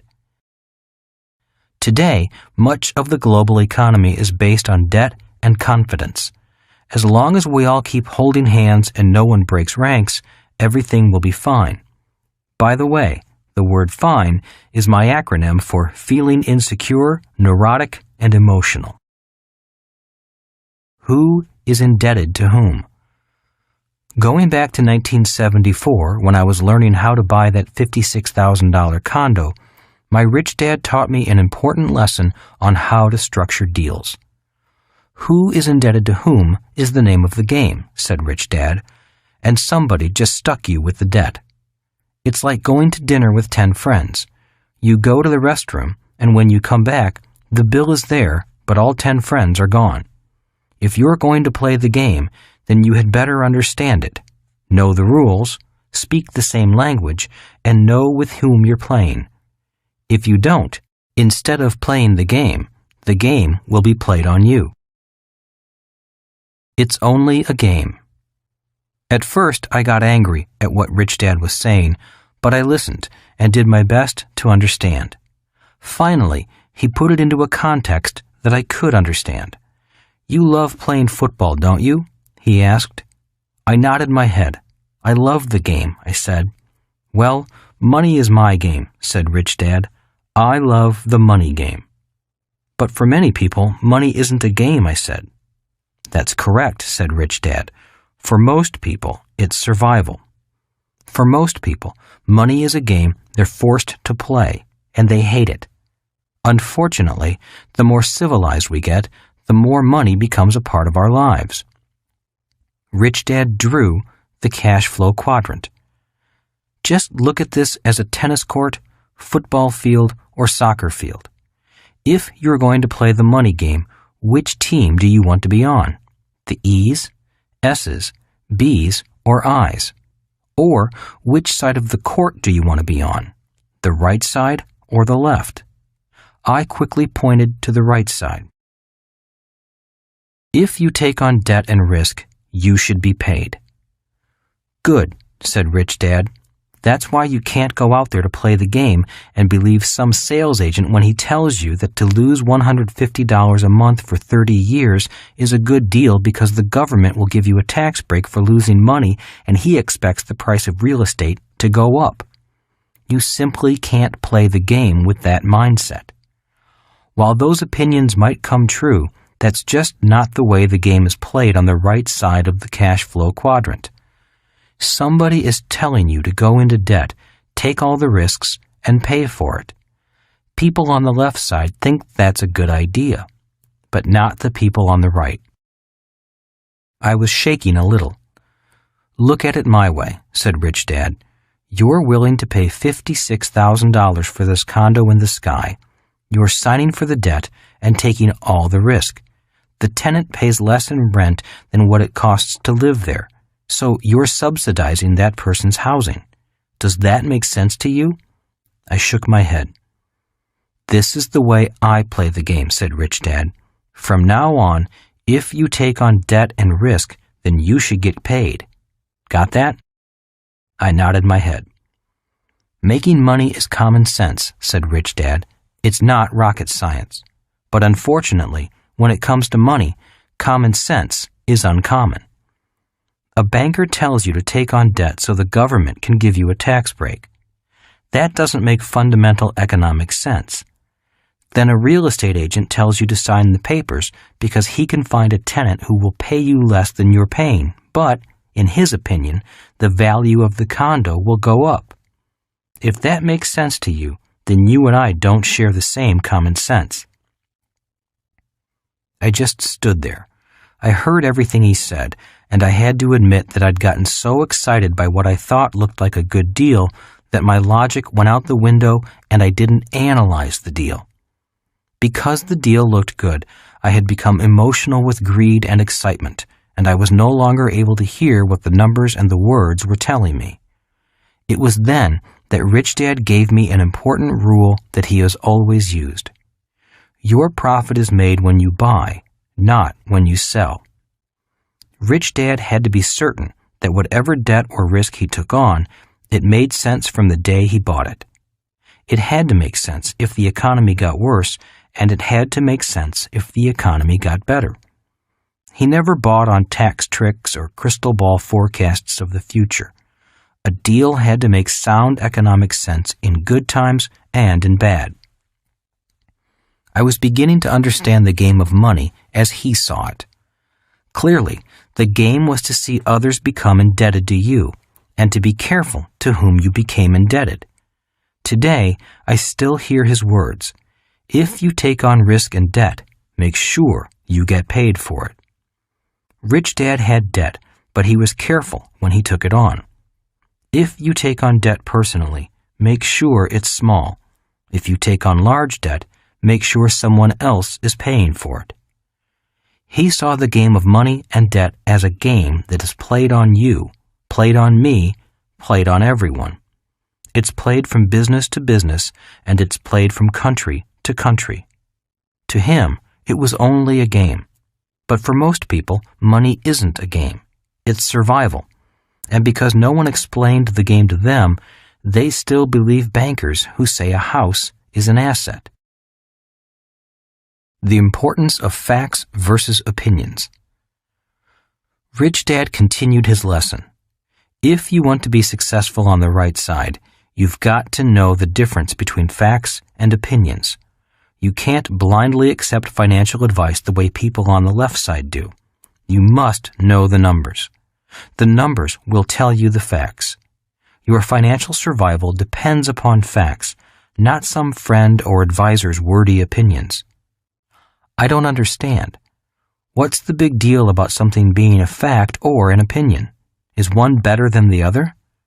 No, replied Rich Dad. Just know when something is a fact and when something is an opinion. Still puzzled, I stood there with a confused look on my face. What is your family's home worth? Asked Rich Dad. Oh, I know, I replied quickly. My parents are thinking about selling, so they had a real estate agent come in and do an appraisal. They said the house was worth $36,000. That means my dad's net worth increased by $16,000 because he only paid $20,000 for it 5 years ago. So is the appraisal and your dad's net worth a fact or an opinion? Asked Rich Dad. I thought about it for a while and understood what he was getting at. Both are opinions, aren't they? Rich Dad nodded his head. Very good. Most people struggle financially because they spend their lives using opinions rather than facts when making financial decisions. Opinions such as, your house is an asset.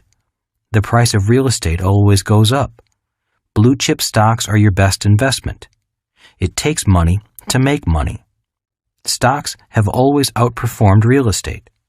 You should diversify your portfolio. You have to be dishonest to be rich. Investing is risky. Play it safe. I sat there deep in thought, realizing that most of what I heard about money at home was really people's opinions, not facts. Is gold an asset? Asked Rich Dad, snapping me out of my daydream. Yes, of course, I replied. It's the only real money that has withstood the test of time. See, there you go again, smiled Rich Dad. All you're doing is repeating someone else's opinion about what is an asset rather than checking out the facts. Gold is only an asset, by my definition, if you buy it for less than you sell it for, Rich Dad said slowly. In other words, if you bought it for $100 and sold it for $200, then it was an asset. But if you bought 1 ounce for $200 and you sold it for $100, then gold in this transaction was a liability. It is the actual financial numbers of the transaction that ultimately tell you the facts. In reality, the only thing that is an asset or liability is you, because only you can make decisions that make gold an asset or a liability. That is why financial education is so important. I've seen so many people take a perfectly good business or piece of real estate and turn it into a financial nightmare. Many people do the same in their personal lives. They take hard-earned money and create a lifetime of financial liabilities. I was even more confused, a little hurt inside, and wanted to argue. Rich Dad was toying with my brain. Many a man has been suckered because he didn't know the facts. Every day, I hear horror stories of someone who lost all their money because they thought an opinion was a fact. It's okay to use an opinion when making a financial decision, but you must know the difference. Millions of people have made life decisions based upon opinions handed down from generation to generation, and then they wonder why they struggle financially. "What kind of opinions?" I asked. Rich Dad chuckled to himself before he answered. "Well, let me give you a few common ones we have all heard. You should marry him. He'll make a good husband. Find a secure job and stay there all your life. Doctors make a lot of money. They have a big house. They must be rich. He has big muscles. He must be healthy. This is a nice car. It's only been driven by a little old lady. There is not enough money for everyone to be rich. The earth is flat. Humans will never fly. He's smarter than his sister. Bonds are safer than stocks. People who make mistakes are stupid. He will never sell for such a low price. She will never go out with me. Investing is risky. I'll never be rich. I didn't go to college, so I'll never get ahead. You should diversify your investments. You should not diversify your investments." Rich Dad went on and on until finally he could tell I was tired of hearing his examples of opinions. "Okay, I've heard enough. What's your point?" "Thought you'd never stop me," Rich Dad said, smiling. "The point is that most people's lives are determined by their opinions rather than the facts. For a person's life to change, they first need to change their opinions and then start looking at the facts. If you can read financial statements, you'll be able to see the facts of an individual's or a company's financial success, rather than going by opinions, yours or somebody else's. As I said, one is not better than the other, but to be successful in life, especially financially, you must know the difference. If you can't verify something as a fact, then it's an opinion. Financial blindness occurs when a person can't read a financial statement, leaving them to rely on someone else's opinion. Financial insanity is caused when opinions are used as facts. If you want to be on the right side of the cash flow quadrant, you must know the difference between facts and opinions. Few lessons are more important than this one. I sat there listening quietly, doing my best to understand what he was saying. It was obviously a simple concept, yet it was larger than my brain could accept at that moment. "Do you know what due diligence is?" Rich Dad asked. I shook my head. Due diligence simply means doing your homework and finding out which statements are opinions and which are facts. When it comes to money, most people are either lazy or searching for shortcuts, so they don't do enough due diligence. And there are still others who are so afraid of making mistakes that all they do is due diligence and then do nothing. Too much due diligence is also called analysis paralysis. The point is that you must know how to sift through facts and opinions and then make your decision. As I said, most people are in financial trouble today simply because they've taken too many shortcuts and are making their life's financial decisions based upon opinions, often the opinions of an E or an S, and not the facts. If you want to be a B or an I, you must be keenly aware of this difference. I didn't fully appreciate Rich Dad's lesson that day, yet few lessons have served me better than that one. Years later, in the early 1990s, Rich Dad watched the stock market climb out of sight. His only comment was, "That's what happens when highly paid employees or self-employed people with big paychecks, paying excessive amounts in taxes, greatly in debt, and with only paper assets in their portfolio, begin handing out investment advice. Millions are about to get hurt following the opinions of people who think they know the facts." Warren Buffett, America's greatest investor, once said, "If you're in a poker game and after 20 minutes you don't know who the patsy is, then you're the patsy." Why people struggle financially.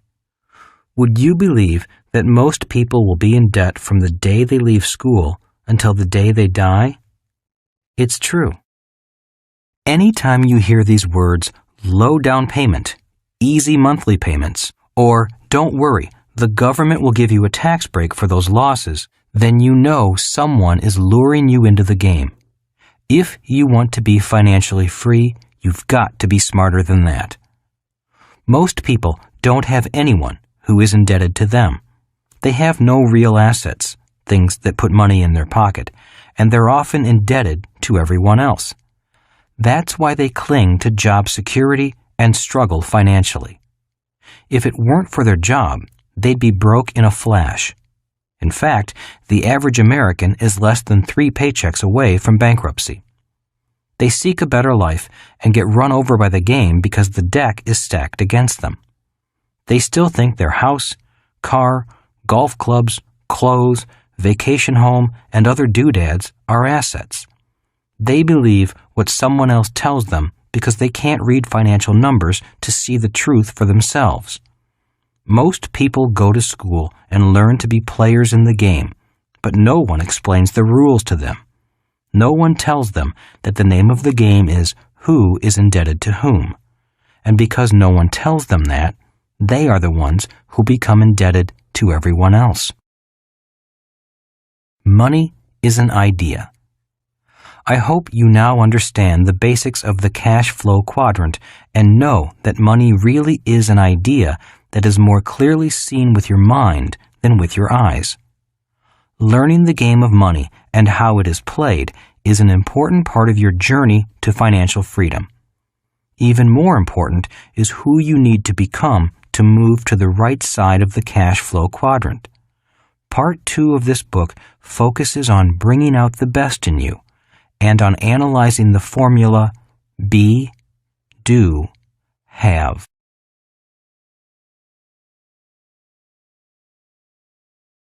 Part 2. Bringing out the best in you. Chapter 7. Becoming who you are. The real issue is the changes you must go through and who you become in the process. It's not being homeless that matters, my rich dad said. It's about who you are. Keep striving and you'll become somebody. Quit and you'll also become somebody, but not the same person. The changes you go through. For those of you contemplating going from job security to financial security, all I can offer you are words of encouragement. For Kim and me, it took being homeless and desperate before I found the courage to move forward. That was our path, but it definitely doesn't have to be your path. As I described earlier, there are ready-made systems that can help you cross the bridge to the right side of the cash flow quadrant. The real issue is the changes you must go through internally and who you become in the process. For some people, the process is easy. For others, the journey is impossible. Money is a drug. Rich Dad always said to Mike and me, money is a drug. The main reason he refused to pay us while we worked for him was because he never wanted us to become addicted to working for money. If you become addicted to money, it's hard to break that addiction. When I called him from California as a grown man to ask him for money, he wasn't about to break a pattern he started with me years before. He didn't give us money as kids, and he wasn't about to start now. Instead, he continued to be tough and guide me away from the addiction of working for money. He called money a drug because he observed people who were happy when they had money and upset or moody when they didn't. Just as heroin addicts get high when they inject the drug, they also get moody and violent when they don't have it. Be careful of money's addictive power, he often said. Once you get used to receiving it, that addiction keeps you attached to the way you got it. Put another way, if you receive money as an employee, then you get accustomed to that way of acquiring it. If you get used to generating money by being self-employed, it's often difficult to break the attachment to earning money in that way. And if you get used to government handouts, that too is a hard pattern to break. The hardest part about moving from the left side to the right side is the attachment you have to the way you are used to earning money, said Rich Dad. It's more than breaking a habit. It's breaking an addiction. That's why he stressed to Mike and me to never work for money. He insisted we learn to create our own systems as a way of acquiring money. The patterns. For Kim and me, the hardest part in trying to become people who generate income in the B and I quadrants was that all of our past conditioning was holding us back. It was tough when friends said, "Why are you doing this? Why don't you just get a job?" It was even more difficult because there was a part of us that also wanted to go back to the security of a paycheck. Rich Dad explained to Mike and me that the world of money was one large system, and we as individuals learn to operate in certain patterns within that system. An E works for the system. An S is the system. A B creates, owns, and/or controls the system. An I invests money into the system. The pattern Rich Dad was talking about was the pattern we naturally gravitate to when it comes to money. When a person feels the need for money, Rich Dad explained, an E will automatically look for a job, an S often will do something alone, a B will create or buy a system that produces money, and an I will look for an opportunity to invest in an asset that produces more money. Why it's hard to change a pattern. The reason it's hard to change a pattern is because money today is essential for life. In the agrarian age, money wasn't that important because the land could provide food, shelter, warmth, and water without money. Once we moved into cities during the industrial age, money signified life itself. Today, even water costs money, said Rich Dad. He went on to explain that when you begin to move from, let's say, the E quadrant to the B quadrant, the part of you that is addicted to being an E or afraid that life will end begins to kick and fight back. It's like a drowning person beginning to fight for air, or a starving man who will eat anything to survive. It's this internal battle that makes it so hard. The struggle between who you no longer are and who you want to become is the problem, Rich Dad explained to me over the phone. The part of you that still seeks security is in a war with that part of you that wants freedom. Only you can decide which will win. You will either build that business or you'll go back to finding a job. Forever. Find your passion. Do you really want to move forward? Asked Rich Dad. Yes, I said hurriedly. Have you forgotten what you set out to do? Have you forgotten about your passion and what caused you to get into this predicament in the first place? Asked Rich Dad. Oh, I replied, a little startled. I had forgotten. I stood there at the payphone, clearing my head so I could remember what got me into this mess in the first place. I knew it, said Rich Dad, his voice booming over the phone. You're more worried about your own personal survival than keeping your dream alive.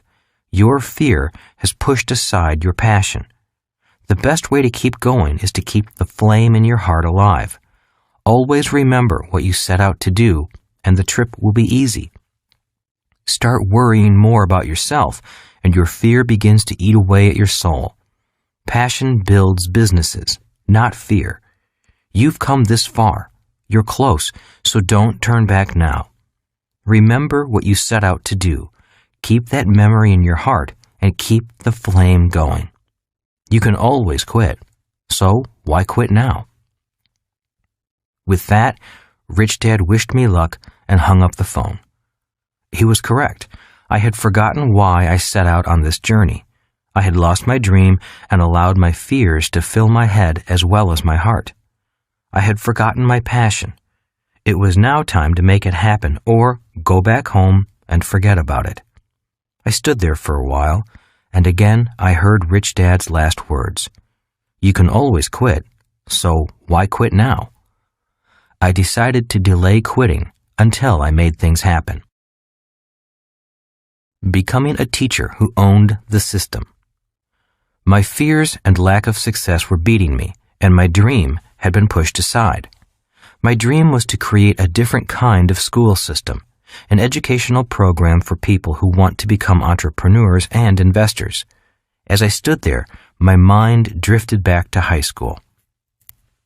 When I was 15, my high school guidance counselor asked me, "What are you going to do when you grow up? Are you going to become a teacher like your dad?" Looking straight at my counselor, my answer was straightforward, strong, and filled with conviction. I'll never be a teacher.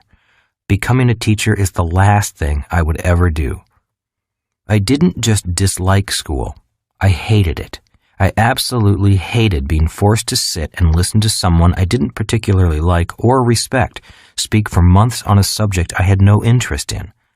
I fidgeted, squirmed, caused problems in the back of the room, or simply skipped class. So when my guidance counselor asked me if I was planning to seek a career as a teacher following in my father's footsteps, I nearly jumped out of my skin. Little did I know at the time that passion is a combination of love and hate. I loved learning, but I hated school. I absolutely detested sitting there and being programmed into becoming something I did not want to be. I was not alone. Notable quotes on education. Winston Churchill once said, "Personally, I am always ready to learn, although I do not always like being taught."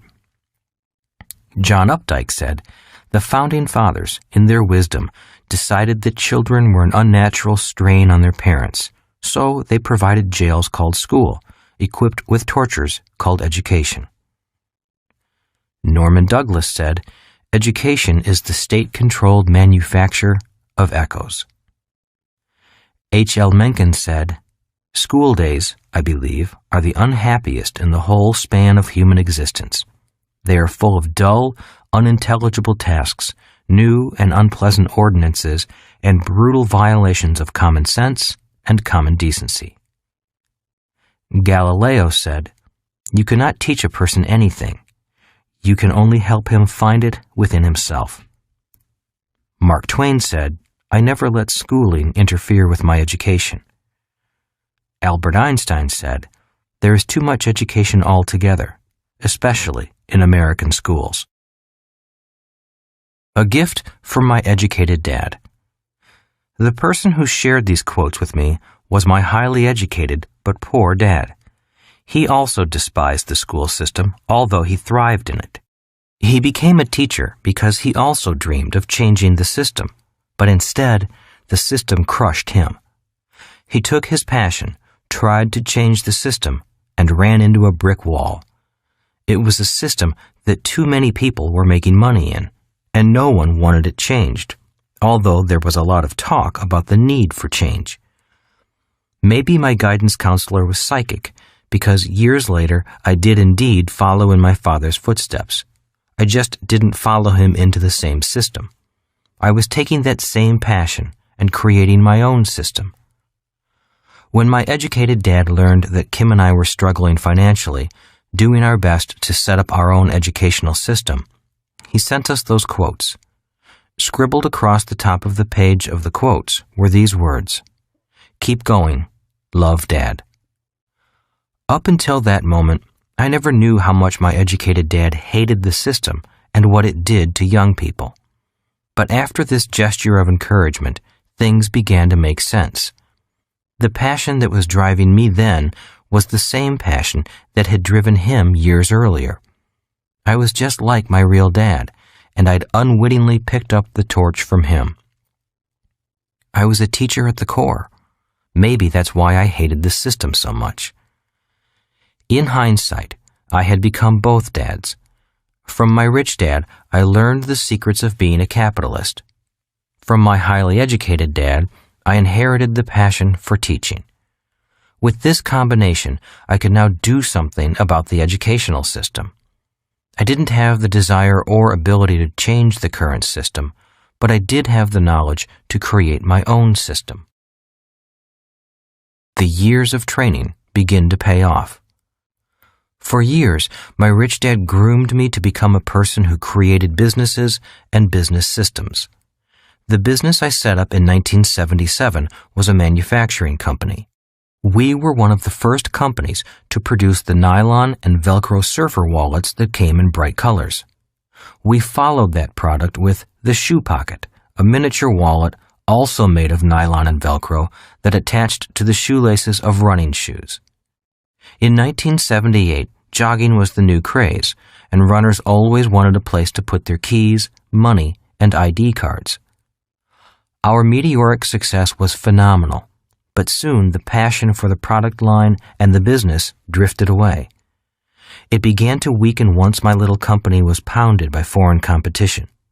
Taiwan, South Korea, and Hong Kong were shipping products identical to mine and wiping out the markets we developed.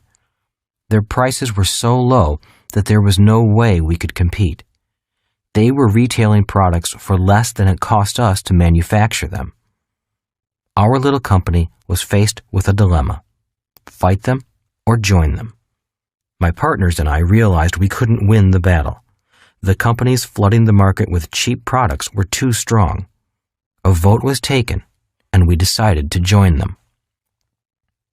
The tragedy was that, in order to stay afloat, we had to let go of most of our faithful and hardworking staff.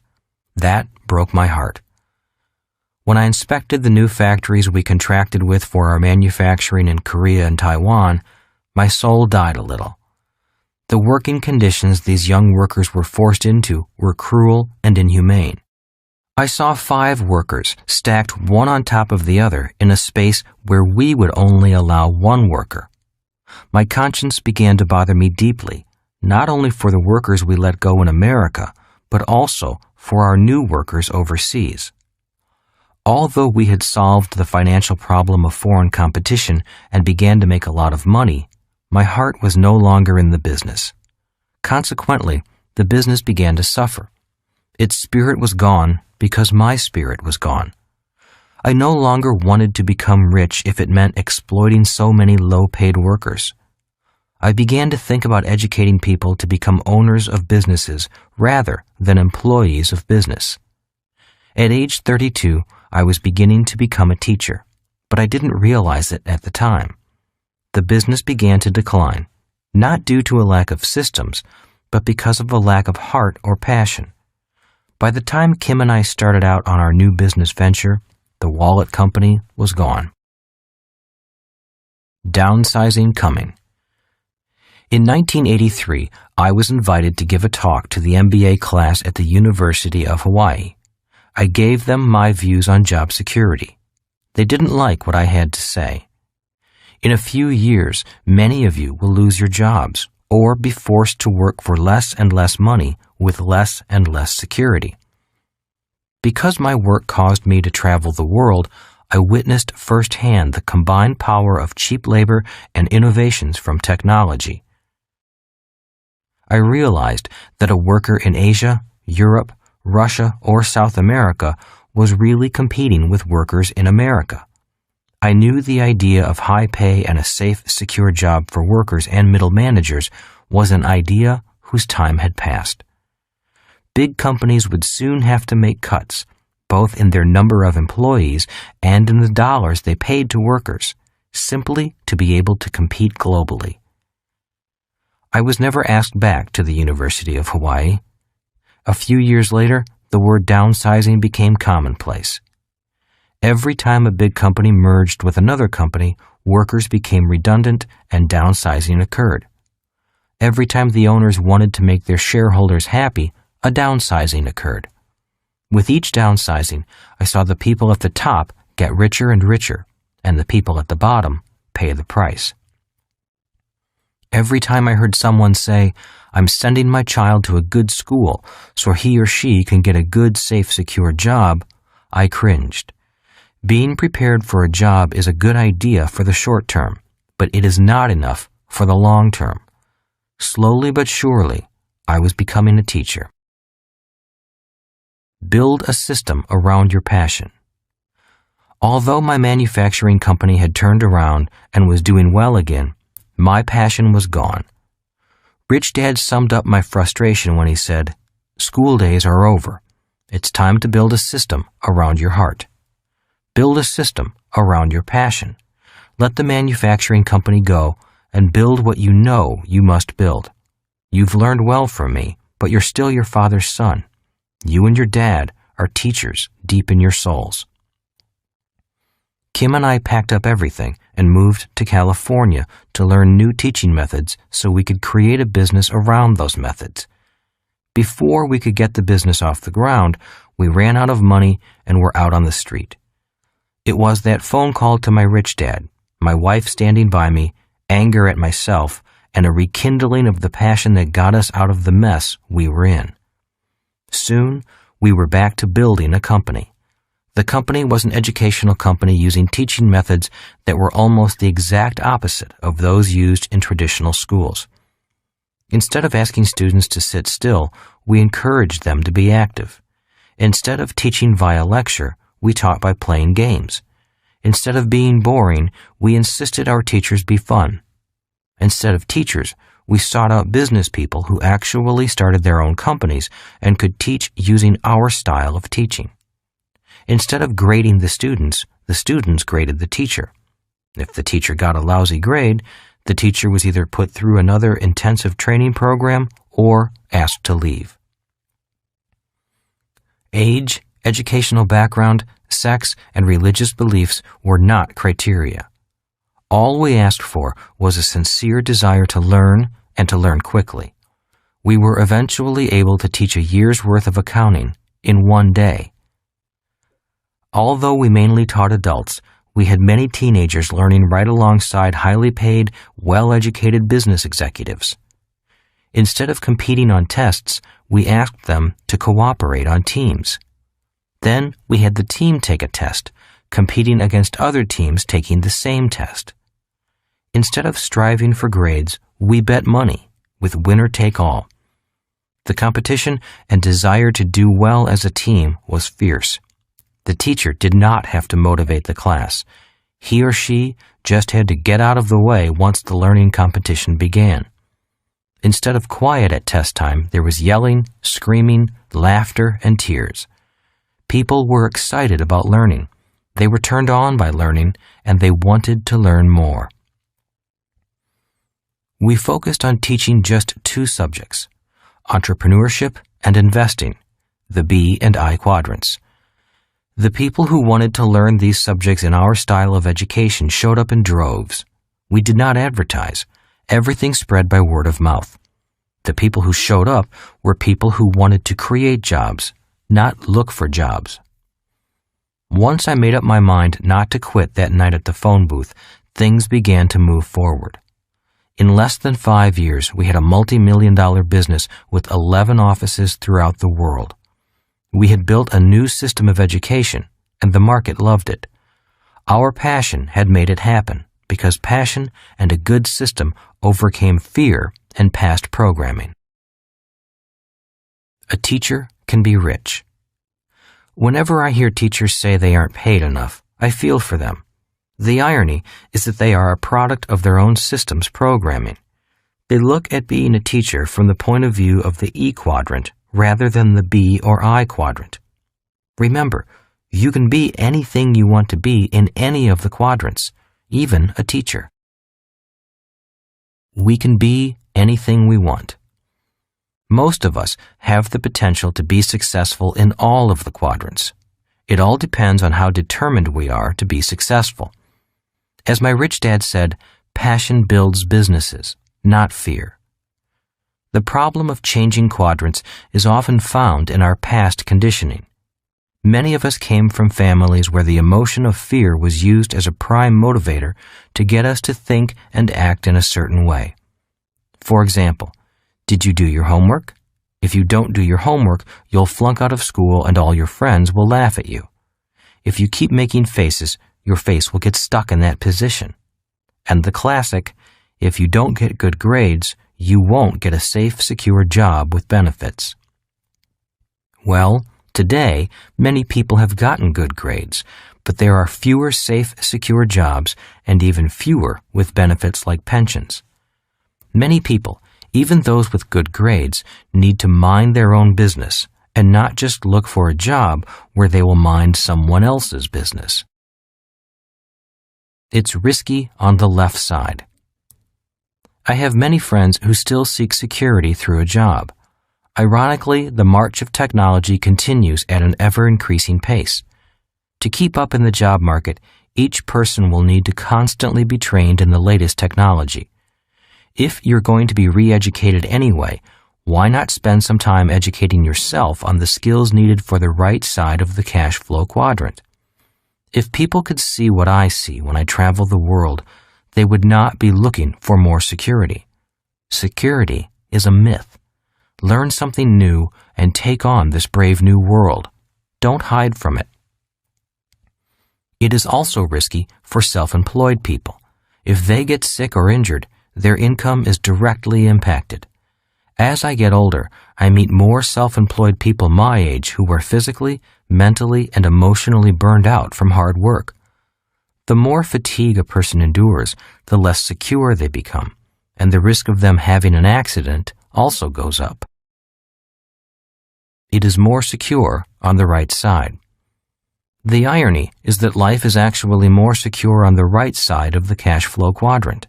For example, if you have a secure system that produces more and more money with less and less work, then you really don't need a job or need to worry about losing your job. To make more money, simply expand the system and hire more people. I apply the same principle when I teach about expanding your means rather than living below your means. Living below your means crushes the spirit, and I have always looked for ways to expand my means so that I can enjoy all that life has to offer. People who are high-level investors aren't concerned about the market going up or down because their knowledge allows them to make money either way. If there is a market crash and/or a depression in the next 30 years, many baby boomers will panic and lose much of the money they had set aside for retirement. If that happens in their old age, instead of retiring, they'll have to work for as long as they can. Professional investors are people who risk little of their own money and yet still make the highest returns. The people who know little about investing take the risks and earn the least return. From my point of view, all the risk is on the left side of the cash flow quadrant. Why the left side is riskier? If you can't read numbers, then you must take someone else's opinion, said Rich Dad. In the case of buying a house, your dad just blindly accepts your banker's opinion that his house is an asset. Both Mike and I noticed his emphasis on the word blindly. Most people on the left side really do not need to be that good with financial numbers. But if you want to be successful on the right side, then numbers become your eyes. Numbers allow you to see what most people don't see, Rich Dad went on. You mean like Superman's X-ray vision? Asked Mike. Rich Dad chuckled and nodded. Exactly, he said. The ability to read numbers, financial systems, and business systems gives you vision that mere mortals don't have. Even he laughed at that silliness. Having financial vision lowers your risk. Being financially blind increases risk. But you only need that vision if you want to operate on the right side. People on the left side think in words. To be successful on the right side, especially the I quadrant, you must think in numbers. It's very risky trying to be an investor while still thinking predominantly in words. Are you saying that people on the left side don't need to know anything about financial numbers? I asked. For most of them, that's correct, said Rich Dad, as long as they're content to operate strictly within the confines of being an E or an S, then the numbers they learn in school are adequate. But if they want to survive on the right side, understanding financial numbers and systems becomes crucial. If you want to build a small business, you don't need to master numbers. But if you want to build a large worldwide business, numbers become everything, not words. That is why so many large companies are often run by bean counters. Rich Dad continued his lesson. If you want to be successful on the right side, when it comes to money, you must know the difference between facts and opinions. You cannot blindly accept financial advice the way people on the left side do. You must know your numbers. You must know the facts. And numbers tell you the facts. Who pays to take the risk? Besides the left side being risky, people on that side pay to take that risk, said Rich Dad. What do you mean? I asked. Doesn't everyone pay to take risks? No, said Rich Dad, not on the right side. Are you trying to say that people on the left side pay to take risks and people on the right side get paid to take risks? That's exactly what I mean, said Rich Dad, smiling.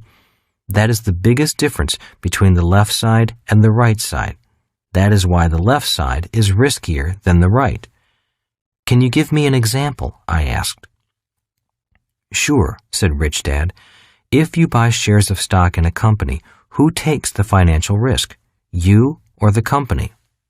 I guess I do, I said, still puzzled. And if I'm a medical insurance company and I insure your health and take on your health risk, do I pay you? No, I said. If they insure my health and they take that risk, I pay for it. That's right, said Rich Dad. I have yet to find an insurance company that will insure your health or accident risk and pay you for that privilege. But that's what people on the left side do. It's kind of confusing, said Mike. It still doesn't make sense. Rich Dad smiled. Once you better understand the right side, you'll begin to see the differences more clearly. Most people don't even know there is a difference. They just assume that everything is risky, and they pay for it.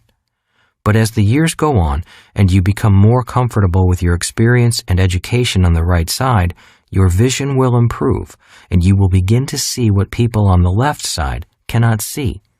And you will understand why seeking security to avoid risk is the riskiest thing you can do. You'll develop your own financial vision and not have to accept other people's opinions.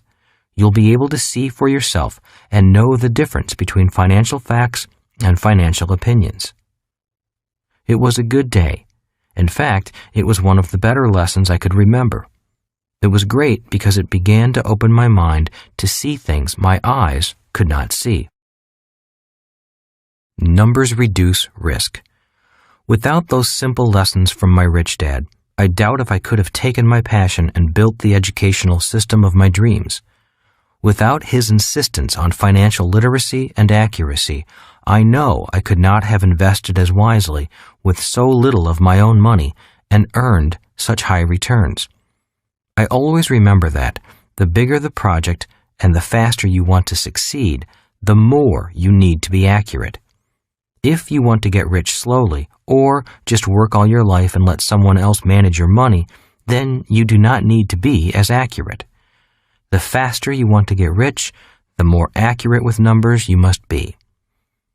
The good news is that due to advances in technology and new products, it is much easier today to learn the necessary skills for building your own system and quickly developing your financial literacy. You can go fast, but don't take shortcuts. To reduce your taxes, buy a bigger house and get deeper into debt so you can get a tax write-off. Your home should be your largest investment. You'd better buy now because the prices always go up. Get rich slowly. Live below your means. If you take the time to study and learn about the subjects required for the right side of the cash flow quadrant, such statements won't make much sense. It might make sense to someone on the left side, but not to someone on the right. You can do anything you like, go as fast as you like, make as much money as you like, but you have to pay the price.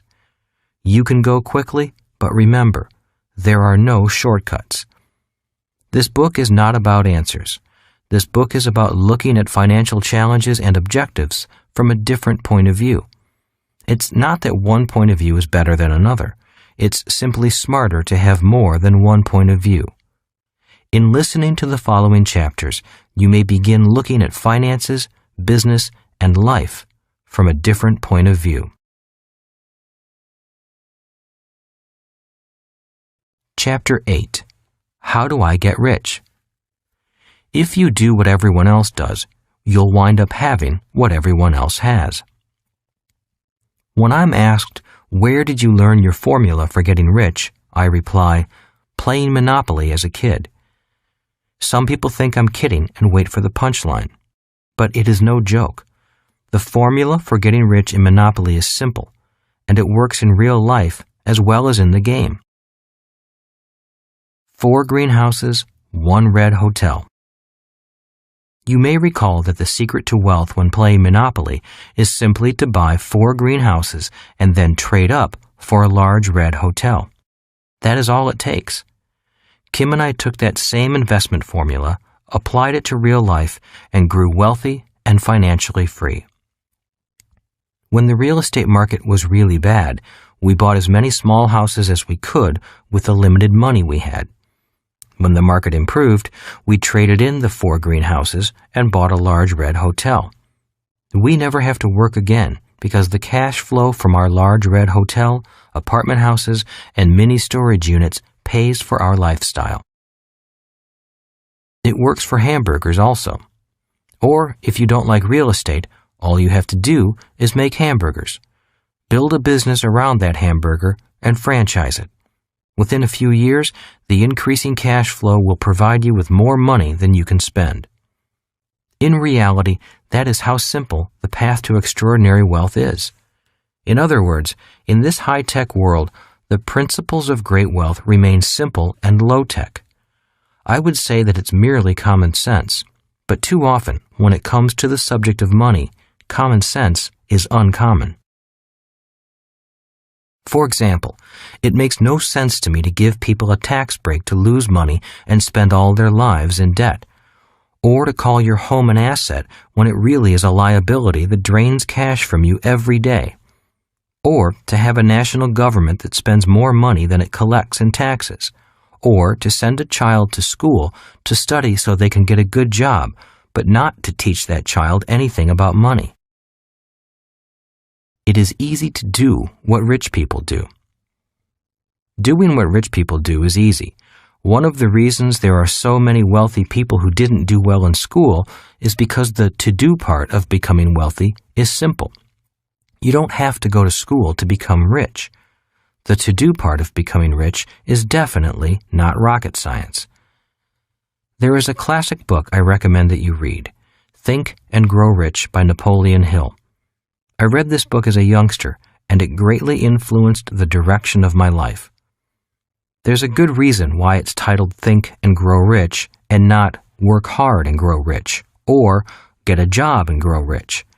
The fact is that people who work the hardest do not wind up rich.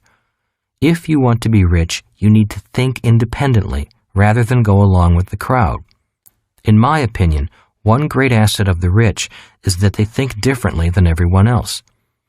If you do what everyone else does, you'll wind up having what everyone else has. And for most people, what they have is years of hard work, unfair taxes, and a lifetime of debt. When someone asks me, what do I have to do to move from the left side of the cash flow quadrant to the right side? My response is, it's not what you have to do that needs to change. It's first how you think that needs to change.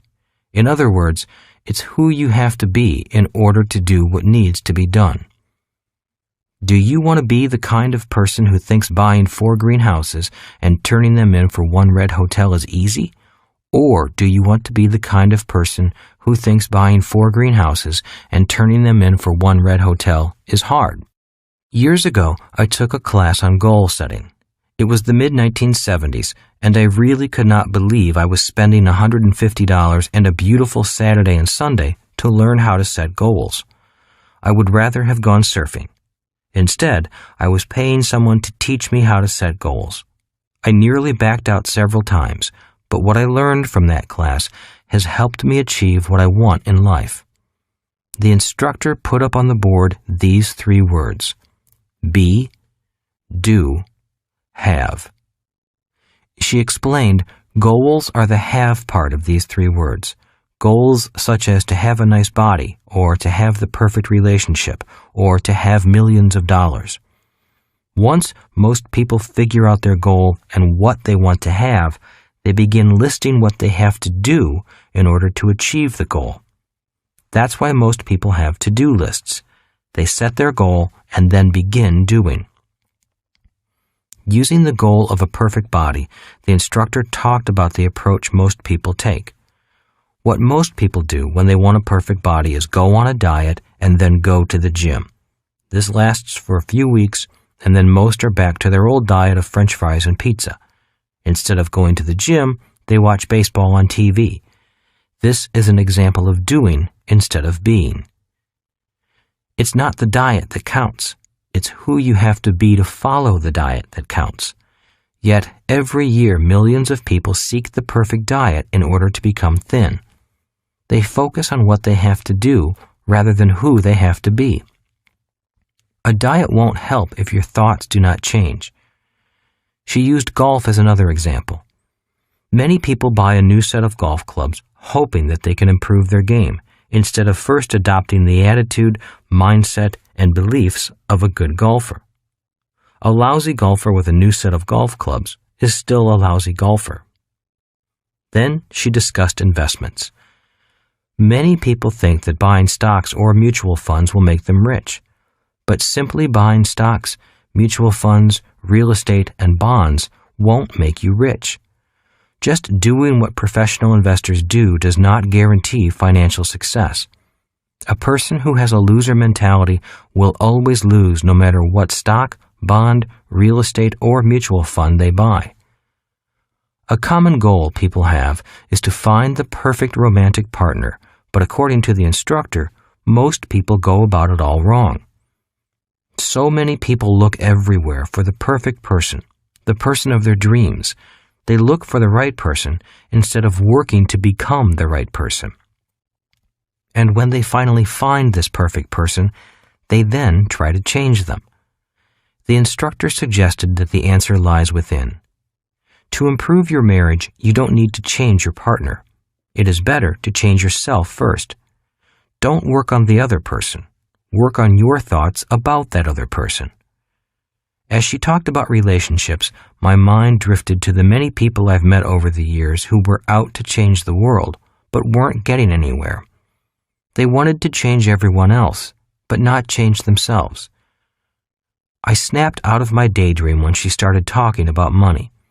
When it comes to money, many people try to do what the rich do and to have what the rich have. So they buy a house that looks rich, a car that looks rich, and send their kids to the schools where the rich send their kids. All this does is force these people to work even harder, which is not what the truly rich do. I was nodding my head in agreement in the back of the room. My rich dad did not use those same words, but he often said, "People think that working hard for money and then buying things that make them look rich will make them rich. In most cases, it doesn't. It only makes them more tired. They call it keeping up with the Joneses. And if you notice, the Joneses are exhausted." During that weekend class, much of what my rich dad told me began to make more sense. For years, he lived modestly, and instead of working hard to pay bills, he worked hard to acquire assets. If you saw him on the street, he looked like everyone else. He drove a pickup truck, not an expensive car. Then one day, when he was in his late 30s, he emerged as a financial powerhouse. People took notice when he suddenly bought one of the prime pieces of real estate in Hawaii. It was only after his name hit the paper that people realized that this quiet, unpretentious man owned many other businesses and lots of prime real estate, and that when he spoke, his bankers listened. Few people ever saw the modest house he lived in. After he was flush with cash and cash flow from his assets, he bought a new large house for his family. He didn't take out a loan. He paid cash. After that weekend class on goal setting, I realized that many people tried doing what they thought the rich did and tried having what the rich had. They would buy big houses and invest in the stock market because that's what they thought the rich did. Yet, what my rich dad was trying to tell me was that if they still had the thoughts, beliefs, and ideas of a poor or middle-class person and did what the rich did, they would still wind up having what the poor and the middle class have. Be, do, have began to make sense. The Cashflow Quadrant is about being, not doing. Moving from the left side of the Cashflow Quadrant to the right side is not so much about doing, but about being. It is not so much what the be or I does that makes the difference.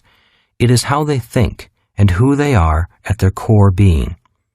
The good news is that it does not cost much money to change your thinking. In fact, it can be done for free. The bad news is that sometimes it's hard to change your deep core beliefs about money that are handed down from generation to generation or learned from friends, work, and school. But it can be done, and that's what this book is primarily about. It's not so much a how-to book on what to do to become financially free, and it's not about which stocks to buy or which mutual fund is safest. This book is about strengthening your thoughts, being, so that you can take the action, doing, that will enable you to become financially free, having. Security is the issue for ease. Generally, people who seek out the E quadrant greatly value security. For them, it is often true that money is not as important as security. They may take great risks in other areas of their lives, but not when it comes to money. Perfectionism is the issue for S's. This is a generalization, but what I have observed among people who are currently in the S quadrant but are trying to switch to the right side is the do-it-yourself mentality. They like to do it themselves because they have a great need to make sure things are done correctly. In their minds, the only way to ensure that things are done right is to do everything themselves. For many S's, the real issue is their need to be in control. They hate making mistakes, but what they hate even more is someone else making mistakes and making them look bad. This makes them excellent S's and is why you hire them to do certain tasks. You want your dentist to be a perfectionist. You want your attorney to be a perfectionist. You want your brain surgeon to be a perfectionist. That is what you pay them for. That is their strength, but it's also their weakness. Emotional intelligence. A big part of being a human being is being human. And being human means having emotions. We all feel fear, sadness, anger, love, hate, disappointment, joy, happiness, and other emotions. What makes us individuals is how we handle those emotions. When it comes to risking money, we all experience fear, even the rich. The difference is how we handle that fear. For many people, that emotion of fear generates the thought, play it safe, don't take risks. For others, especially those on the right side, the fear of losing money makes them think, play it smart, learn to manage risk. Same emotion, different thought, different being, different doing, different having. The fear of losing money. In my opinion, the greatest cause of human financial struggle is the fear of losing money.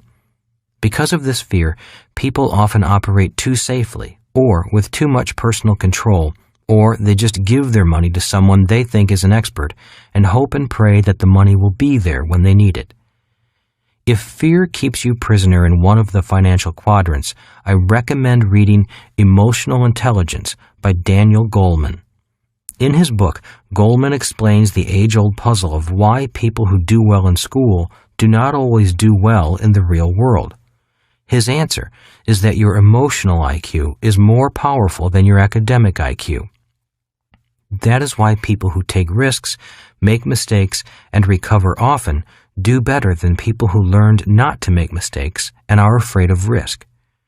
Too many people leave school with passing grades, yet are not emotionally prepared to take risks, especially financial ones. The reason so many teachers are not rich is because they operate in an environment that punishes people who make mistakes. Instead, to be financially free, we need to learn how to make mistakes and manage risk. If people spend their lives terrified of losing money, afraid of doing things differently from what the crowd does, then getting rich is almost impossible, even if it is as simple as buying 4 green houses and trading them in for one large red hotel.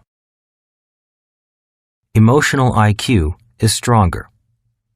After reading Goleman's book, I came to realize that financial IQ is 90% emotional IQ and only 10% technical information about finance or money. Goleman quotes 16th century humanist Erasmus of Rotterdam, who wrote in a satirical vein of the perennial tension between reason and emotion. In his writing, he uses the ratio of 24:1 in comparing the power of the emotional brain to the rational brain. In other words, when emotions are in high gear, they are 24 times stronger than the rational mind. Now, I don't know if the ratio is scientifically valid, but it does have some usefulness to show the power of emotional thinking over rational thinking. 24:1, emotional brain to rational brain. All of us have experienced events in our lives when our emotions overtook our rational thoughts.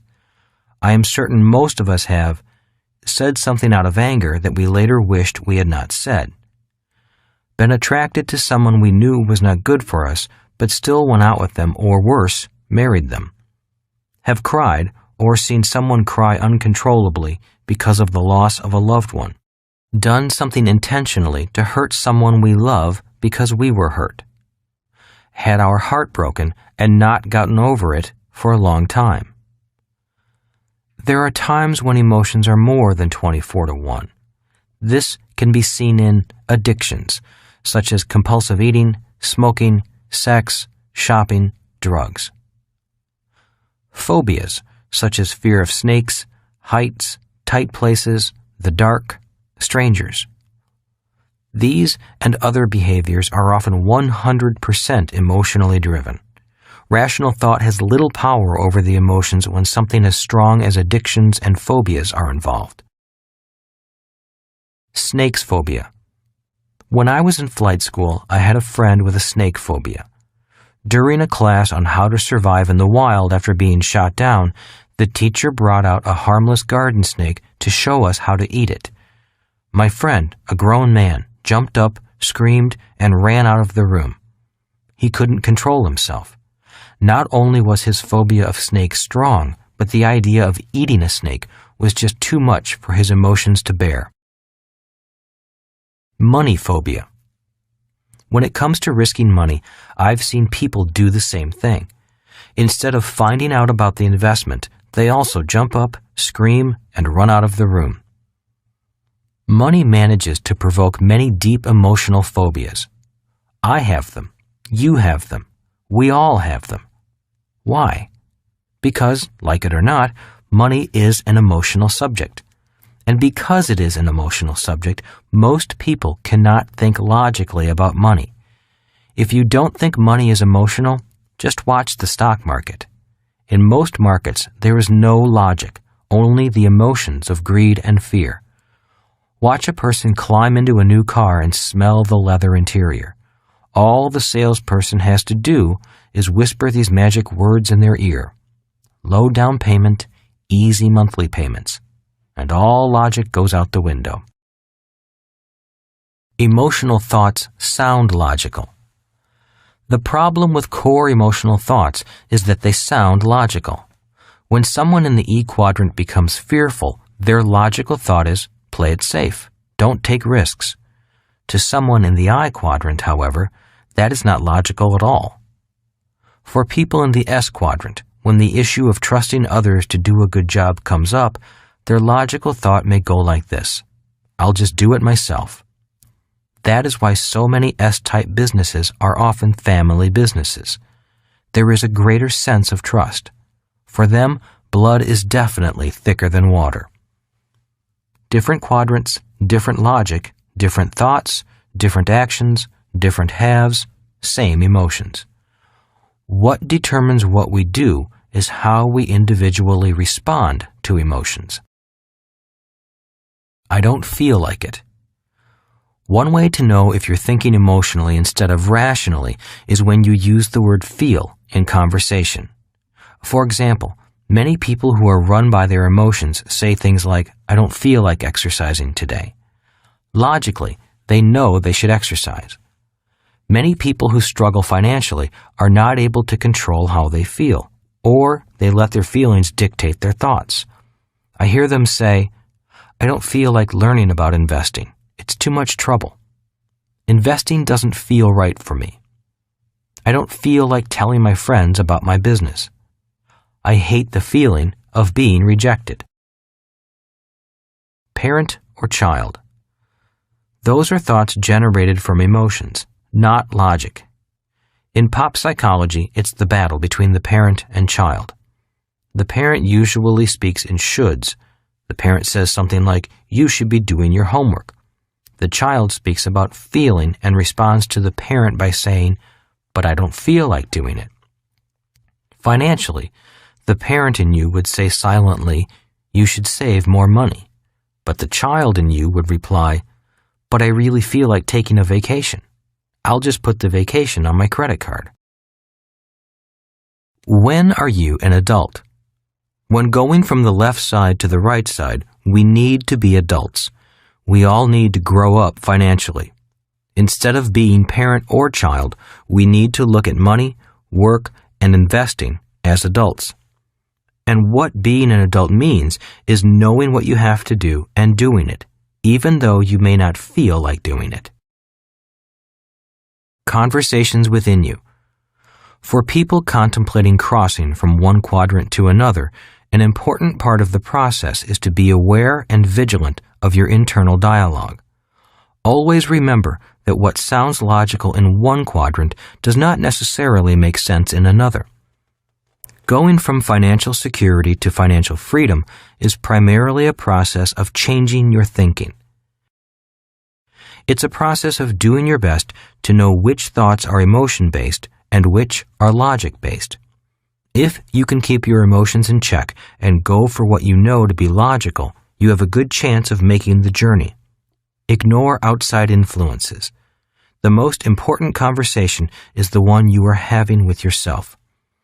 When Kim and I were temporarily homeless and financially unstable, our emotions were out of control. Many times, what sounded logical was pure emotions talking. Our emotions were saying the same thing our friends were saying. Play it safe, get a secure job, and enjoy life. But logically, we both agreed that freedom made more sense to us than security. In going for financial freedom, we knew we could find a sense of security that a job could never give us. The only things standing in our way were our emotionally driven thoughts. They sounded logical, but in the long term made no sense. The good news is that once we made it across to the other side of the Cashflow Quadrant, the old thoughts stopped screaming, and the new thoughts became our reality. Today, I understand the emotions when a person says, "I can't take risks. I have a family to think about. I must have a secure job." Or, "It takes money to make money. That's why I can't invest." Or, "I'll do it on my own." I feel their thoughts, for I have had those thoughts myself. But looking across the Cashflow Quadrant, having achieved financial freedom in the B and I quadrants, I can truly say that having financial freedom is a much more peaceful and secure way of thinking. Differences between E and B. Core emotional values cause different points of view. The struggle in communication between business owners and employees is often caused by differences in emotional values. There has always been a struggle between the E and the B because one wants more pay and the other wants more work. That is why we often hear, "I'm overworked and underpaid." And from the other side, we often hear, What can we do to motivate them to work harder and be more loyal without paying them anymore? Differences between B and I. There is also constant tension between business owners and the investors in that business, often called the shareholders. One wants more capital and the other wants greater dividends. A conversation at a shareholders meeting may sound like this. Company managers, we need a private jet so our executives can get to their meetings faster. Investors, we need fewer executives, then we won't need a private jet. Differences between S and B. In business transactions, I often see a bright S, such as an attorney, put a multi-million-dollar deal together for a B, a business owner. When the transaction is completed, the attorney becomes silently angry because the B makes millions and the S earns an hourly wage. Their words may sound like this. The attorney, the S, might say, "We did all the work, and he made all the money." The business owner, the B, might say, "How many hours did those guys bill us for? We could have bought the whole law firm for what they charged." Differences between E and I. Another example is a bank manager who gives an investor a loan to buy some real estate. The investor makes hundreds of thousands of tax-free dollars, and the banker gets a paycheck that is taxed heavily. The bank manager, the E, might say, "I give that guy a loan, and he doesn't even say thank you. I don't think he knows how hard we worked for him." The investor, the I, might say, "Boy, those guys are picky. Look at all this useless paperwork we have to do just to get a lousy loan." Emotionally volatile marriage. The most emotionally volatile marriage I have ever witnessed was a couple where the wife was a hardcore E who believed in a job for financial security, while the husband fancied himself a high-flying I. He thought he was a future Warren Buffett, but in reality, he was an S, a commission-only salesman by profession and a chronic gambler at heart. He was always looking for the investment that would help him get rich quick. He was all ears for any new stock offering, offshore investment scheme that promised ultra-high returns, or a real estate deal he could take an option on. This couple is still together, but I really don't know why. Each drives the other nuts. One person thrives on risk, the other hates risk. Different quadrants, different core values. If you are married or in a primary relationship. If you are married or in a primary relationship, circle the quadrant you generate the majority of your income from. Then circle the quadrant your spouse or partner generates income from. The reason I ask you to do this is that the discussion between partners is often difficult if one partner doesn't understand where the other is coming from. The battle between the rich and the educated. There is another unspoken battlefield, and that is the difference in points of view between the educated and the rich. In my years of researching the differences between the different quadrants, I often heard bankers, attorneys, accountants, and others like them grumble that they are the educated ones, and it is so often the so-called less educated person who makes the big bucks. This is the root of the battle between the educated and the rich. It's not that people in the B and I quadrants are uneducated, because many are highly educated.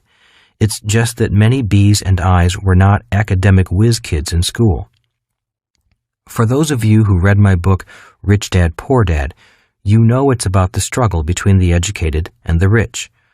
My highly educated but poor dad took great pride in the fact that he had years of advanced studies at prestigious schools like Stanford and the University of Chicago. My rich dad was a man who dropped out of school to run his family's business when his father died, so he never even finished high school. Yet he acquired tremendous wealth. As I grew older and seemed to be more influenced by my rich but uneducated dad, my educated dad was occasionally defensive of his station in life. One day, when I was about 16, my educated dad blurted out, "I have advanced degrees from prestigious schools. What does Mike's dad have?" I paused and replied quietly, "Money and free time." More than a mental change. As stated earlier, success in the B or I quadrant requires more than academic or technical knowledge. It often requires a change in core emotional thinking, feelings, beliefs, and attitude. Remember, be, do, have. What the rich do is relatively simple. It's the be that is different. The difference is found in their thoughts and, more specifically, their internal dialogue. That's why my rich dad forbade me from saying, "I can't afford it. I can't do that. Play it safe. Don't lose money. What if you fail and never recover?" He banned those statements because he truly believed that words are powerful tools. What a person says and thinks becomes real. Rich Dad firmly believed that what we said to ourselves became our reality. That's why I suspect that, for people who struggle financially, their emotions often do the talking and control their lives. Until a person learns to overcome those emotionally driven thoughts, their words do become reality. Words such as, "I'll never be rich," "That idea will never work," "It's too expensive for me." If they are emotionally based thoughts, they are powerful. The good news is that they can be changed with the support of new friends, new ideas, and a little time. People who are not able to control their fear of losing should never invest on their own. They really are best served by turning that job over to a professional and not interfering with them. I've met many professional people who are fearless when investing other people's money and able to make lots of money. But when it comes to investing or risking their own money, their fear of losing becomes too strong and they ultimately lose. Their emotions do the thinking rather than their logic. I've also met people who can invest their money and win constantly, but lose their calm when someone asks them to invest money for them. The making and losing of money is an emotional subject, so my rich dad gave me the secret to handling these emotions. Rich Dad always said, to be successful as an investor or a business owner, you have to be emotionally neutral to winning and losing. Winning and losing are just part of the game. Quitting my secure job. My friend Mike had a system that belonged to him. His father built it. I did not have that good fortune. I knew that someday I was going to have to leave the comfort and security of the nest and begin to build my own system. In 1978, I resigned from my full-time secure job with Xerox and took the hard step forward with no safety net. The noise in my head from my fear and doubt was loud. I was nearly paralyzed with fear as I signed my letter of resignation, collected my last paycheck, and walked out the door. I had an orchestra of self-damaging thoughts and feelings playing inside me. I was bad-mouthing myself so loudly and with such conviction that I couldn't hear anything else. It's a good thing, because so many of the people I worked with were saying, "He'll be back. He'll never make it." The problem was that I was saying the same thing to myself. Those emotional thoughts of self-doubt haunted me for years, until Kim and I were successful in both the B and I quadrants. Today, I still hear those words. They just have less authority. In the process of putting up with my own self-doubt, I learned to create other thoughts and statements of personal encouragement. Statements such as, keep calm, think clearly, keep an open mind, keep going, ask someone who has gone before you for some guidance, trust and keep the faith in a higher power wanting the best for you. I learned to create these thoughts of encouragement internally, even though there was a part of me that was frightened and afraid. I knew that I had little chance of success my first time out, but the positive emotions of trust, faith, and courage, along with good friends, moved me forward. I knew that I had to take risks. I knew that risk led to mistakes, and mistakes led to wisdom and knowledge, both of which I lacked. For me, failure would have been to let my fear win, so I was willing to move forward with few guarantees. My rich dad had instilled in me the idea that failure is part of the process of success. Internal journey. The path from one quadrant to the next is an internal journey. It is a journey from one set of core beliefs and technical skills to a new set of core beliefs and skills. The process is much like learning to ride a bicycle. At first, you fall down a lot. Oftentimes, it is frustrating and embarrassing, especially if your friends are watching. But after a while, the falling stops and riding becomes automatic. If you fall down again, it's not that big of a deal because you now know that you can get up and ride again. The process is the same when going from an emotional mindset of job security to the emotional mindset of financial freedom. Once Kim and I made the crossing, we were less afraid of failing because we were confident in our ability to stand back up again. There are two statements that kept me going personally. One was my rich dad's words of advice when I was on the brink of quitting and turning back. You can always quit, so why quit now? That statement kept my spirits higher and my emotions calm. It reminded me that I was halfway there, so why turn back? The distance going back was the same as going forward. It would be like Columbus quitting and turning back halfway across the Atlantic. Sometimes quitting is the best move, and having the intelligence to know when to walk away is important. Too often I meet people who are so stubborn that they keep going forward on a project that has no chance of success. The problem of knowing when to quit or when to keep going is a common problem with anyone who takes risks. One way to manage this problem is to find mentors who have already successfully made the crossing before. A person who is already on the other side can best guide you. But be careful of advice from someone who has only read books about the crossing and gets paid to lecture on the subject. The other statement that often kept me going was, giants often trip and fall, but worms don't because all they do is dig and crawl. The main reason so many people struggle financially isn't because they lack a good education or are not hardworking. It is because they are afraid of losing. If the fear of losing stops them, they've already lost. Losers cut their winners and ride their losers. Fear of being a loser affects what people do in strange ways. I have seen people who bought stock at $20 sell their shares when they reached $30 because they were so afraid of losing what they had gained. And then they watched the stock go up to $100, split, and go up to $100 again. Ironically, that same person who bought a stock at $20 will watch it go down to $3 and still hang on, hoping the price will come back up.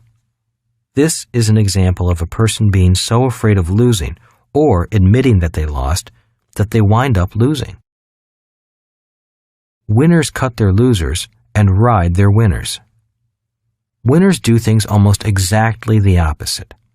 Often, the moment they know they took a losing position, i.e., their stock price starts to go down instead of up, they will sell and take their losses. Most are not ashamed to say they took a loss, because a winner knows that losing is part of the process of winning. When they find a winner, they will ride it up as far as it can go. The moment they know the free ride is over and the price has peaked, they cut and sell. The key to being a great investor is to be neutral to winning and losing. Then you don't have emotionally driven thoughts, such as fear and greed, doing your thinking for you. Losers do the same things in life. People who are afraid of losing do the same things in real life. We all know of people who stay in marriages where there is no longer any love. People who stay at dead-end jobs. People who hang on to old clothes and things they never use. People who stay in towns where they have no future. People who stay friends with people who hold them back. Emotional intelligence can be controlled. Financial intelligence is closely linked to emotional intelligence. In my opinion, most people suffer financially because their emotions are in control of their thoughts. We as human beings all have the same emotions. What determines the differences between what we do and what we have in life is primarily how we handle those emotions. For example, the emotion of fear can cause some of us to be cowards, but it can also spur others to become courageous. Unfortunately, when it comes to the subject of money, most people in our society are conditioned to be financial cowards. When the fear of losing money comes up, most people's minds automatically start chanting, security rather than freedom. Avoid risk rather than learn to manage risk. Play it safe rather than play it smart. I can't afford it rather than how can I afford it? It's too expensive rather than what is it worth long term? Diversify rather than focus. What will my friends think rather than what do I think? The wisdom of risk. There is a science to taking risks, especially financial risks. One of the best books I have read on the subject of money and risk management is Trading for a Living by Dr. Alexander Elder. Although it was written for people who professionally trade stocks and options, the wisdom of risk and risk management applies to all areas of money, money management, personal psychology, and investing. One of the reasons many successful Bs are not always as successful as Is is because they do not fully understand the psychology behind purely risking money. While Bs understand risk when it involves business systems and people, that knowledge does not always translate into the systems of money making money. It's emotional more than technical. In summary, moving from quadrants on the left to quadrants on the right is more emotional than technical. If people are not able to control their emotional thoughts, I don't recommend the journey. The reasons things look so risky on the right side to people on the left side is because the emotion of fear is often affecting their thinking. People on the left side think, play it safe is a logical thought. It isn't. It's an emotional thought. And it's the emotional thoughts that keep people stuck in one quadrant or the other. What people do on the right side of the equation isn't that hard. I'm sincere when I say that it's as easy as buying 4 greenhouses for low prices, waiting until the market improves, selling them, and then buying a big red hotel. Life really is a game of Monopoly for people on the right side of the cash flow quadrant. Sure, there is winning and losing, but that's just part of the game. Winning and losing are a part of life. To be successful on the right side is to be a person who loves the game. Star athletes often lose more than they win, yet they love the game. Donald Trump went broke and battled back. He didn't quit because he lost. Losing only made him smarter and more determined. Many wealthy people went broke before they became rich. It's a part of the game. If a person's emotions think for them, those emotional thoughts often blind them from seeing anything else. It's because of those knee-jerk emotional thoughts that people react rather than think. And it's emotional thinking that causes people from different quadrants to argue. The arguments are caused by people not having the same emotional points of view. It's that emotional reaction that blinds a person from seeing how easy, and often risk-free, things are on the right side of the cash flow quadrant. I encourage all of you who want to make the crossing to make sure you have a long-term positive support group and a mentor guiding you. The struggle Kim and I went through was worth it. For us, the most important thing about crossing from the left side to the right side was not what we had to do, but who we became in the process. To me, that is priceless. Chapter 9. Be the bank, not the banker. The rich create money. I have focused on the B portion of the formula be, do, have, because without the proper mindset and attitude, you could not be prepared for the great economic changes that are facing us today. By being someone with the skills and mindset of the right side of the cash flow quadrant, you will recognize opportunities that arise from these changes and be prepared to do. This will lead you to have financial success. I remember a phone call I received from my rich dad in late 1986. "Are you in the real estate market or the stock market?" he asked. "Neither," I replied. "Everything I've invested is in building my business." "Good," he said. "Stay out of all markets. Keep building your business. Something big is about to happen." That year, the U.S. Congress passed the Tax Reform Act of 1986. In just 43 days, Congress took away many of the tax loopholes that people counted on to shelter their income. For people who were using those passive losses from their income property as tax deductions, they suddenly still had their losses, but the government had taken away the tax deduction. All across America, real estate prices began to plunge, in some cases as much as 70%. Suddenly, property was worth far less than the amount of their mortgages. Panic swept the real estate market. Banks and savings and loans began to shake, and many failed. People could not get their money out of the banks, and then Wall Street crashed in October 1987. The world went into financial crisis. Fundamentally, the Tax Reform Act of 1986 eliminated many of the tax loopholes that the high-income E's and S's depended upon.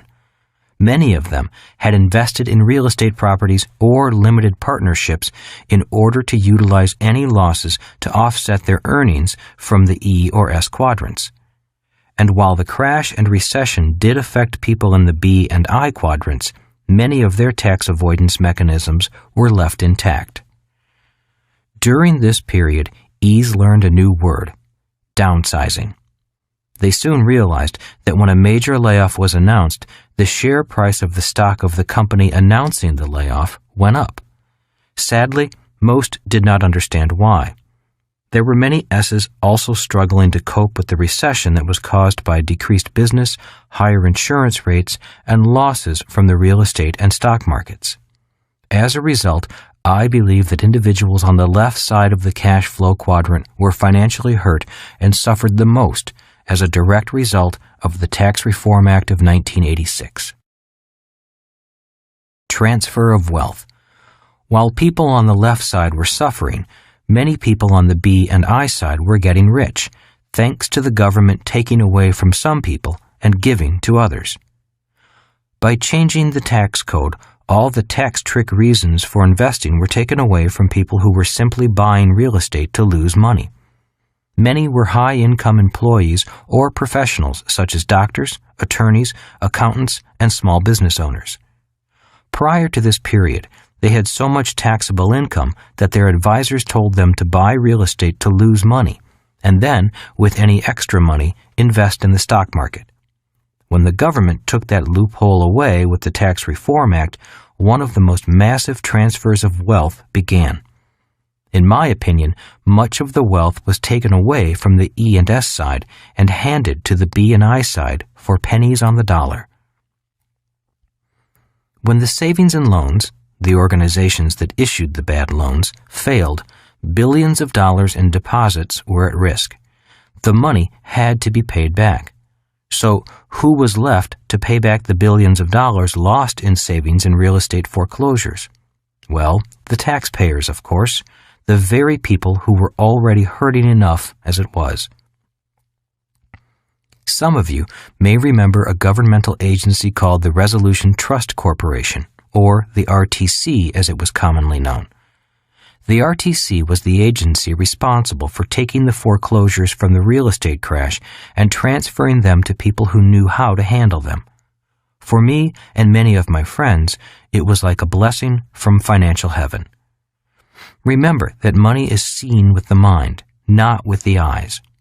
During this period of time, emotions ran high and vision was blurred. People saw what they were trained to see. 3 things happened to people on the left side of the cash flow quadrant. 1. Panic was everywhere. When emotions are high, financial intelligence often disappears. People were so concerned about their jobs, the falling value of their property, the crash of the stock market, and the general slowdown of business that they failed to see the massive opportunities right in front of them. Their emotional thoughts blinded them. Instead of moving forward and beating the bushes, most people went into their caves and hid. 2. They lacked the technical skills required on the B and I side. Just as a doctor must have technical skills developed from years of schooling and then from on-the-job training, people in the B and I quadrants must also possess highly specialized technical skills. These include financial literacy, how to restructure debt, how to structure an offering, how to raise capital, understanding your market, and other learnable skills. When the RTC said, "We have a banker's box for sale, and in it is property that used to be worth $20 million, but you can have it today for $4 million," most E's and S's didn't have a clue about how to raise the $4 million to buy the gift from financial heaven, or know how to recognize the good deals from the bad. 3. They lacked a cash machine. Most people during this period had to work harder just to survive. By operating as a B, my business could expand with little physical effort on my part.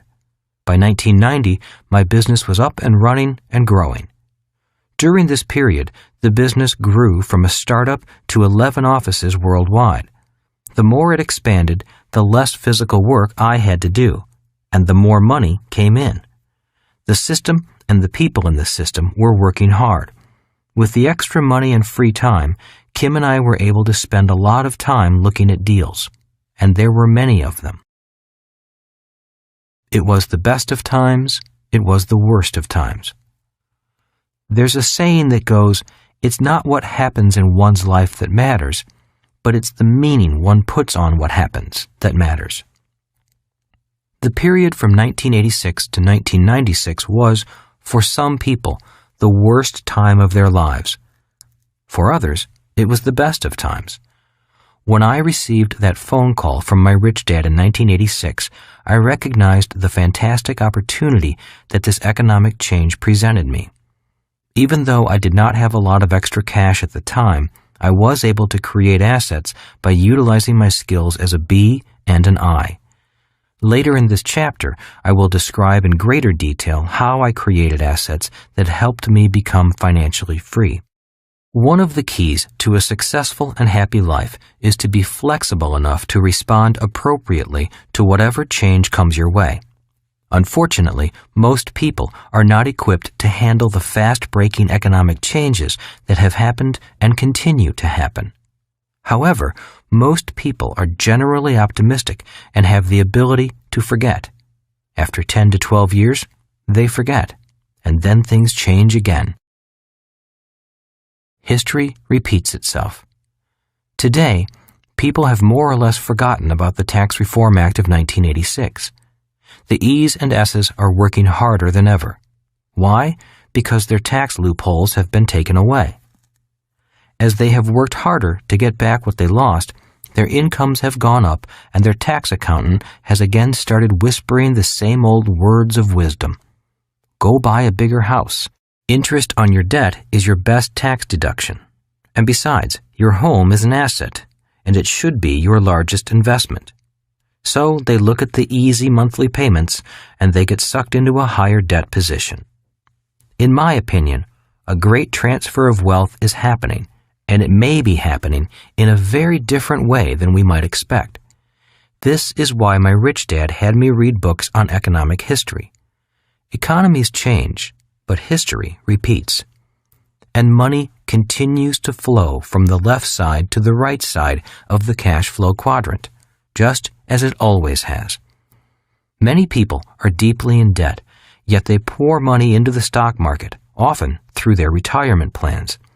The B's and I's on the right side will sell at the top of the market, just when the last cautious people on the left side overcome their fear and enter the market. Something newsworthy will happen, the market will crash, and when the dust settles, the investors will move back in. They will buy back what they just sold.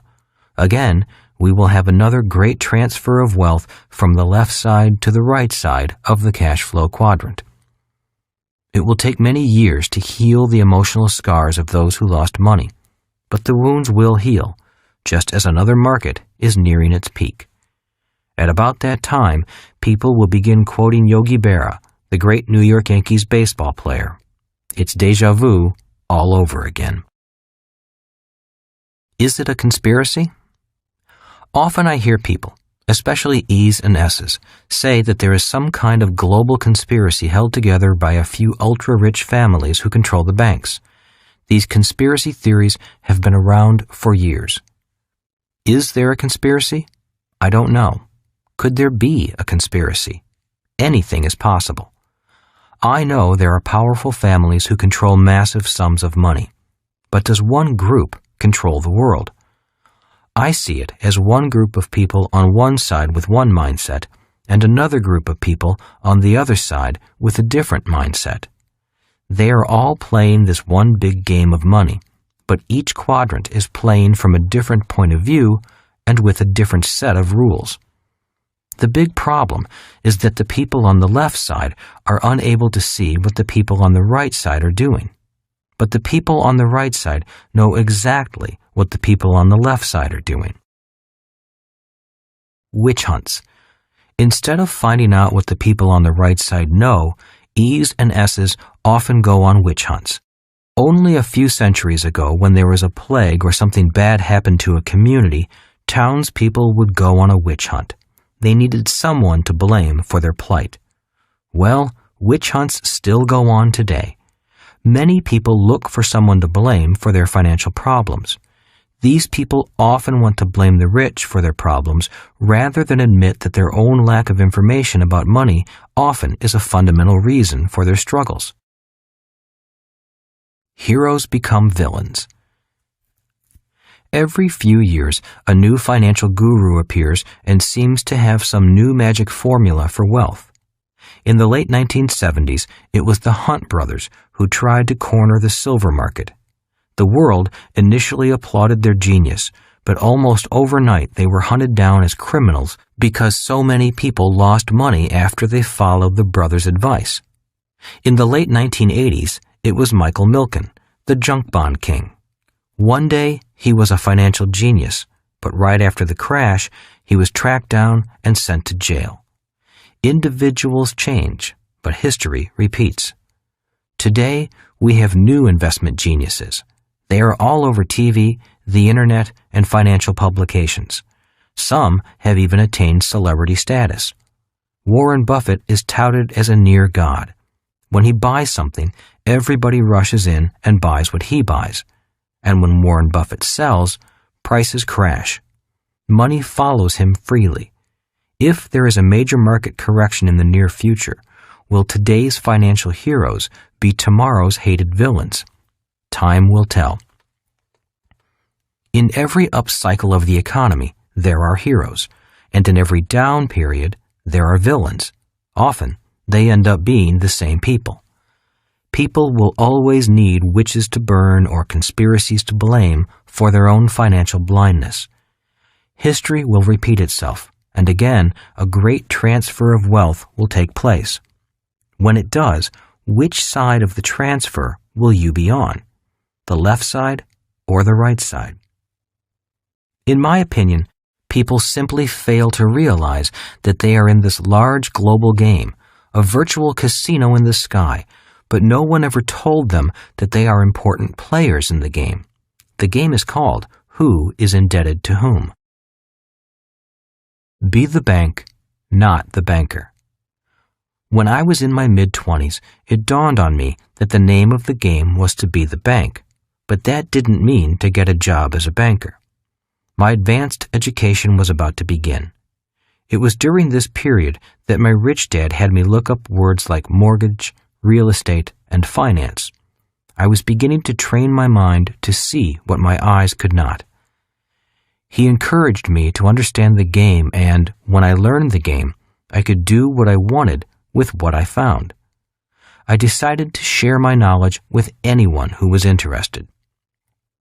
He also had me read books on the great leaders of capitalism, people such as John D. Rockefeller, J.P. Morgan, and Henry Ford.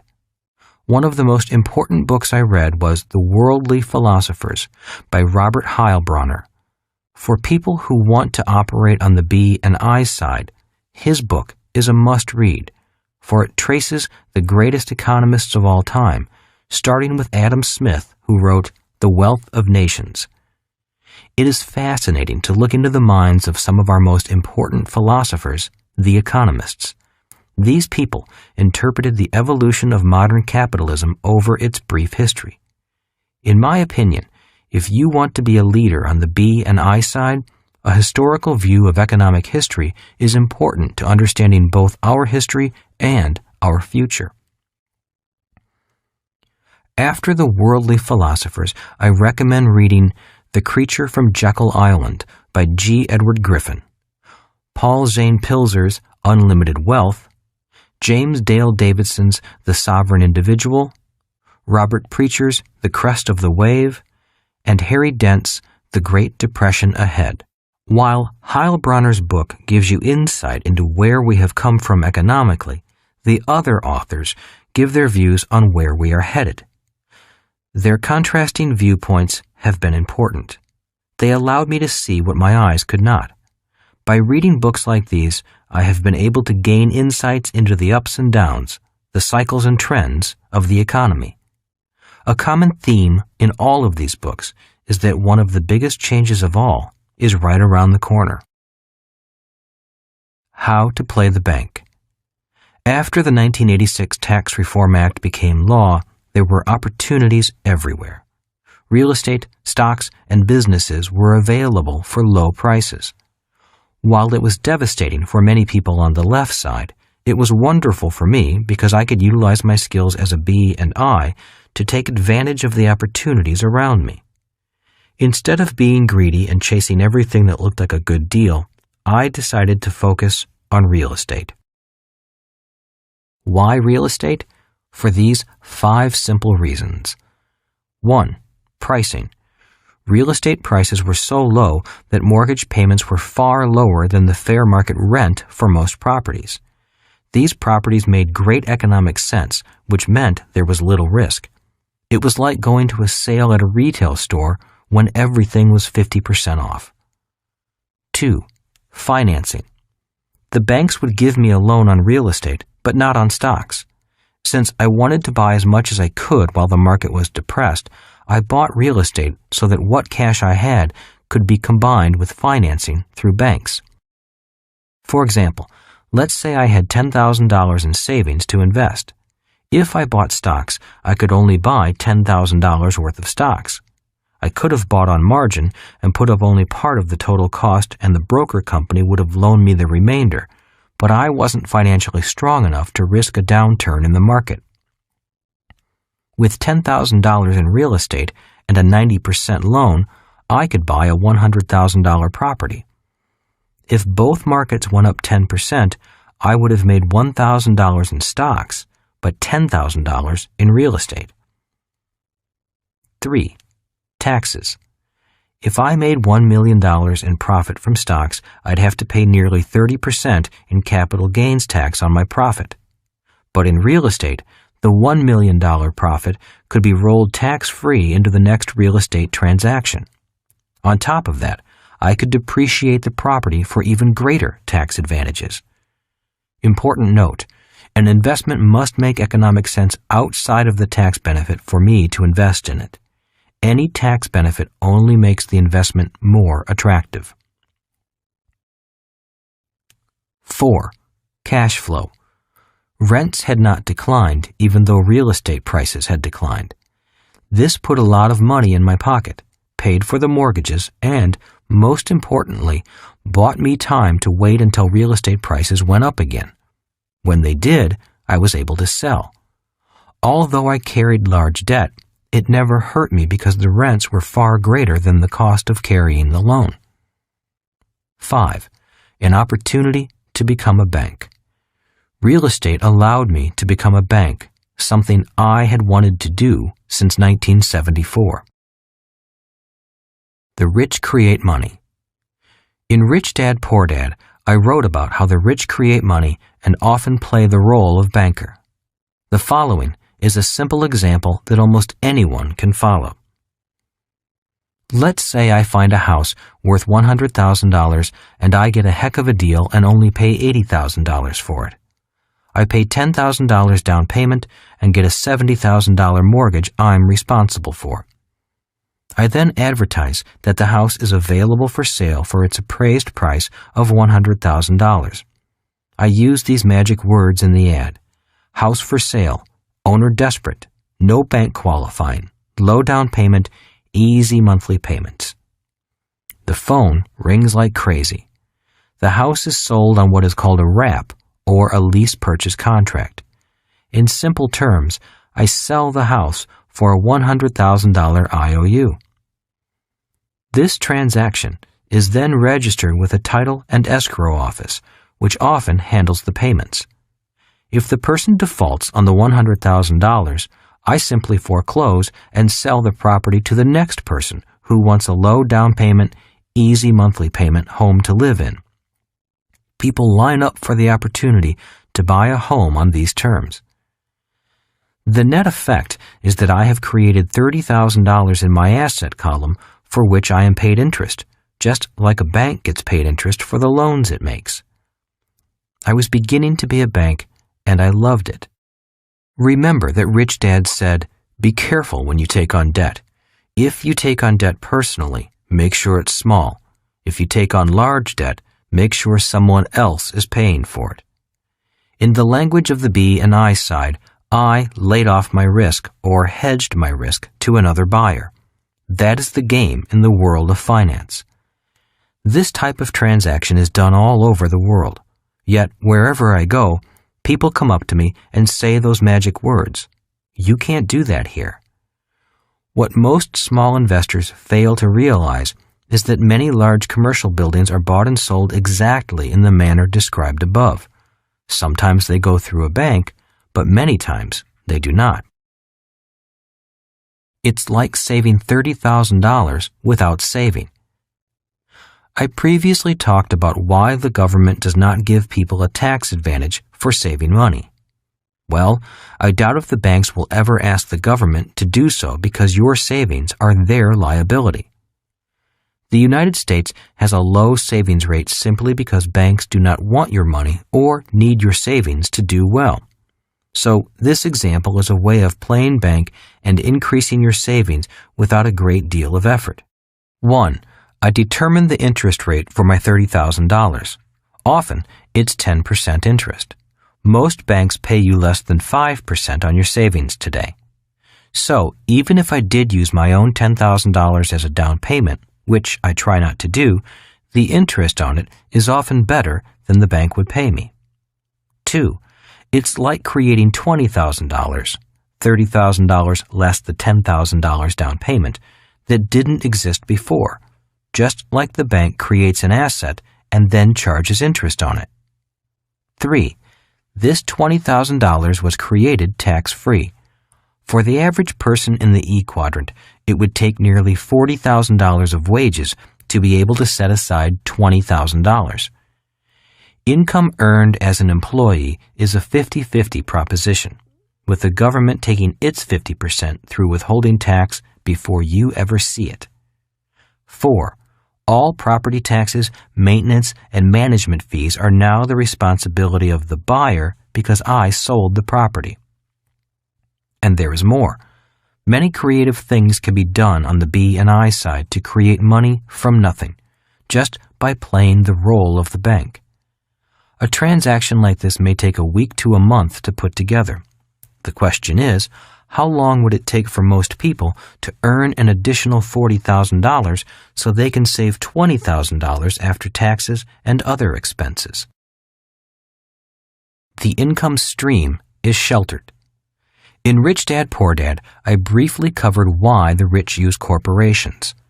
1. Asset protection. If you are rich, people tend to want to take what you have through litigation. But the rich often don't own anything in their own names. Their assets are held in trusts and corporations to protect them. 2. Income protection. By passing the income stream from assets through your own corporation, much of the income that is normally taken from you by the government through taxes can be sheltered. The harsh reality is that, for employees, the sequence goes like this: earn, taxed, spend. As an employee, your earnings are taxed and taken through withholding taxes even before you get your paycheck. So if an employee is paid $30,000 per year, by the time the government gets through with it, it's down to $15,000. With this $15,000, you must then pay your mortgage and all your other daily expenses. If you pass your income stream through a corporate entity first, this is what the pattern would look like: earn, spend, taxed. By passing the income stream from the $30,000 through a corporation, you can expense much of the earnings before the government gets their hands on it. If you own the corporation, you make the rules, as long as it conforms to the tax code.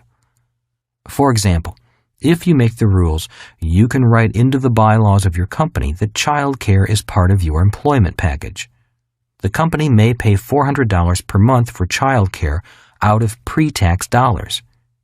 If you pay for it with after-tax dollars, you have to effectively earn almost $800 to pay for that same child care. The list is long, and the requirements are specific as to what an owner of a corporation can write off that an employee cannot. Certain travel expenses can be written off with pre-tax dollars as long as you can document that you conducted business, such as a board meeting, on the trip. Just make sure you follow the rules. Even retirement plans are different for owners and employees in many instances. Having said all of this, I want to stress that you must follow the required regulations to make these expenses deductible. I believe in taking advantage of the legal deductions allowed by the tax code, but I do not recommend breaking the law. Again, the key to taking advantage of some of these provisions is which quadrant you earn your income from. If all of your income is generated as an employee from a company that you don't own or control, there's little income or asset protection available to you. That is why I recommend that if you're an employee, keep your job, but begin to spend time in the B or I quadrants. Your road to faster freedom is through those two quadrants. To feel more financially secure, the secret is to operate in more than one quadrant. Free land. A while back, Kim and I wanted some property away from the hustle and bustle of the crowded city. We got the urge to own some acreage with tall oak trees and a stream running through it. We also wanted privacy. We found a 20-acre parcel priced at $75,000. The seller was willing to take 10% down and carry the balance at 10% interest. It was a fair transaction. The problem was that it violated the rule on debt that Rich Dad taught me, which was, be careful when you take on debt. If you take on debt personally, make sure it's small. If you take on large debt, make sure someone else pays for it. We passed on the $75,000 piece of land and went looking for property that made more sense.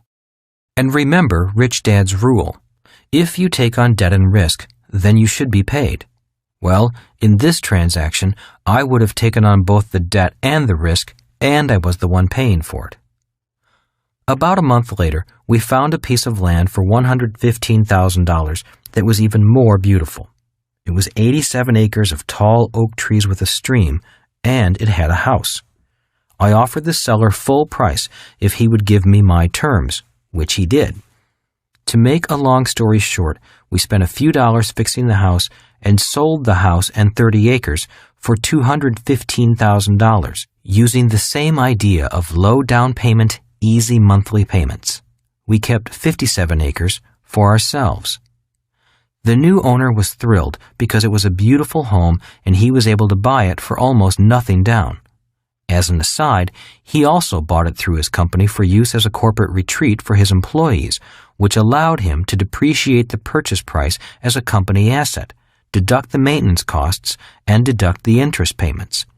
His interest payments more than paid for my interest payments. A few years later, he sold some of his company stock and paid off the loan to me, and I, in turn, paid off my loan. The debt was gone.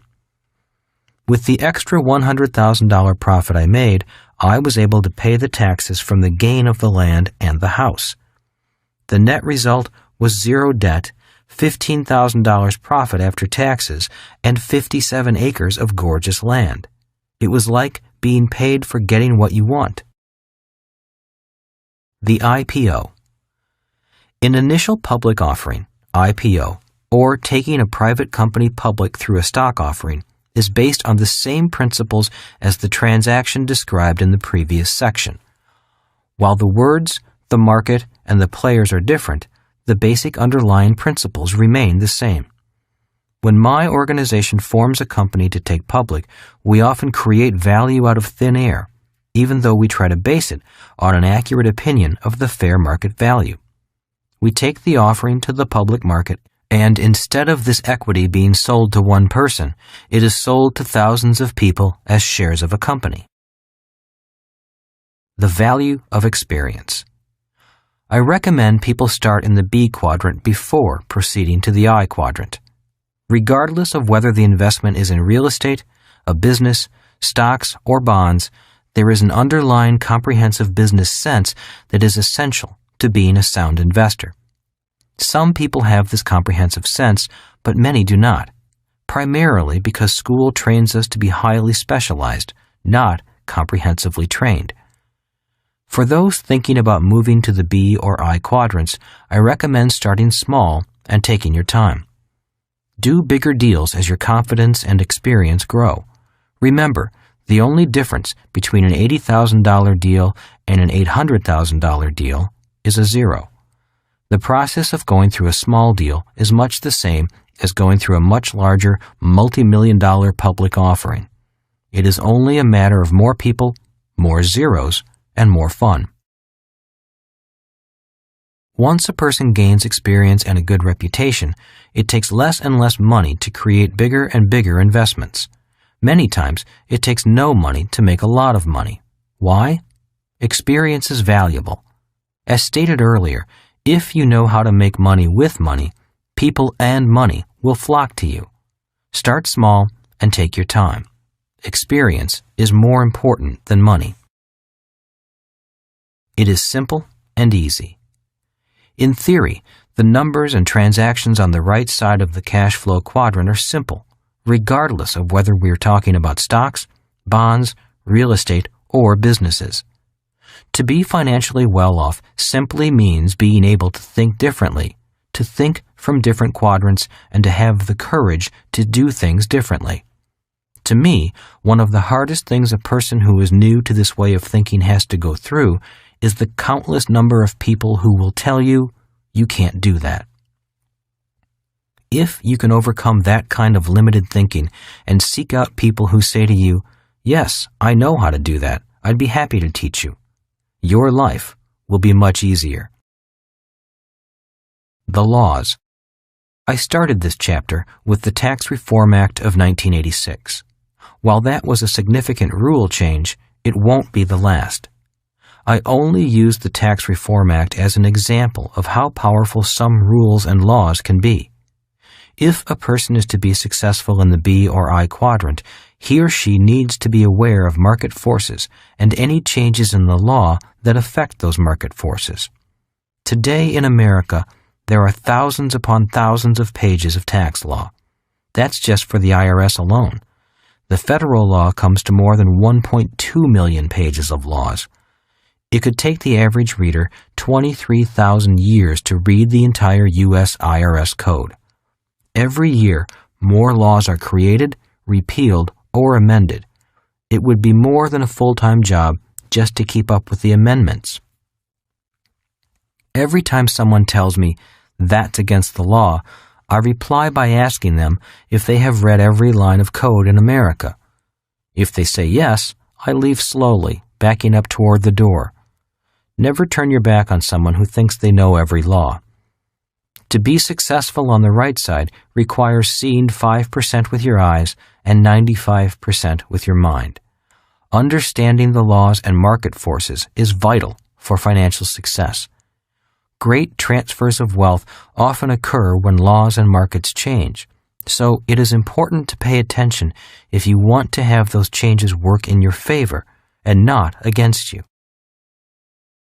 The government needs your money. I believe in paying taxes. I know the government provides many important and vital services essential for a well-run civilization. Unfortunately, in my opinion, government is too big, mismanaged, and has made too many promises it cannot keep. But it's not only the fault of the politicians and lawmakers in office today. Most of the financial problems we face today were created by their predecessors. Unfortunately, if lawmakers want to keep their jobs, they can't tell the public the truth. If they did, they'd be thrown out of office because the masses still depend on the government to solve their financial and medical problems. Government cannot. In the meantime, government will have to continue to increase taxes, even if the politicians promise not to. That's why Congress passed the Tax Reform Act of 1986.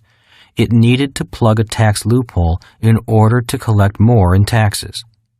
Many Western governments must continue to collect even more taxes to prevent a default on some of those promises made long ago, such as Medicare and Social Security, as well as federal pensions for millions of federal workers. As the deficit grows, retirement funds, 401k plans in America or superannuation funds in many other countries, will begin to shrink because they are subject to market fluctuations. Mutual funds will begin to liquidate their stocks in order to pay for the sell orders from baby boomers who need to use the money for retirement. Baby boomers will suddenly be stuck with huge capital gains taxes from the gains accrued by these mutual funds and taxable to them on withdrawal.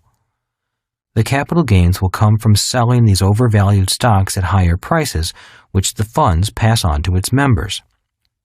Instead of cash, many baby boomers will be stuck with a tax bill for capital gains they never received. Remember, the tax man always gets the money first. Simultaneously, the health of millions of poorer baby boomers will begin to fail because poor people historically have worse health than affluent people. Medicare will be bankrupt, and the cry for more government support will go up in cities all across America. Add to this the eclipsing of America by China as the nation with the largest GDP and the trend toward pushing services, such as accounting, information, technology, and telesales, to nations such as India, and it becomes clear that wages will have to come down or productivity must skyrocket in order to meet the challenges of our rapidly changing global marketplace. The next great transfer of wealth is taking place by ignorance. The industrial age's entitlement mentality of big government and big business should be on its way out. But here we are, in the midst of the information age, and we are grasping at old solutions to new world problems. In 1989, the Berlin Wall came down. As stated earlier, in my opinion, that event was as significant as the year 1492 when Columbus bumped into the Americas in his search for Asia. In some circles, 1492 was the official beginning of the almost 500-year industrial age. The end was marked in 1989. The rules have changed. History is a guide. My rich dad encouraged me to learn the game well. After I learned it well, I could do what I wanted with what I knew. I write and teach out of concern that more people need to know how to take care of themselves financially and not become dependent upon the government or a company for life support. I hope I'm wrong about what I see coming down the road economically. Maybe governments can keep making promises to take care of people, keep on raising taxes, and keep on going into greater debt. Maybe the stock market will always go up and never come down again. And maybe real estate prices will go up again, and your home will become your best investment. And maybe millions of people will find happiness earning a minimum wage and be able to provide a good life for their family. Maybe this can all happen, but I don't think so. Not if history is any guide. Historically, If people live to be 75 years of age, they live through 2 recessions and 1 depression. As baby boomers, we have gone through 3 recessions, and some question whether we are entering another depression. Maybe there will never be one, but history says there will. As the saying goes, if your neighbor loses his job, it's a recession. If you lose your job, it's a depression. The reason my rich dad had me read books on the great capitalists and economists was so I could gain a longer view and a better perspective on where we have come from and where we are going. Just as there are waves on the ocean, there are great waves in markets. Instead of the wind and sun driving the waves of the ocean, the waves of the financial markets are driven by 2 human emotions, greed and fear. I don't think that depressions are things of the past because we will always have those emotions of greed and fear. And when greed and fear collide and a person loses badly, the next human emotion is depression. Depression is made up of anger and sadness, anger with oneself and sadness over the loss. Economic depressions are emotional depressions. People lose and they get depressed. Even when the economy appears to be in great shape, there are millions of people who are in various stages of depression. They may have a job, but deep down they know they are not getting ahead financially. They are angry at themselves and sad over their loss of time. Little do they know that they have been trapped by the industrial age idea of find a safe, secure job and don't worry about the future. A great change means opportunity. We are entering an era of tremendous change and opportunity. For some people, it will be the best of times. For others, it will be the worst of times. As President John Kennedy once said, a great change is at hand. Kennedy came from the right side of the Cashflow Quadrant. Back in the 1960s, he tried desperately to elevate the lives of those stuck in a time warp. Unfortunately, decades later, millions of people are still trapped in those time warps, following ideas that were handed down from past generations. Ideas such as, go to school so you can find a secure job. While education is more important than ever before, we need to be teaching people to think a little further than just looking for a secure job and expecting the company or the government to look after them once their working days are through. That is an industrial age idea, and we are not there anymore. Nobody said it was fair, for this is not a fair country. We are a free country. There are people who work harder, are smarter, are more driven for success, are more talented, or are more desirous of the good life than others. In America, we are, thankfully, free to pursue those ambitions if we have the determination. Yet, every time somebody does better than we do, some people say it's unfair. The same people who think it would be more fair if the rich shared with the poor. Well, nobody said it was fair, and the more we try to make things fair, the less free we become. When someone says to me that there is discrimination or a glass ceiling, I agree with them. I know such things exist. I personally detest any kind of discrimination and, being of Japanese ancestry, I've experienced it firsthand. In the E and S quadrants, discrimination does exist, especially in companies. Your looks, your education, your skin color, and your gender all count on the left side. But they don't count on the right side, where fairness and security don't matter. It's all about freedom and the love of the game. If you want to play the game on the right side, the players will welcome you. If you play and win, fine. They will embrace you even more and ask you for your secrets. If you play and lose, they'll gladly take all your money. But don't complain or blame someone else for your failures. That is not the way the game is played on the right side. It's not meant to be fair. Being fair is not the name of the game. Why does government leave the B and I quadrants alone? In reality, governments don't leave the B and I quadrants alone. It's more that the B and I quadrants have more ways of escaping and hiding wealth. In Rich Dad, Poor Dad, I talked about the power of corporations. One big reason the rich keep more of their wealth is simply because they operate as corporate bodies, not human bodies. A human body needs a passport to go from country to country. A corporate body doesn't. A corporate body travels the world freely and can often work freely. A human body needs to register with the government, and in America, they need a green card to work. A corporate body doesn't. While governments would like to take more money from corporate bodies, they realize that if they pass abusive tax laws, the corporate bodies will take both their money and their jobs to some other country.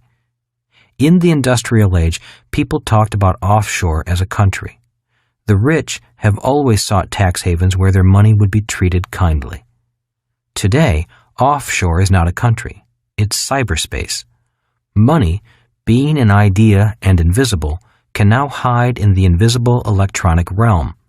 Soon, if it is not already being done, people will do their banking on a geosynchronous satellite orbiting in space free from any laws, or they may choose to operate in a country whose laws are more favorable to rich people. In Rich Dad, Poor Dad, I wrote that corporations became popular at the start of the industrial age just after Columbus discovered a new world filled with riches. Each time the rich sent a vessel out to sea, they were at risk because, if the ship didn't come back, the rich didn't want to be indebted to the families of sailors who died. So corporations were formed for legal protection and to limit the risk to the amount of money ventured. Wherever I travel in the world, the people I deal with primarily are employees of their own corporations. In theory, they own nothing and really don't exist as private citizens. They exist as officers of their rich corporations, but as private citizens they own nothing. And wherever I go in the world, I meet people who tell me, "You can't do that in this country. It's against the law." Little do most people realize that most countries' laws in the Western world are similar. They may use different words, but in principle, their laws are pretty much the same. If possible, I recommend that you at least consider being an employee of your own corporation. It is especially advisable for high-income S's and B's, even if they own franchises or earn their income from network marketing. Seek advice from competent financial advisors to help you choose and implement the best structure for your particular situation. There are two kinds of laws. On the surface, it seems as if there are laws for the rich and laws for everyone else. But in reality, the laws are the same.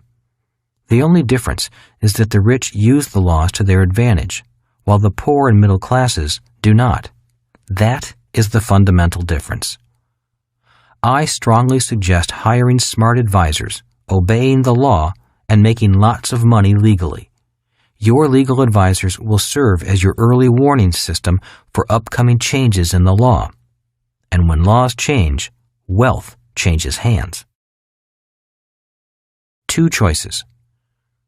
One advantage of living in a free society is the freedom to make choices. In my opinion, there are two big choices: the choice of security and the choice of freedom. If you choose security, you will pay a huge price for that security in the form of excessive taxes and punishing interest payments. If you choose freedom, then you need to learn the whole game and play it wisely. It's your choice which quadrant you want to play the game from.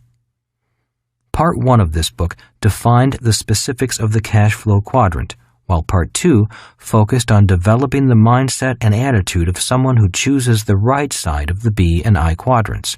By now, you should know which quadrant you are currently in and have an idea where you want to be. You also should have a better understanding of the mental process and mindset of operating from the right side of the Cashflow Quadrant. While I have shown you ways to cross from the left side to the right side, it is now time to get specific. In the final section, I will identify 7 steps to find the financial fast track that I consider essential in moving to the B and I quadrants. Build businesses and buy real estate. In 1943, the United States began taxing all working Americans via payroll deductions. In other words, the government got paid before people in the E quadrant got paid. Anyone who was purely an E had little escape from the government. It also meant that, instead of only the rich being taxed, which was the hope of the 16th Amendment, every E and S got taxed, rich or poor. Today, the lowest wage earners in America pay more in taxes, as a percentage of total income, than the rich and middle class. In 1986, the Tax Reform Act went after the highly paid professionals in the S quadrant. This act specifically targeted doctors, lawyers, architects, dentists, engineers, and other professionals, and made it difficult, if not impossible, for them to shelter their income the way that the rich can do in the B and I quadrants. These professionals were forced to operate their businesses through S corporations instead of C corporations, or else pay a tax penalty. The rich do not pay this penalty. Income for these highly compensated professionals is then passed through the S corporation and taxed at the highest individual tax rate possible. They do not have the opportunity to shelter their income through deductions allowed to C corporations. At the same time, the law was changed to force all S corporations to have a calendar year end. This again forced all income to be taxed at the highest rate. When I discussed these changes with my CPA, he reminded me that the biggest shock to newly self-employed people generally comes at the end of their first business year when they realize that the biggest tax they are paying is a self-employment tax. This tax is double for S's or self-employed over what they paid as E's or employees. And it is calculated based on income before the individual can deduct any itemized deductions or personal exemptions. It is possible for a self-employed person to have no taxable income, yet still owe self-employment tax. Corporations, on the other hand, do not pay self-employment tax. The 1986 Tax Reform Act also effectively pushed the E's and S's of America out of real estate as an investment and into paper assets such as stocks and mutual funds. Once the downsizing began, millions not only felt less secure about their jobs, they also felt less secure about their retirement, simply because their future financial well-being was based upon paper assets subject to the ups and downs of the market.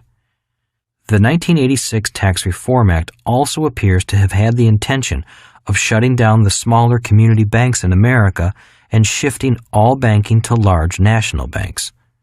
I suspect that this was done so America could compete with the large banks of Germany and Japan. If that was the intent, it was successful. Today in America, banking is less personal and purely by the numbers. The net result is that it is harder for certain classes of people to qualify for home loans. Instead of a small-town banker knowing you personally, a central computer spits your name out if you don't meet its impersonal qualification requirements. After the 1986 Tax Reform Act, the rich continued to earn more, work less, pay less in taxes, and enjoy greater asset protection by using the formula my rich dad gave me years earlier, which was build a business and buy real estate. The idea was to make a lot of money via C corporations and shelter the income through real estate.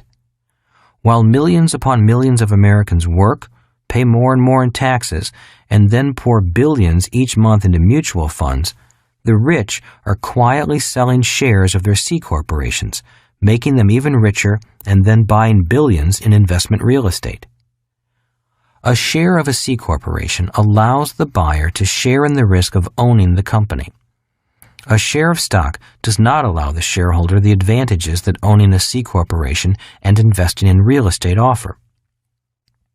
Why did my rich dad recommend building businesses in C corporations and then buying real estate?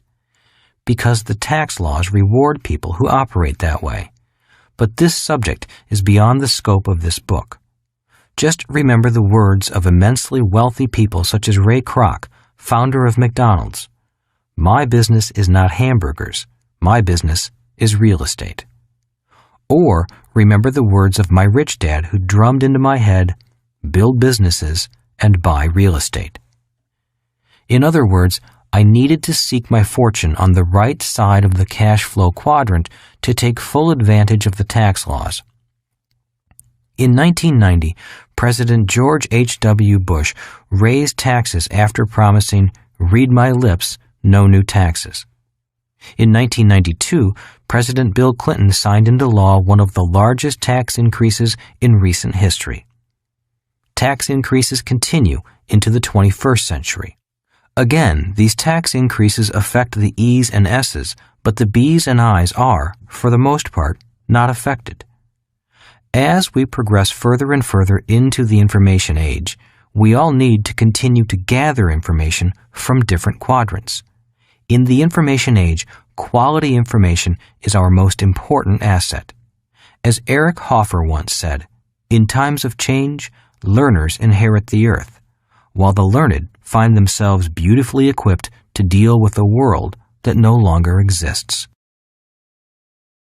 Remember, everyone's financial situation is different. That is why I always recommend the following. 1. Seek out the best professional and financial advice you can find. For example, while a C corporation works well in many instances, it is not the best structure all of the time. Even on the right side of the cash flow quadrant, occasionally an S corporation is appropriate. 2. Remember that there are different advisors for the rich, the poor, and the middle class, just as there are different advisors for people who earn their money on the right side and on the left. Also, consider seeking advice from people who are already where you want to go. 3.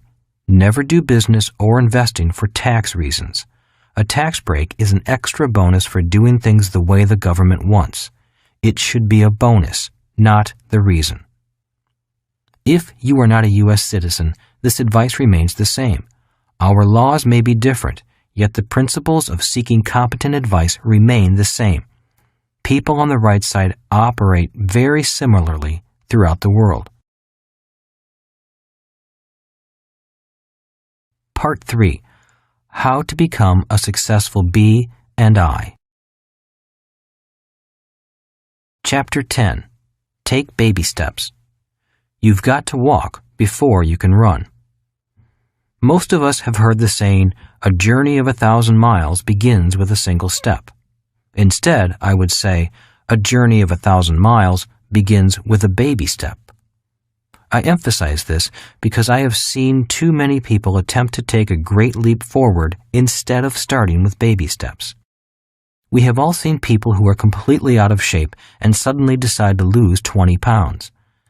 They begin a crash diet, go to the gym for 2 hours, and then jog 10 miles. This lasts maybe a week. They lose a few pounds, and then the pain, boredom, and hunger begin to wear away at their willpower and determination. By the third week, their old habits of overeating, avoiding exercise, and watching television are back in control. Instead of taking a great leap forward, I strongly recommend taking a baby step forward. Long-term financial success is not measured by how big your stride is, but by the number of steps, the number of years, and the direction in which you're moving. That is the formula for success or failure in any endeavor. When it comes to money, I've seen too many people, myself included, attempt to do too much with too little, and then crash and burn. It's hard to take a baby step forward when you first need a ladder to get yourself out of the financial hole you have dug for yourself. How do you eat an elephant? This section of the book describes 7 steps to guide you on your path to the right side of the cash flow quadrant. With the help of my rich dad, I have worked and acted on these steps since I was 9 years old, and I will continue to follow them for as long as I live. For some people, the steps may seem overwhelming, and they will be if you try to do them all in 1 week. So please, begin with baby steps. We have all heard the saying, Rome was not built in a day. The saying I use whenever I find myself feeling overwhelmed by how much I have to learn is, How do you eat an elephant? The answer is one bite at a time. And that is how I recommend you proceed if you find yourself feeling overwhelmed by how much you may have to learn in order to make the journey from the E and S side to the B and I side of the cash flow quadrant. Please be kind to yourself and realize that the transition is more than just a mental one. It involves emotional learning. After you take baby steps for 6 months to a year, you're ready to move to walking and then to running. You've got to walk before you can run. This is the path I recommend. If you don't like this path, then you can do what millions of other people do who want to get rich quickly the fast and easy way, which is to buy a lottery ticket. Who knows? It might be your lucky day. Action beats inaction. To me, one of the primary reasons E's and S's have difficulty moving to the B and I side is because they are too afraid of making mistakes. They often say, I have a fear of failing, or I need more information, or can you recommend another book? Their fear or self-doubt is keeping them trapped in their quadrant. I hope that by reading each step and by completing the action steps that appear at the end of each step in the Take Action section, you will keep moving toward the B and I side. Just doing these 7 steps will open up whole new worlds of possibility and change. Then, just keep taking small baby steps. Nike's slogan, "Just do it," says it best. Unfortunately, our schools also say, "Don't make mistakes." Millions of highly educated people who want to take action are paralyzed by the emotional fear of making mistakes. One of the most important lessons I have learned as a teacher is that true learning requires mental, emotional, and physical learning. That is why action always beats inaction. If you take action and make a mistake, at least you have learned something, be it mentally, emotionally, or physically. A person who continually searches for the right answer is often afflicted with a disease known as analysis paralysis, which seems to affect many well-educated people. Ultimately, the way we learn is by making mistakes. We learned to walk and ride a bicycle by falling down and then getting back up. People who are afraid of taking action out of fear of making mistakes may be mentally smart, but they are also emotionally and physically handicapped. A number of years ago, there was a study done of rich and poor all around the world to find out how people born into poverty eventually become wealthy. The study found that these people, regardless of where they live, possess 3 qualities. 1. They maintain a long-term vision and plan. 2. They believe in delayed gratification. 3. They use the power of compounding in their favor. The study found that these people thought and planned for the long term and knew that they would ultimately achieve financial success by holding to a dream or a vision. They were willing to make short-term sacrifices to gain long-term success, which is the basis of delayed gratification. Albert Einstein was amazed at how money could multiply just by the power of compounding. He considered the compounding of money to be one of the most amazing inventions. This study took compounding beyond money and found that knowledge and learning gained from each baby step also compounded over the years. People who took no steps at all did not have the leverage of a magnified accumulation of knowledge and experience that comes from compounding. The study also found what caused people to go from wealthy to poor. There are many rich families who lose most of their wealth after only 3 generations. Not surprisingly, the study found that these people possess the following 3 qualities. 1. They have short-term vision. 2. They have a desire for immediate gratification. 3. They abuse the power of compounding. Today, I meet people who get frustrated with me because they want me to tell them how they can make more money immediately. They don't like the idea of thinking long-term. Many are desperately seeking short-term answers because they have money problems today caused by consumer debt and lack of investments due to their uncontrolled desire for immediate gratification. They have the idea of eat, drink, and be merry. This abuses the power of compounding and leads to long-term debt instead of long-term wealth. They want the quick answer. They want me to tell them what to do to acquire great wealth, but they need to understand who they must become first. In other words, too many people are fixated upon the get-rich-quick philosophy of life. I wish these people luck. They're going to need it. A hot tip. Most of us have heard that people who write down their goals are more likely to achieve them. I have attended many seminars and training sessions on the topic of goal setting, and I learned a concept that I have thought about many times over the years. While it is great to have big long-term dreams and wishes, attaining those dreams is a process made up of many small steps. Instead of trying to be an overachiever, be an underachiever. Be content with small steps because each one moves you closer to your big goals and dreams. Even today, I find I achieve more by having an underachiever mindset instead of trying to kill myself and be that overachiever. An example of the way I underachieve is that I set a written goal to listen to 2 audio tapes a week.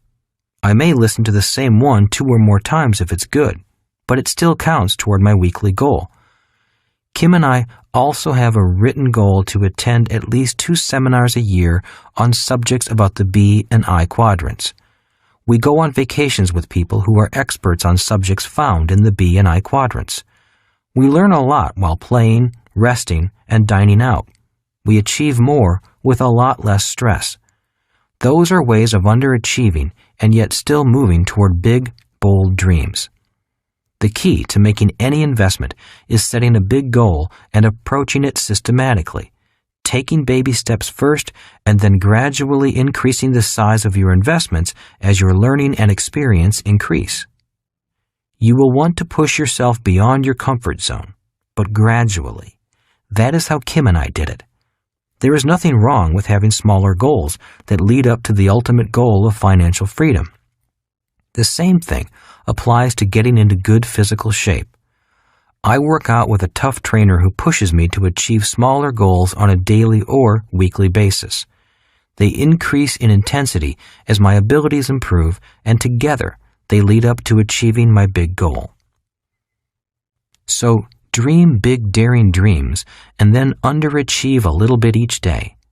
I recommend setting attainable daily goals that, when achieved, provide positive reinforcement to help you stay on the path to the big goal of moving from the left side of the cash flow quadrant to the right side. If you want to be rich, you've got to change your rules. I have often been quoted as saying, "The rules have changed." When people hear these words, they nod their head in agreement and say, "Yes, the rules have changed. Nothing is the same anymore." But then they go on and do the same old thing. Industrial age financial statements. When I teach how to get your financial life in order, I start by asking students to fill out a personal financial statement. It often becomes a life-changing experience. Financial statements are much like X-rays. Both let you see what your unassisted eye cannot see. After filling out their statements, it is easy to see who has financial cancer and who is financially healthy. Almost always, the ones with financial cancer are those with industrial age ideas. Why do I say that? Because in the industrial age, people did not have to think about tomorrow. If you worked hard, your employer or the government would take care of all your tomorrows. That is why so many of my friends and family always told me to get a job with the government or to make sure I got a job with an excellent retirement plan. Those are words of advice based on industrial age rules and an entitlement mentality. Although the rules have changed, many people have not changed their financial rules. They are still spending like there's no need to plan for tomorrow. When I read a person's financial statement, it is easy to see what tomorrow might look like for them. What does your tomorrow look like? People with no assets that generate cash flow are likely to have tomorrows that are filled with struggles and stress. When I find people who have no assets, they are usually working hard for a paycheck to pay their bills. If you look at most people's expense column, the two biggest monthly expenses are taxes and debt service for long-term liabilities. In other words, the government and the bank get paid before they do. People who cannot get control of their cash flow generally have no financial future and will find themselves in serious trouble in the next few years. Why? A person who only operates in the E quadrant has little protection from taxes and debt. Even an S can do something about these two financial cancers. If this doesn't make sense to you, I would suggest reading or rereading Rich Dad, Poor Dad, which should make this and the next few chapters easier to understand. 3 cash flow patterns. As stated in Rich Dad, Poor Dad, there are 3 basic cash flow patterns, one for the rich, one for the poor, and one for the middle class.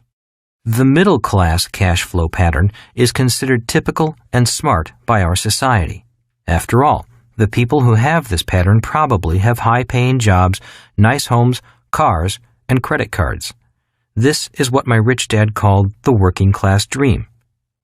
When adults play my cash flow board game, they usually struggle mentally. Why? Because they are being introduced to financial literacy, which means understanding the numbers and words of money. The game takes several hours to play, not because it is long, but because the players are learning a completely new subject. It is almost like learning a foreign language. But the good news is that this new literacy can be learned quickly, and then the game picks up speed. The more frequently people play the game, the smarter and faster they get, and they have fun in the process. Something else also happens. Because they are becoming financially literate, many begin to realize that they are in financial trouble, even though the rest of society thinks they are well off. A middle-class cash flow pattern used to work in the industrial age, but it could be disastrous in the information age. Many people, once they successfully learn and understand the cash flow game, begin to seek new answers. Playing the game becomes a financial wake-up call about their personal financial health, just as a mild heart attack is an alert about a person's physical health. After playing cash flow several times, some people begin to change their thinking pattern to that of the rich. This is the thought pattern Rich Dad wanted his son and me to have as young children, which is why he took away our paychecks and refused to give us raises. He never wanted us to become addicted to the idea of a high-paying job. He wanted us to develop the thought pattern of thinking only in assets and income in the form of capital gains, dividends, rental income, and residual income from businesses and royalties. For people who want to be successful in the information age, the faster they develop their financial and emotional intelligence, the faster they will feel more financially secure and find financial freedom. In a world of less and less job security, this cash flow pattern makes much more sense to me. And to achieve this pattern, a person needs to see the world from the B and I quadrants, not from the E and S quadrants. I also call this an information age financial statement because the income is generated strictly from information, not hard work. In the information age, the idea of hard work is not the same as it was in the agrarian and industrial ages. In the information age, the people who work the hardest physically will be paid the least. It is already true today and has been true throughout history. However, today when people say, "Don't work hard, work smart," they do not mean to work smart in the E or S quadrants.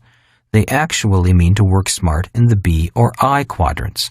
That is information age thinking, which is why financial and emotional intelligence are vital today and will be even more so in the future. So, what is the answer? Obviously, my answer is to re-educate yourself to think like a rich person. In other words, think and look at the world from the B or I quadrant. However, the solution is not as simple as going back to school and taking a few courses. To be successful in the B or I quadrant requires financial intelligence, systems intelligence, and emotional intelligence. These things cannot be learned in school. The reason these intelligences are hard to learn is because most adults are wired to the hard work and spend mode of life. When they feel financial anxiety, they hurry off to work and work hard. They come home and hear about the stock market going up and down. Their anxiety grows, so they go shopping for a new house or car, or they play golf to avoid the anxiety. The problem is that the anxiety returns on Monday morning. How do you start thinking like a rich person? People often ask me how to get started thinking like a rich person. I always recommend starting small and seeking education, rather than running out and jumping into investing. If they are serious about learning and retraining themselves to think like a rich person, I recommend my Cashflow board game. I created the game to help teach financial intelligence. It gives people the mental, physical, and emotional training that is required to make the gradual change from thinking like a poor or middle-class person to thinking like a rich person. It teaches people to think about what my rich dad said was important, which is not a large paycheck or a big house, but the accumulation of cash-producing assets. Cash flow, not money, relieves anxiety. Financial struggle and poverty are really financial anxiety problems. There are mental and emotional loops that keep people stuck in what I call the rat race. Unless the mental and emotional hooks are broken, the pattern remains intact. I worked with a banker to break his pattern of financial struggle.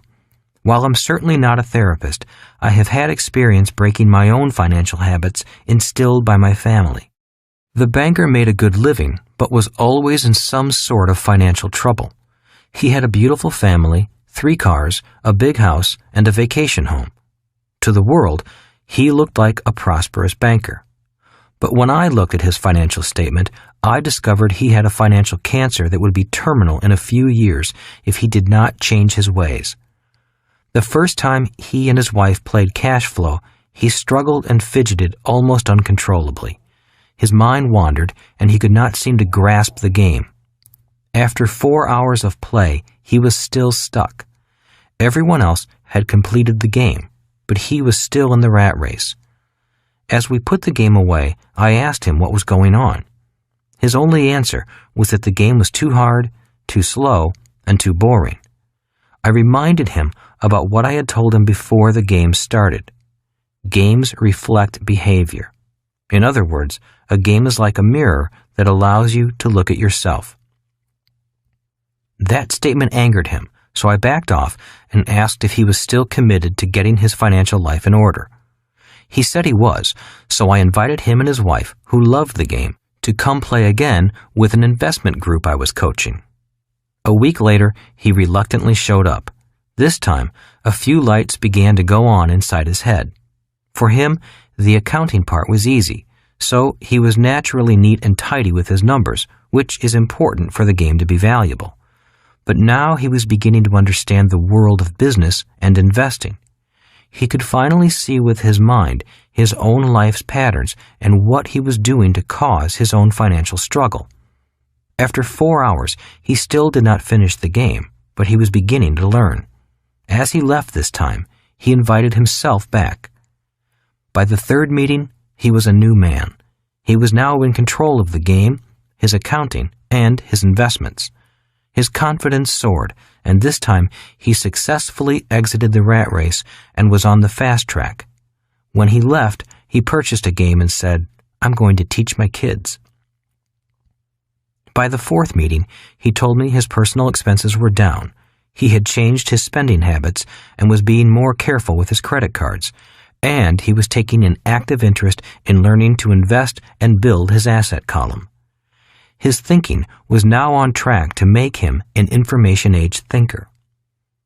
At the 5th meeting, he played Cashflow 202, the advanced game for people who have mastered Cashflow 101. He was now ready and eager to play the fast and risky game that true B's and I's play. The best news was that he took control of his financial future. This man was completely different from the one who had asked me to make cash flow easier the first time he played. A few weeks later, instead of wanting things to be easier, he was actively seeking bigger challenges and was optimistic about his financial future.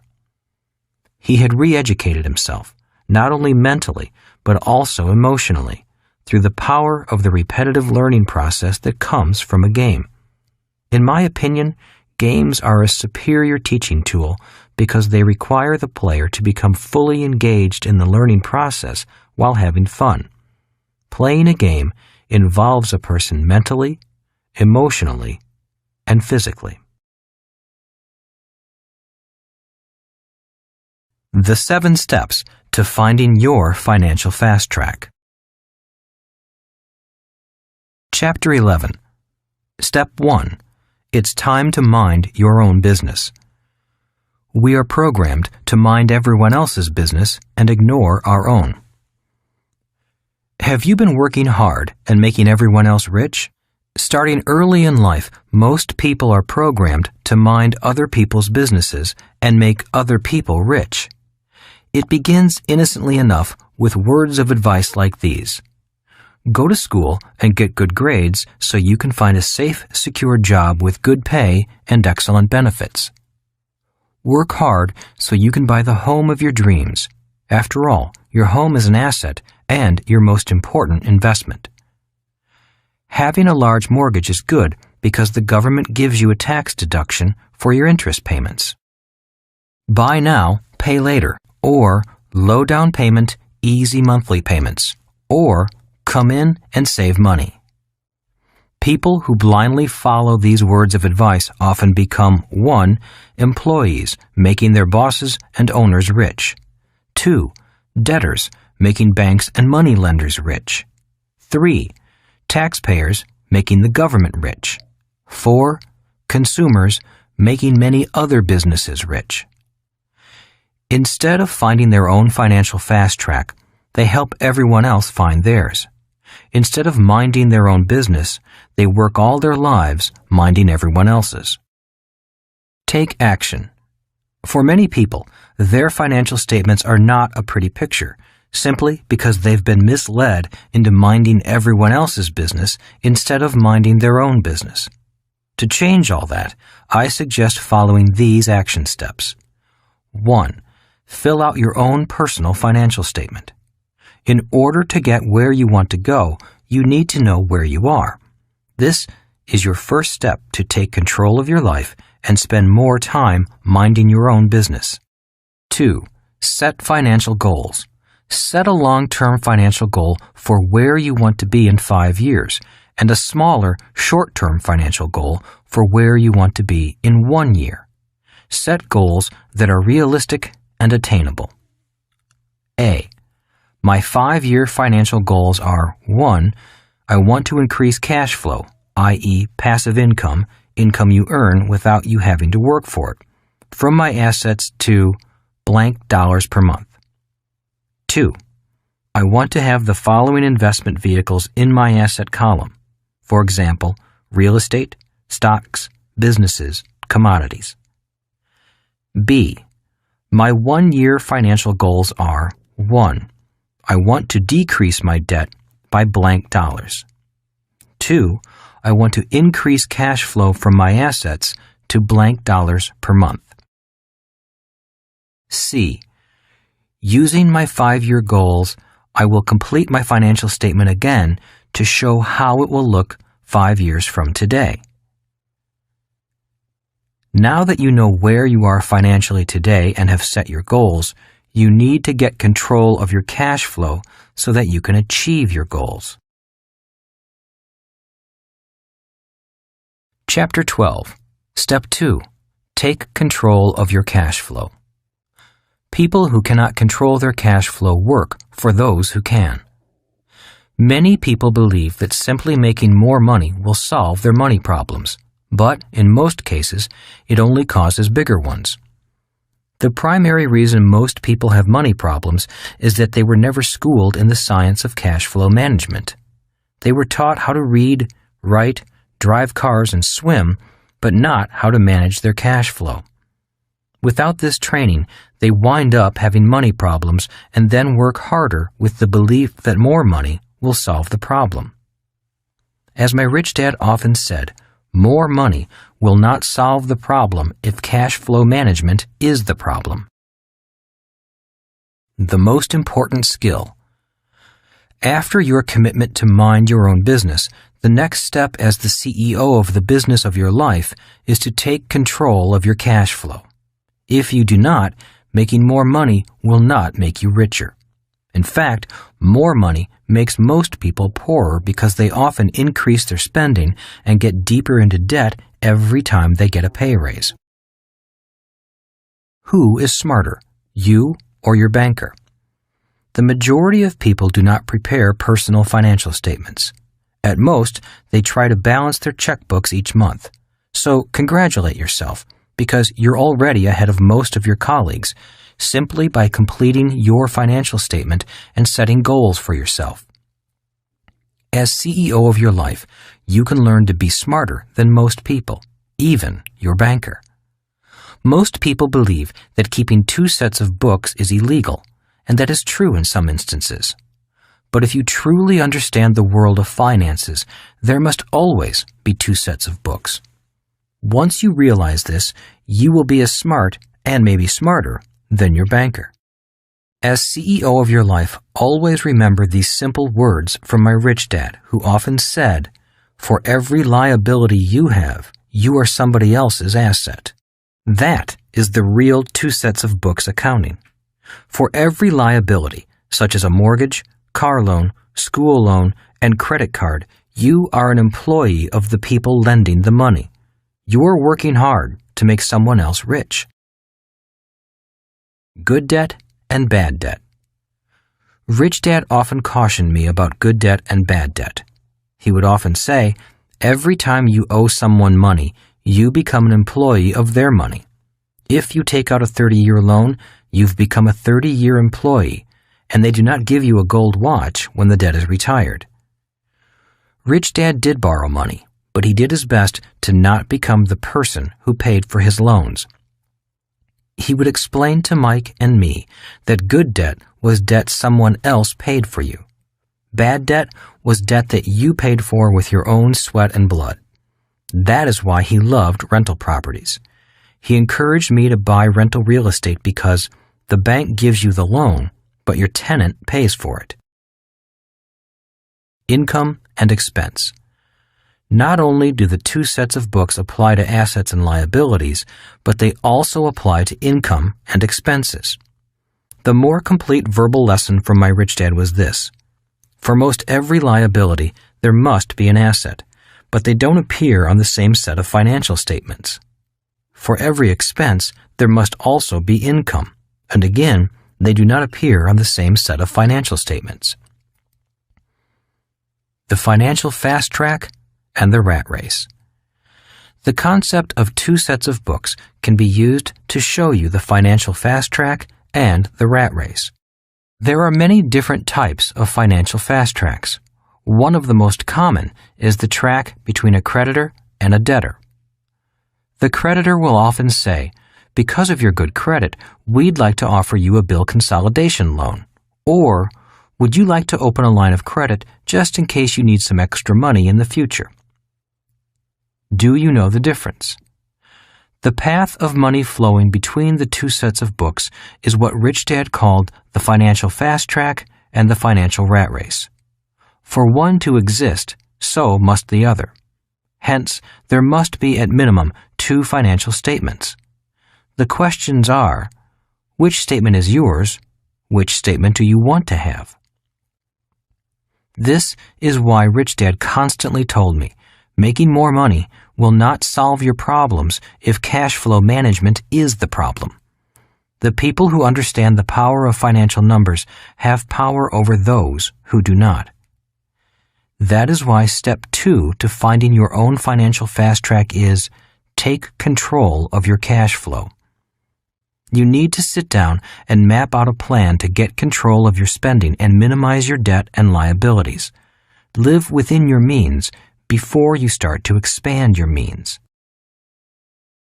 Take action. 1. Review your financial statements from step 1. 2. Determine which quadrant of the cash flow quadrant you receive your income from today. 3. Determine which quadrant you want to receive the bulk of your income from in 5 years. 4. Begin your cash flow management plan. A. Pay yourself first. Put aside a set percentage from each paycheck or each payment you receive from other sources. Deposit that money into an investment savings account. Once your money goes into the account, never take it out until you are ready to invest it. Congratulations, you have just started managing your cash flow. B. Focus on reducing your personal consumer debt. The following are simple tips for reducing and eliminating personal debt. Tip number 1. If you have credit cards with outstanding balances, discipline yourself to use only 1 or 2 credit cards. Any new charges must be paid off in full every month. Do not incur any more long-term debt. Tip number 2. Come up with $150 to $200 extra per month. Now that you are becoming more and more financially literate, this should be relatively easy to do. If you cannot generate an additional $150 to $200 per month, then your chances for financial freedom may only be a pipe dream. Tip number 3. Apply the additional $150 to $200 to your monthly payment of only one of your credit cards. You will now pay the minimum plus the $150 to $200 on that one credit card. Pay only the minimum amount due on all other credit cards. Often, people try to pay a little extra each month on all their cards, but those cards surprisingly never get paid off. Tip number 4. Once the first card is paid off, apply the total amount you were paying each month on that card to your next credit card. You are now paying the minimum amount due on the second card plus the total monthly payment you were paying on your first credit card. Continue this process with all your credit cards and other consumer credit debt. With each debt you pay off, apply the full amount you were paying on that debt to the minimum payment of your next debt. As you pay off each debt, the monthly amount you were paying on the next debt will escalate. Tip number 5. Once all your credit cards and other consumer debt is paid off, continue the procedure with your car and house payments. If you follow this procedure, you will be amazed at the shortened amount of time it takes for you to be completely debt-free. Most people can be debt-free within 5 to 7 years. Tip number 6. Now that you are completely debt-free, take the monthly amount you were paying on your last debt and put that money toward investments. Build your asset column. That's how simple it is. Chapter 13. Step 3. Know the difference between risk and risky. Business and investing are not risky, but being undereducated is. What is proper cash flow management? Proper cash flow management begins with really knowing the difference between an asset and a liability. Let's look at an individual who is 45 years old. I use the age 45 because it is halfway between 25, the age when most people begin to work, and 65, the age when most people plan on retiring. By age 45, if a person has managed their cash flow properly, their asset column should be longer than their liability column. This is a person who takes risks, but not excessive risk, and is in the upper 10% of the population. But if they do what the other 90% of the population does, which is mismanage their cash flow and not know the difference between an asset and a liability, then at age 45, their liability column is longer than their asset column. These are the people who most often say investing is risky. For them, it is risky, but not because investing is risky. It is their lack of knowledge and formal financial training that makes investing risky. Financial literacy. In Rich Dad, Poor Dad, I explained that my rich dad demanded that I become financially literate. Financial literacy is not simply looking at the numbers with your eyes, but also training your mind to tell you which way the cash is flowing. Rich Dad often said, "The direction of cash flow is everything." So a house could be an asset or a liability depending on the direction of the cash flow. If the cash flows into your pocket, it is an asset. If it flows out of your pocket, it is a liability. Financial intelligence. Rich Dad had many definitions for financial intelligence, such as the ability to convert cash or labor into assets that provide cash flow. But one of his favorite sayings was, "Who is smarter, you or your money?" For Rich Dad, spending your life working hard for money only to have it go out as fast as it comes in is not a sign of high intelligence. You may want to review the cash flow patterns of a poor person, a middle-class person, and a rich person presented in Chapter 10. Remember that a rich person focuses his or her efforts on acquiring assets, not working harder. Due to their lack of financial intelligence, many educated people put themselves into positions of high financial risk. My rich dad called it the financial red line, meaning income and expenses are nearly the same every month. These are the people who cling desperately to job security, are unable to change when the economy changes, and often destroy their health with stress and worry. And these are often the same people who say business and investing are risky. In my opinion, business and investing are not risky, but being undereducated is. Similarly, being misinformed is risky, and relying on a safe, secure job is the highest risk anyone can take. Buying an asset is not risky. Buying liabilities you have been told are assets is risky. Minding your own business is not risky. Minding everyone else's business and paying them first is risky. So, step 3 is to know the difference between risk and risky. Take action. 1. Define risk in your own words. A. Is relying on a paycheck risky to you? B. Is having debt to pay each month risky to you? C. Is owning an asset that generates cash flow each month risky to you? D. Is spending time to obtain financial education risky to you? E. Is spending time learning about different types of investments risky to you? 2. Commit 5 hours of your time each week to do one or more of the following. A. Read the business section of your newspaper and the Wall Street Journal.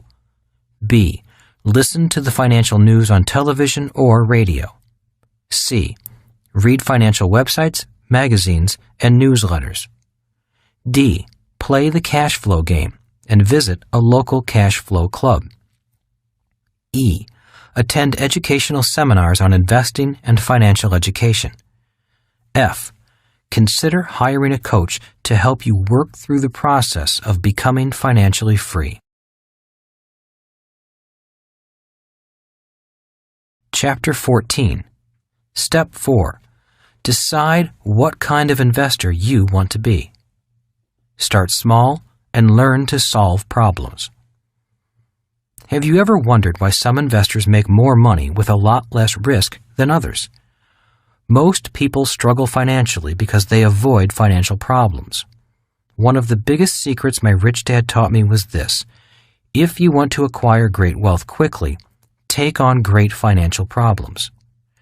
In part 1 of this book, I discussed the 5 levels of investors. I would like to add one more distinction that defines 3 different types of investors. Type A, investors who seek problems. Type B, investors who seek answers. Type C, investors who seek an expert to tell them what to do. Type C investors. Type C investors are financially uneducated and look for people to tell them what to invest in. People in the E and S quadrants have been forced into the investing game because of changes in retirement plans. They have little interest in investing in their education so they can become better investors. They know nothing, which means they have to rely on the advice of other so-called experts. What's the chance of the Type C investor getting rich? About as much chance as winning the lottery. Type B investors. Type B investors seek answers. They often ask questions like, "What do you recommend I invest in? Do you think I should buy real estate? What stocks are good for me? I talked to my broker and he recommended I diversify. My parents gave me a few shares of stock. Should I sell them?"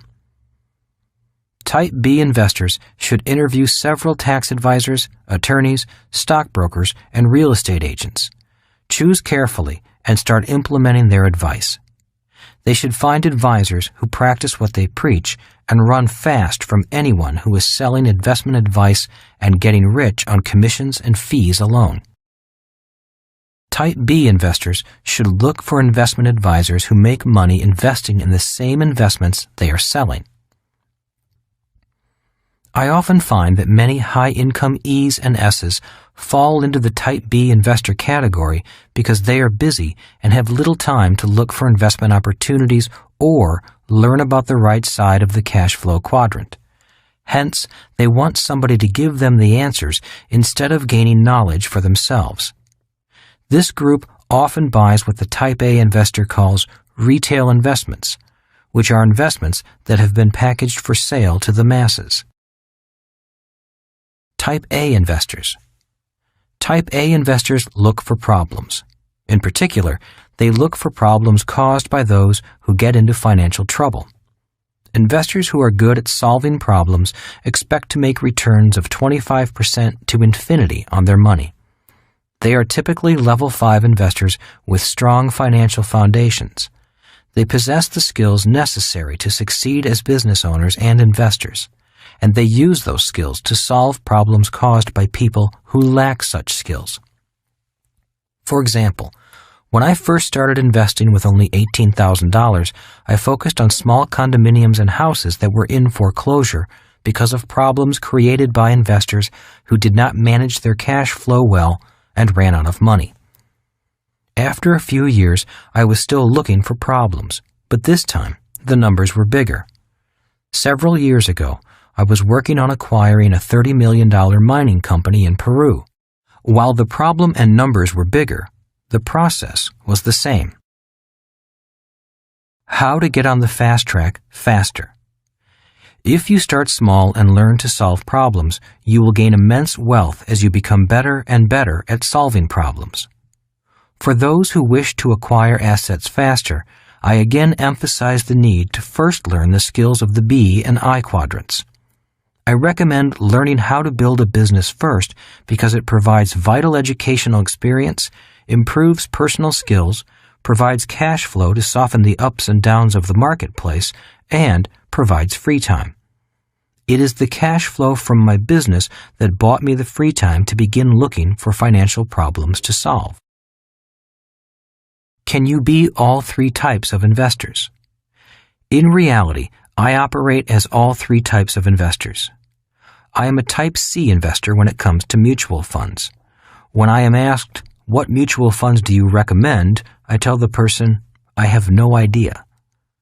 As a Type B investor, I seek professional answers to my financial problems. I seek answers from my advisors, including tax and wealth strategists, stockbrokers, bankers, and real estate brokers. When you find good ones, these professionals provide a wealth of information many people do not personally have the time to acquire. The advice from my financial advisors is valuable because they know trusts, wills, and insurance far better than I ever will. They are also closer to the market and more up to date with any changes in the laws and how that might affect the markets. There is much more to investing than simply buying and selling. I also give my money to other investors to invest for me. In other words, I partner with other Level 4 and Level 5 investors in their investments. These are individuals I personally know and trust. If they choose to invest in an area I know nothing about, such as low-income housing or large office buildings, I may choose to give my money to them because I know they are good at what they do and I trust their knowledge. Why you should get started quickly. One of the main reasons I recommend that people find their own financial fast track quickly and take getting rich seriously is because in America and most of the world, there are two sets of rules, one for the rich and one for everyone else. Many laws are written against people stuck in the financial rat race. In the world of business and investing, I find it shocking how little the middle class knows when it comes to where its tax dollars are going. Although tax dollars are going to many worthwhile causes, many of the larger tax breaks, incentives, and payments are going to the rich, and the middle class pays for them. For example, insufficient low-income housing in America is a huge problem and a political hot potato. To help solve this problem, cities, states, and the federal government offer substantial tax credits, tax breaks, and subsidized rents to people who finance and build low-income housing. Just by knowing the laws, financiers and builders become wealthier by having taxpayers subsidize their investments in low-income housing. Why it's unfair. Not only do most people on the left side of the cash flow quadrant pay more in personal income tax, but they are also often unable to participate in tax advantage investments. This may be another reason why the rich get richer. I know it's unfair, and I understand both sides of the story. I have met people who protest and write letters to the editor of their newspapers or try to change the system by running for political office. I say it is much easier to simply mind your own business, take control of your cash flow, find your own financial fast track, and get rich. It is easier to change yourself than to change the political system. Problems lead to opportunities. Years ago, Rich Dad encouraged me to develop my skills as a business owner and investor and then practice solving problems. For years, that is all I have done. I solve business and investment problems. Some people prefer to call them challenges, but I like to call them problems because that is what they are, for the most part. I think people like the word challenges more than problems because they think one word sounds more positive than the other. But I think that the word problem has a positive meaning. I know that inside every problem lies an opportunity, and opportunities are what real investors are after. And with every financial or business problem I address, regardless of whether I solve the problem or not, I wind up learning something new about finance, marketing, people, or legal affairs. I often meet new people who become invaluable assets on other projects. Many have become lifelong friends, which is a priceless bonus. Find your fast track. So, for those of you who want to find your financial fast track, start by 1. Minding your own business. 2. Taking control of your cash flow. 3. Knowing the difference between risk and risky. 4. Knowing the difference between a type A, B, and C investor. To get on the financial fast track, become an expert at solving a certain type of problem. Do not diversify like type B investors are advised to do. Become an expert at solving one type of problem, and people will come to you with money to invest. Then, if you're good and trustworthy, you will reach your financial fast track more quickly. Here are a few examples. Bill Gates is an expert at solving software marketing problems. Donald Trump is an expert at solving problems in real estate. And Warren Buffett is an expert at solving problems in business and the stock market, which in turn allows him to buy valuable stocks and manage a successful portfolio. George Soros is an expert at solving problems resulting from market volatility, which makes him an excellent hedge fund manager. Rupert Murdoch is an expert at solving the business problems of global television networks. Kim and I are type A investors and solve problems in apartment housing. That has paid off with a generous and steady flow of passive income. If we choose to invest in areas outside the multifamily housing market, we become Type B investors, which means we give our money to people who have an excellent track record in their fields of expertise and who practice what they preach.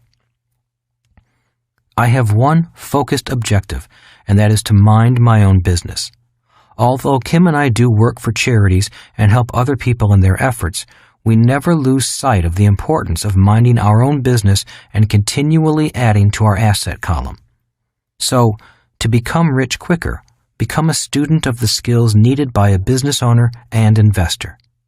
Seek to solve bigger problems, because inside big problems lie huge financial opportunities. That is why I recommend becoming a B first, before becoming an I. If you master solving business problems, you will have excess cash flow, and your knowledge of business will make you a much smarter investor. I have said it many times before, but it is worth saying again. Many people come to the I quadrant hoping that investing will solve their financial problems. In most cases, it does not. Investing only makes their financial problems worse if they are not already sound business owners.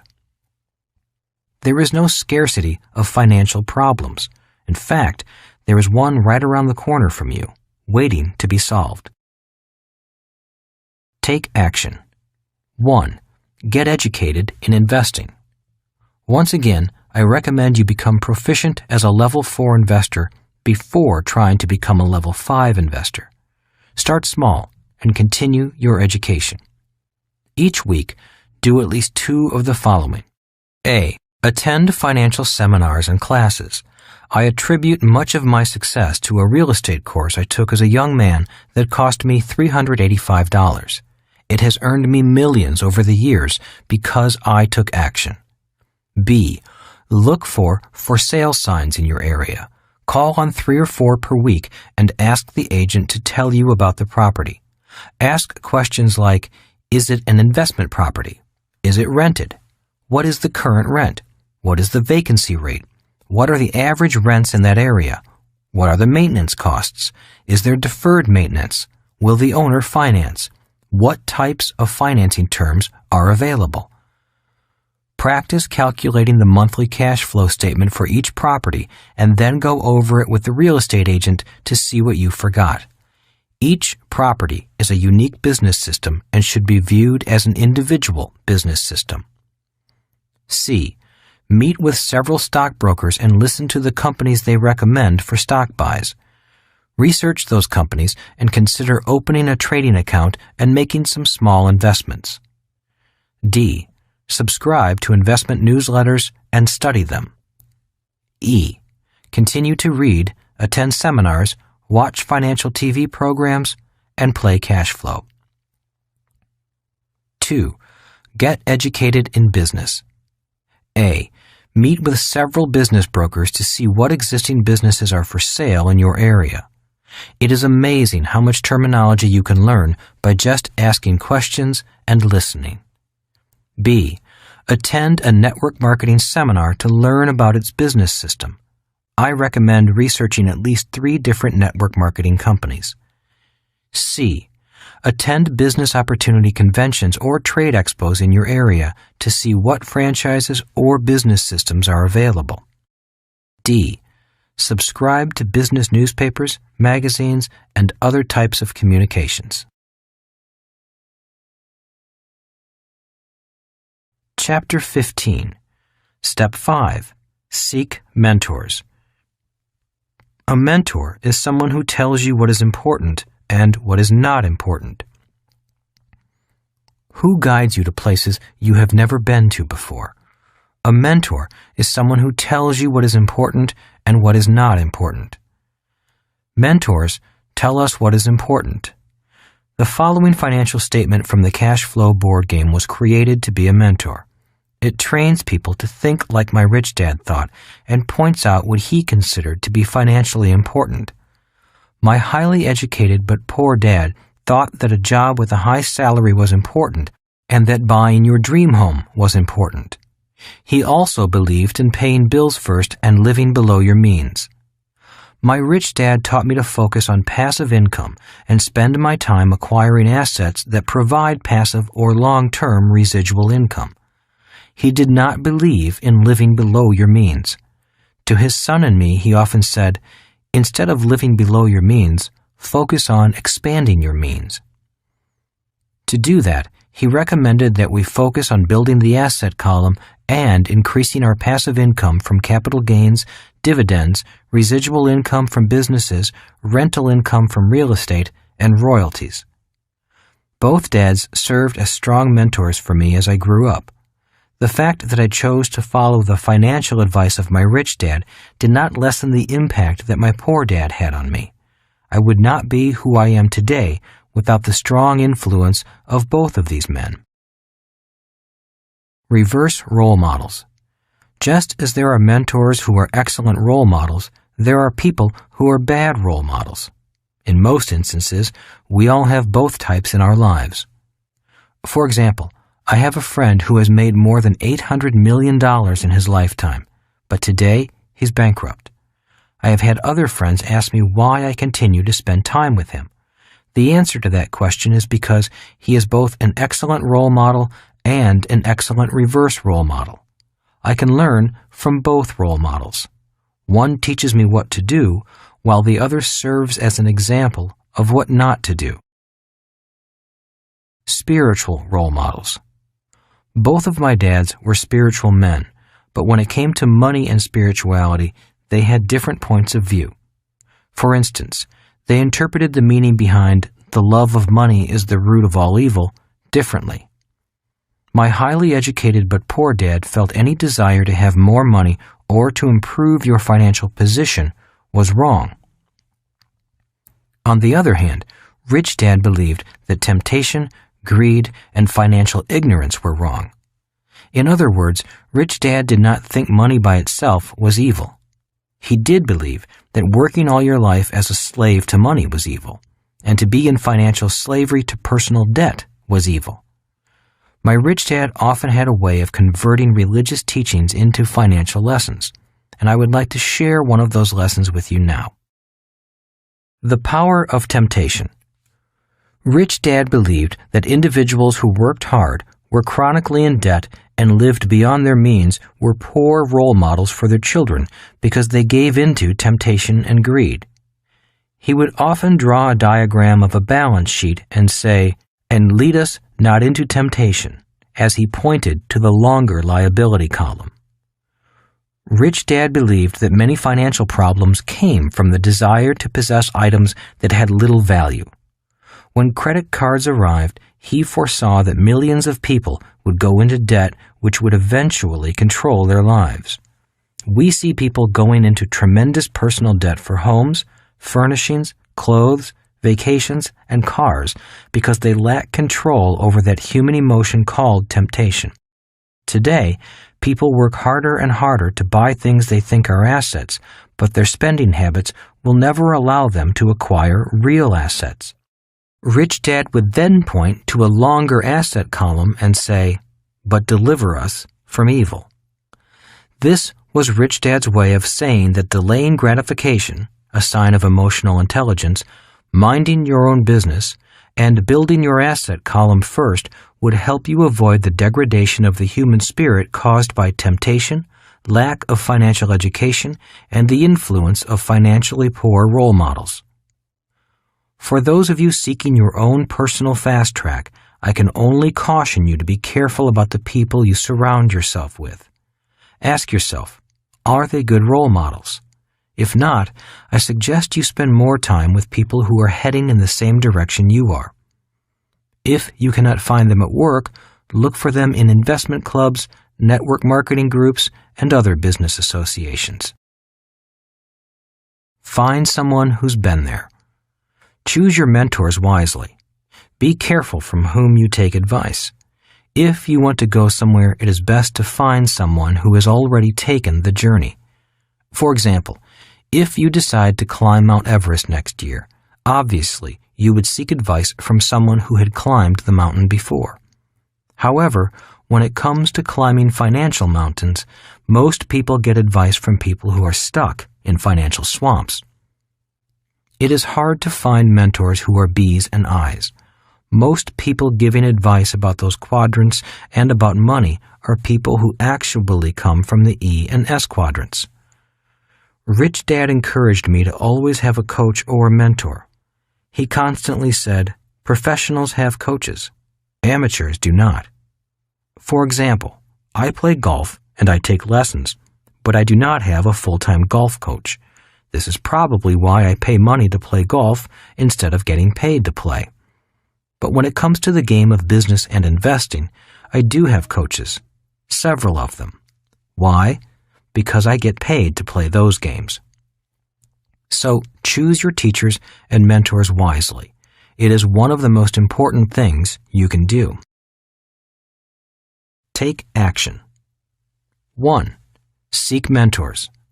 Find individuals in both the investment and business arenas who might act as mentors to you. A. Seek out role models. Learn from them. B. Seek out reverse role models. Learn from them. 2. Who you spend your time with is your future. Write down the 6 people you spend the most time with. Remember that the qualifier is who you spend the most time with, not the nature of your relationship. All of your children count as one person. Don't proceed until you have written down 6 names. I was at a seminar many years ago when the instructor asked us to do this. He then asked us to examine the names we had written and announced, "You are looking at your future. The 6 people you spend the most time with are your future." These 6 people you spend the most time with may not always be personal friends. They may be your coworkers, spouse, children, or members of your church or other social groups. My list consisted of coworkers, business associates, and rugby players. It was pretty revealing once I began to look below the surface. I gained insights about myself that I liked and even more that I didn't. The instructor had us go around the room and discuss our lists with others. After a while, the relevance of the exercise began to sink in even deeper. The more I discussed my list with other people, and the more I listened to them, the more I realized that I needed to make some changes. This exercise had little to do with the people I was spending my time with, and everything to do with where I was going and what I was doing with my life. Today, the people I spend the most time with are all different except one. The 5 others on my earlier list are still dear friends, but we rarely see each other. They are great people, and they are happy with their lives. Their removal from my list was all about me. I wanted to change my future. To do that, I had to change my thoughts and the people I spent time with. 3. In your list of 6 people, after each person's name, list the quadrant they operate from. Are they an E, S, B, or I?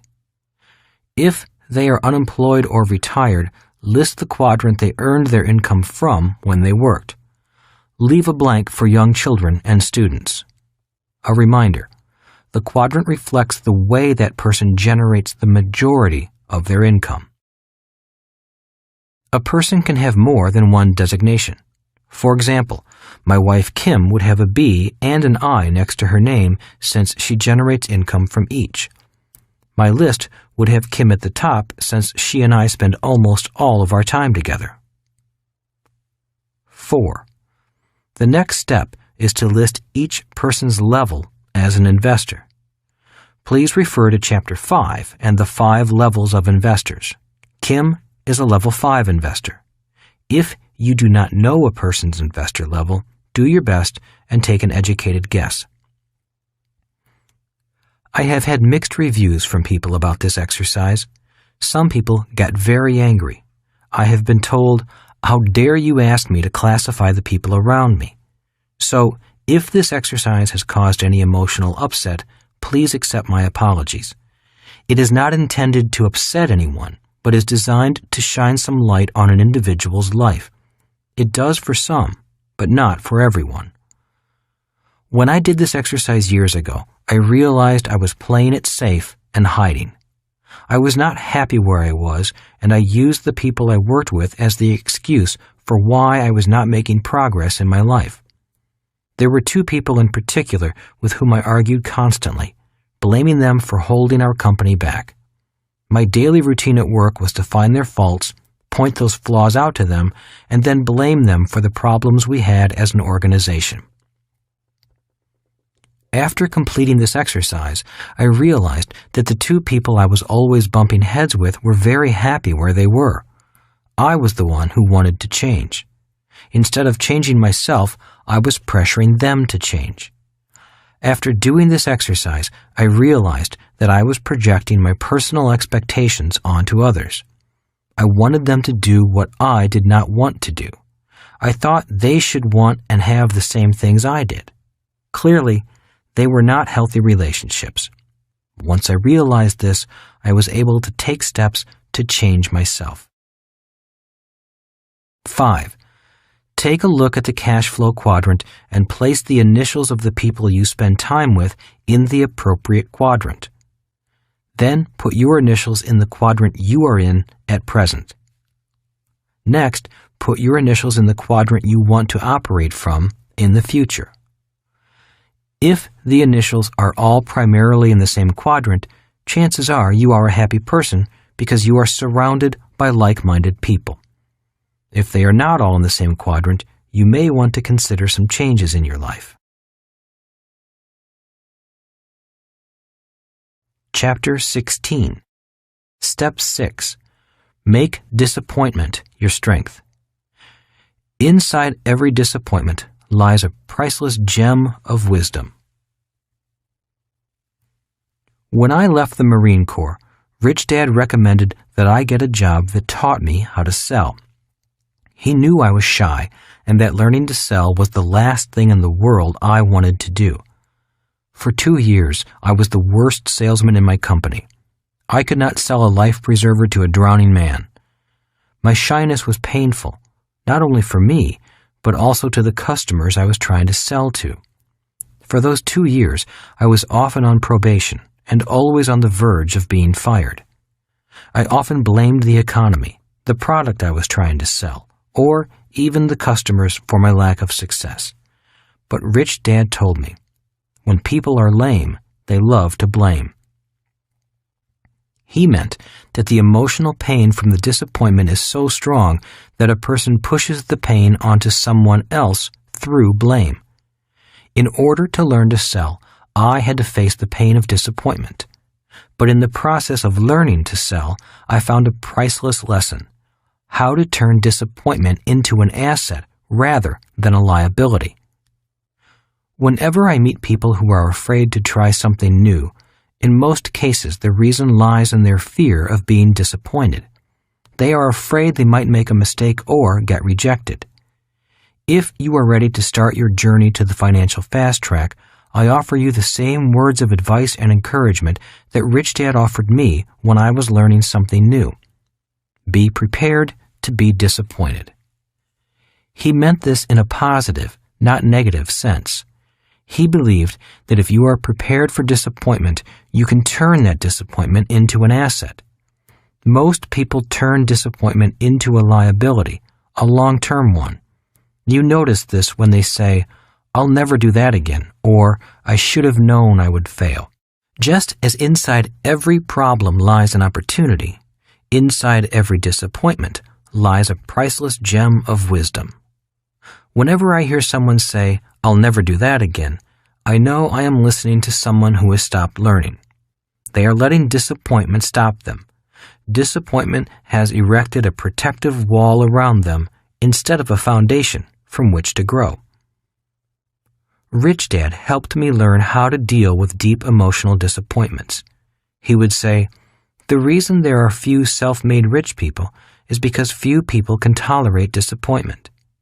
Instead of learning to face disappointment, they spend their lives avoiding it." Rich Dad believed that disappointment is an important part of learning. Just as we learn from our mistakes, we gain character from our disappointments. The following are some words of advice he gave me over the years. Expect to be disappointed. Rich Dad often said, "Only fools expect everything to go the way they want." Expecting to be disappointed does not mean being passive or a defeated loser. Expecting to be disappointed is a way of mentally and emotionally preparing yourself to be ready for surprises that you may not want. By being emotionally prepared, you can be calm and dignified when things do not go your way.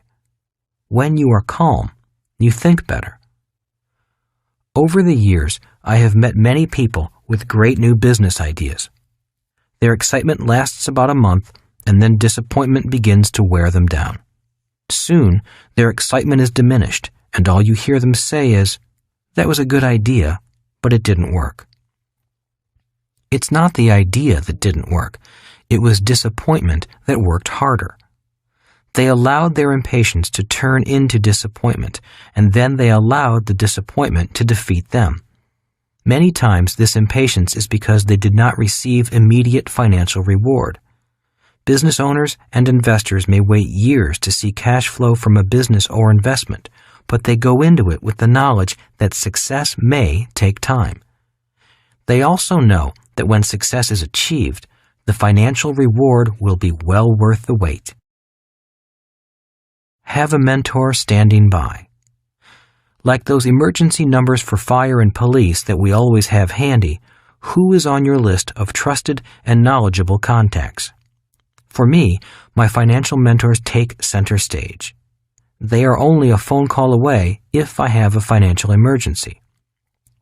Often, before I go into a deal or venture, I call one of my friends and explain what I'm doing and what I intend to accomplish.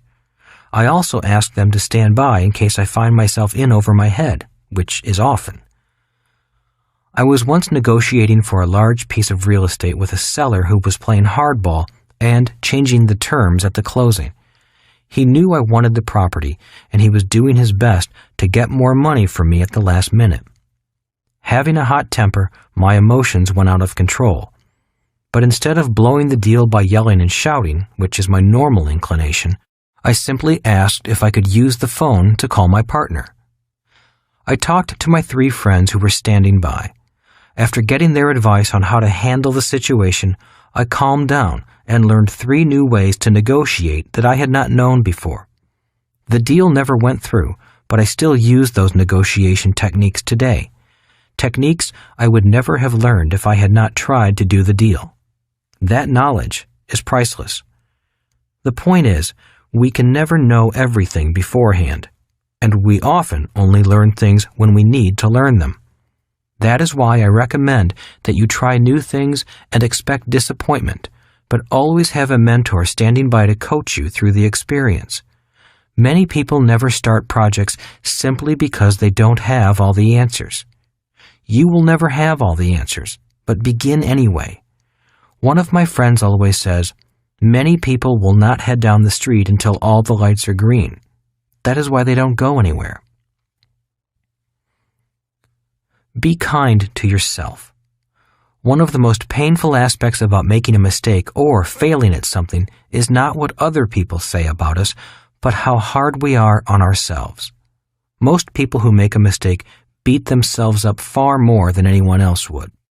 I have found that people who are hard on themselves mentally and emotionally are often too cautious when it comes to taking risks, adopting new ideas, or attempting something new.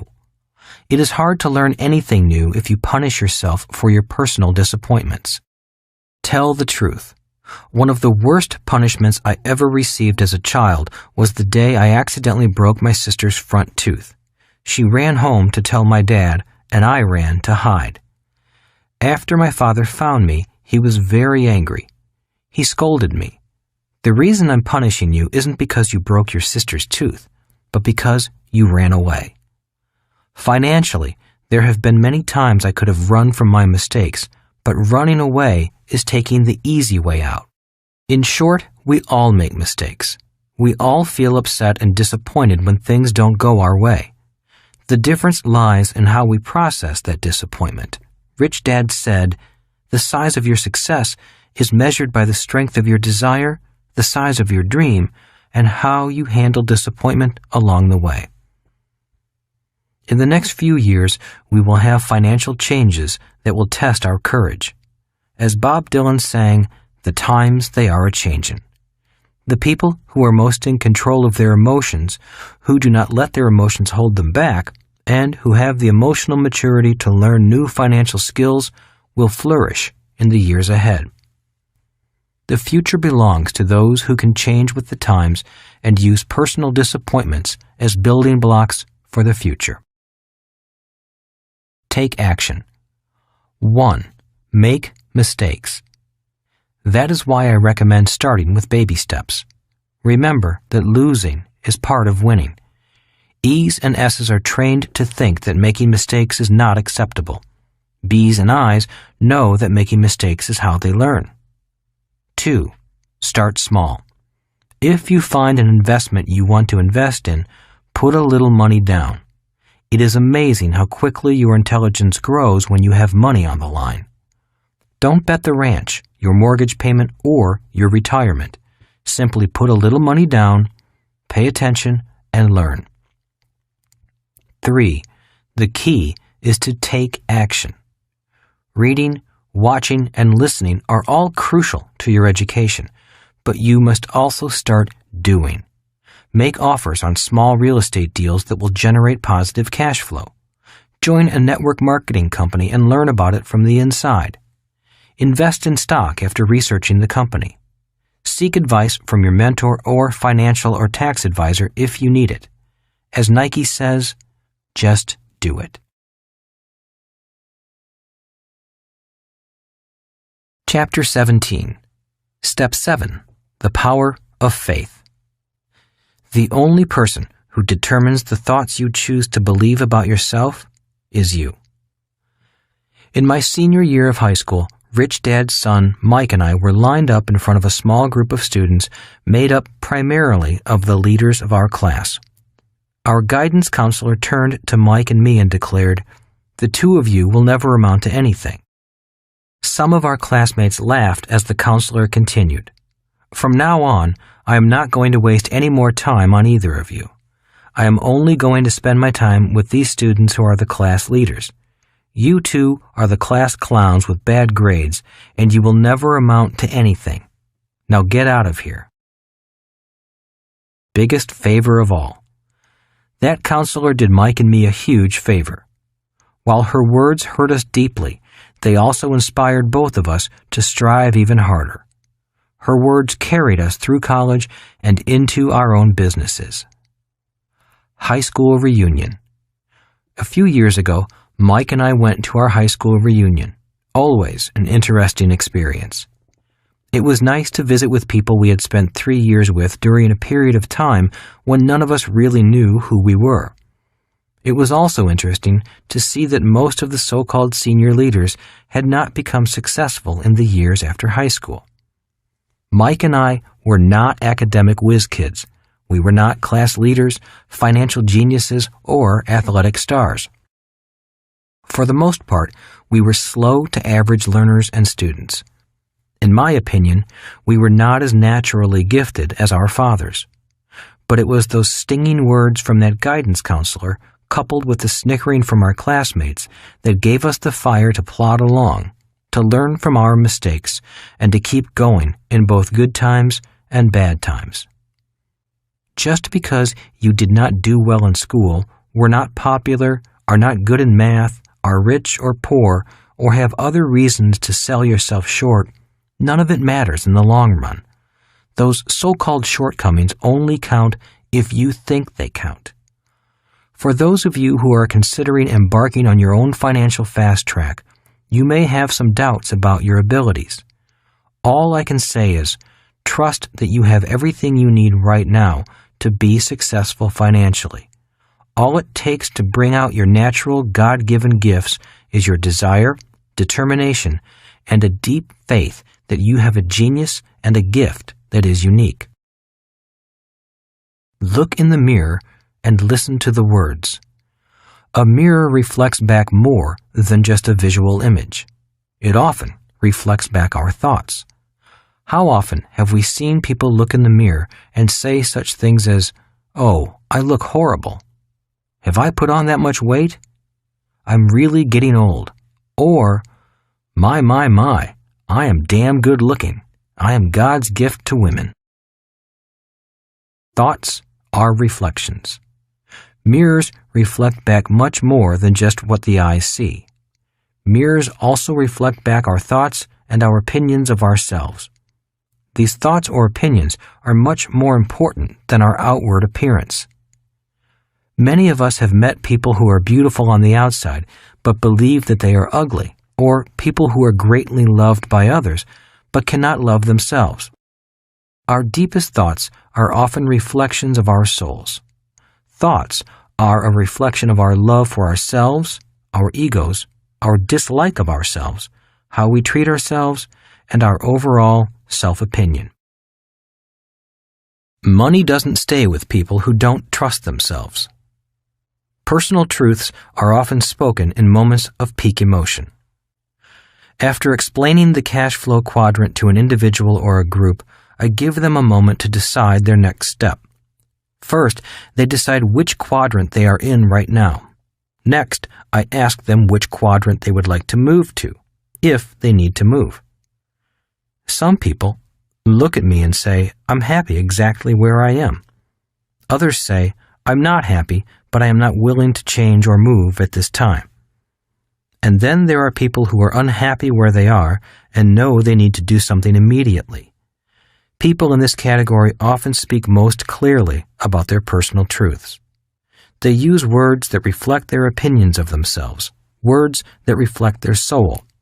And that is why I say personal truths are spoken at moments of peak emotion.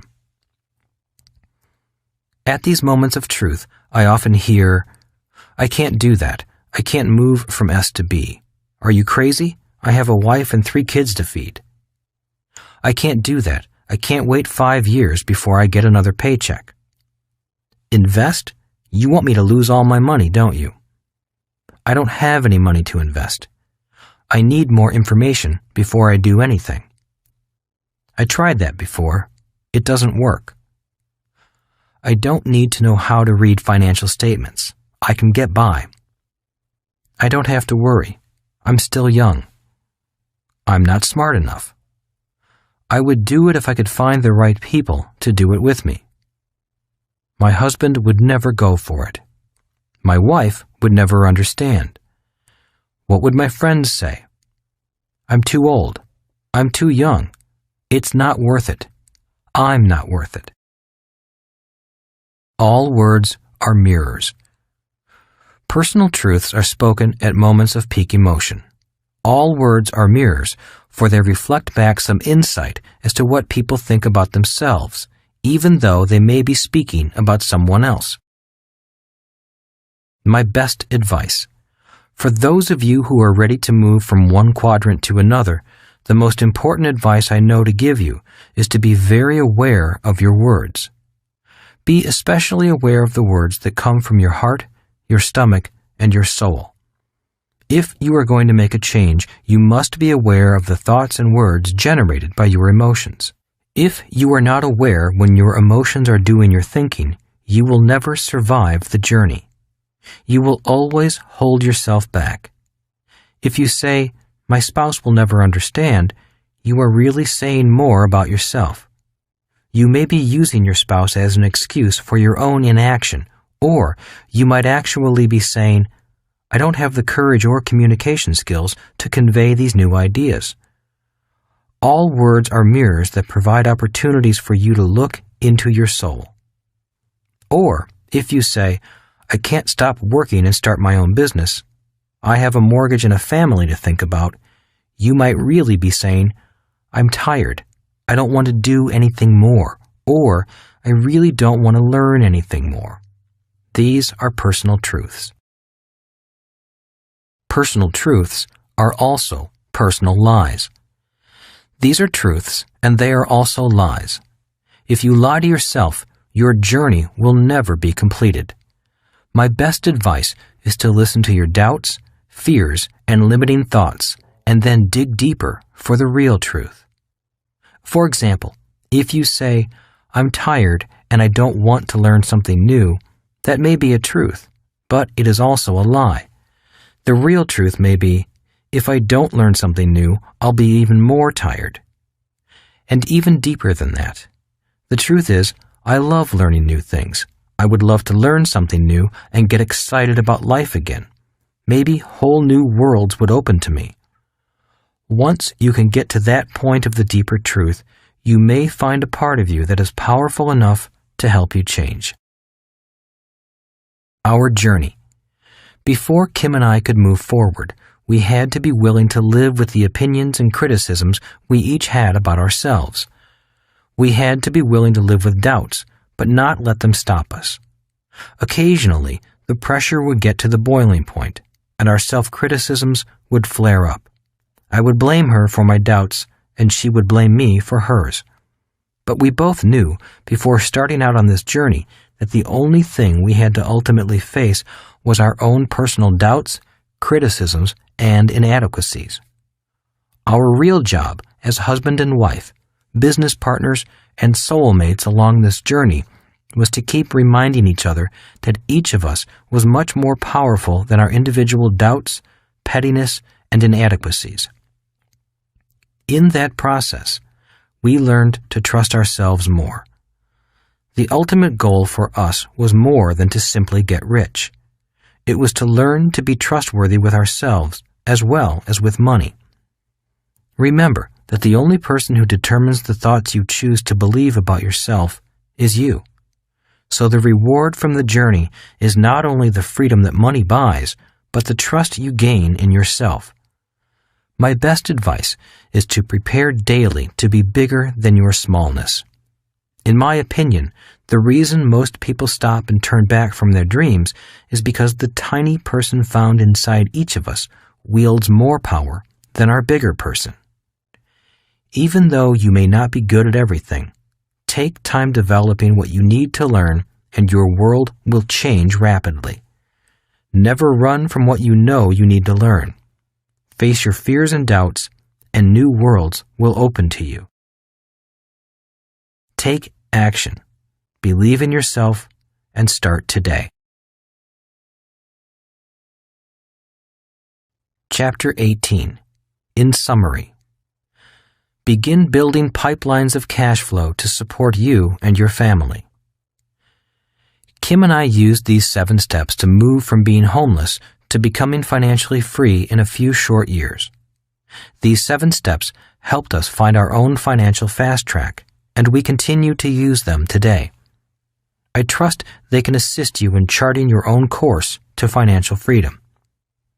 To do so, you must be true to yourself.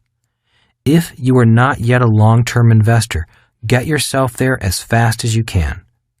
What does this mean? Sit down and map out a plan to get control of your spending habits. Minimize your debt and liabilities.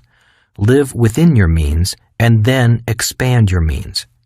Find out how much money invested per month for how many months at a realistic rate of return it will take to reach your goals of retiring, creating cash flow, and gaining financial freedom. Simply having a long-term plan that reduces your consumer debt while putting away a small amount of money regularly will give you a head start if you start early enough and keep an eye on what you are doing. At this level, keep it simple. Don't get fancy. The reason I introduced you to the Cashflow Quadrant, the 5 levels of investors, and my 3 types of investors is to offer you many glimpses into who you are, what your interests may be, and who you want to ultimately become. I like to believe that anyone can find their own unique path to the financial fast track, regardless of which quadrant they operate from. Remember what I said previously.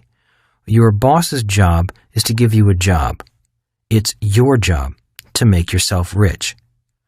Are you ready to stop hauling water buckets and begin building pipelines of cash flow to support you, your family, and your lifestyle? Minding your own business might be difficult and sometimes confusing, especially at first. There is a lot to learn, regardless of how much you already know. It is a lifelong process, but the good news is that the hardest part of the process is at the start. Once you make the commitment, life really does get easier and easier. Minding your business is not hard to do.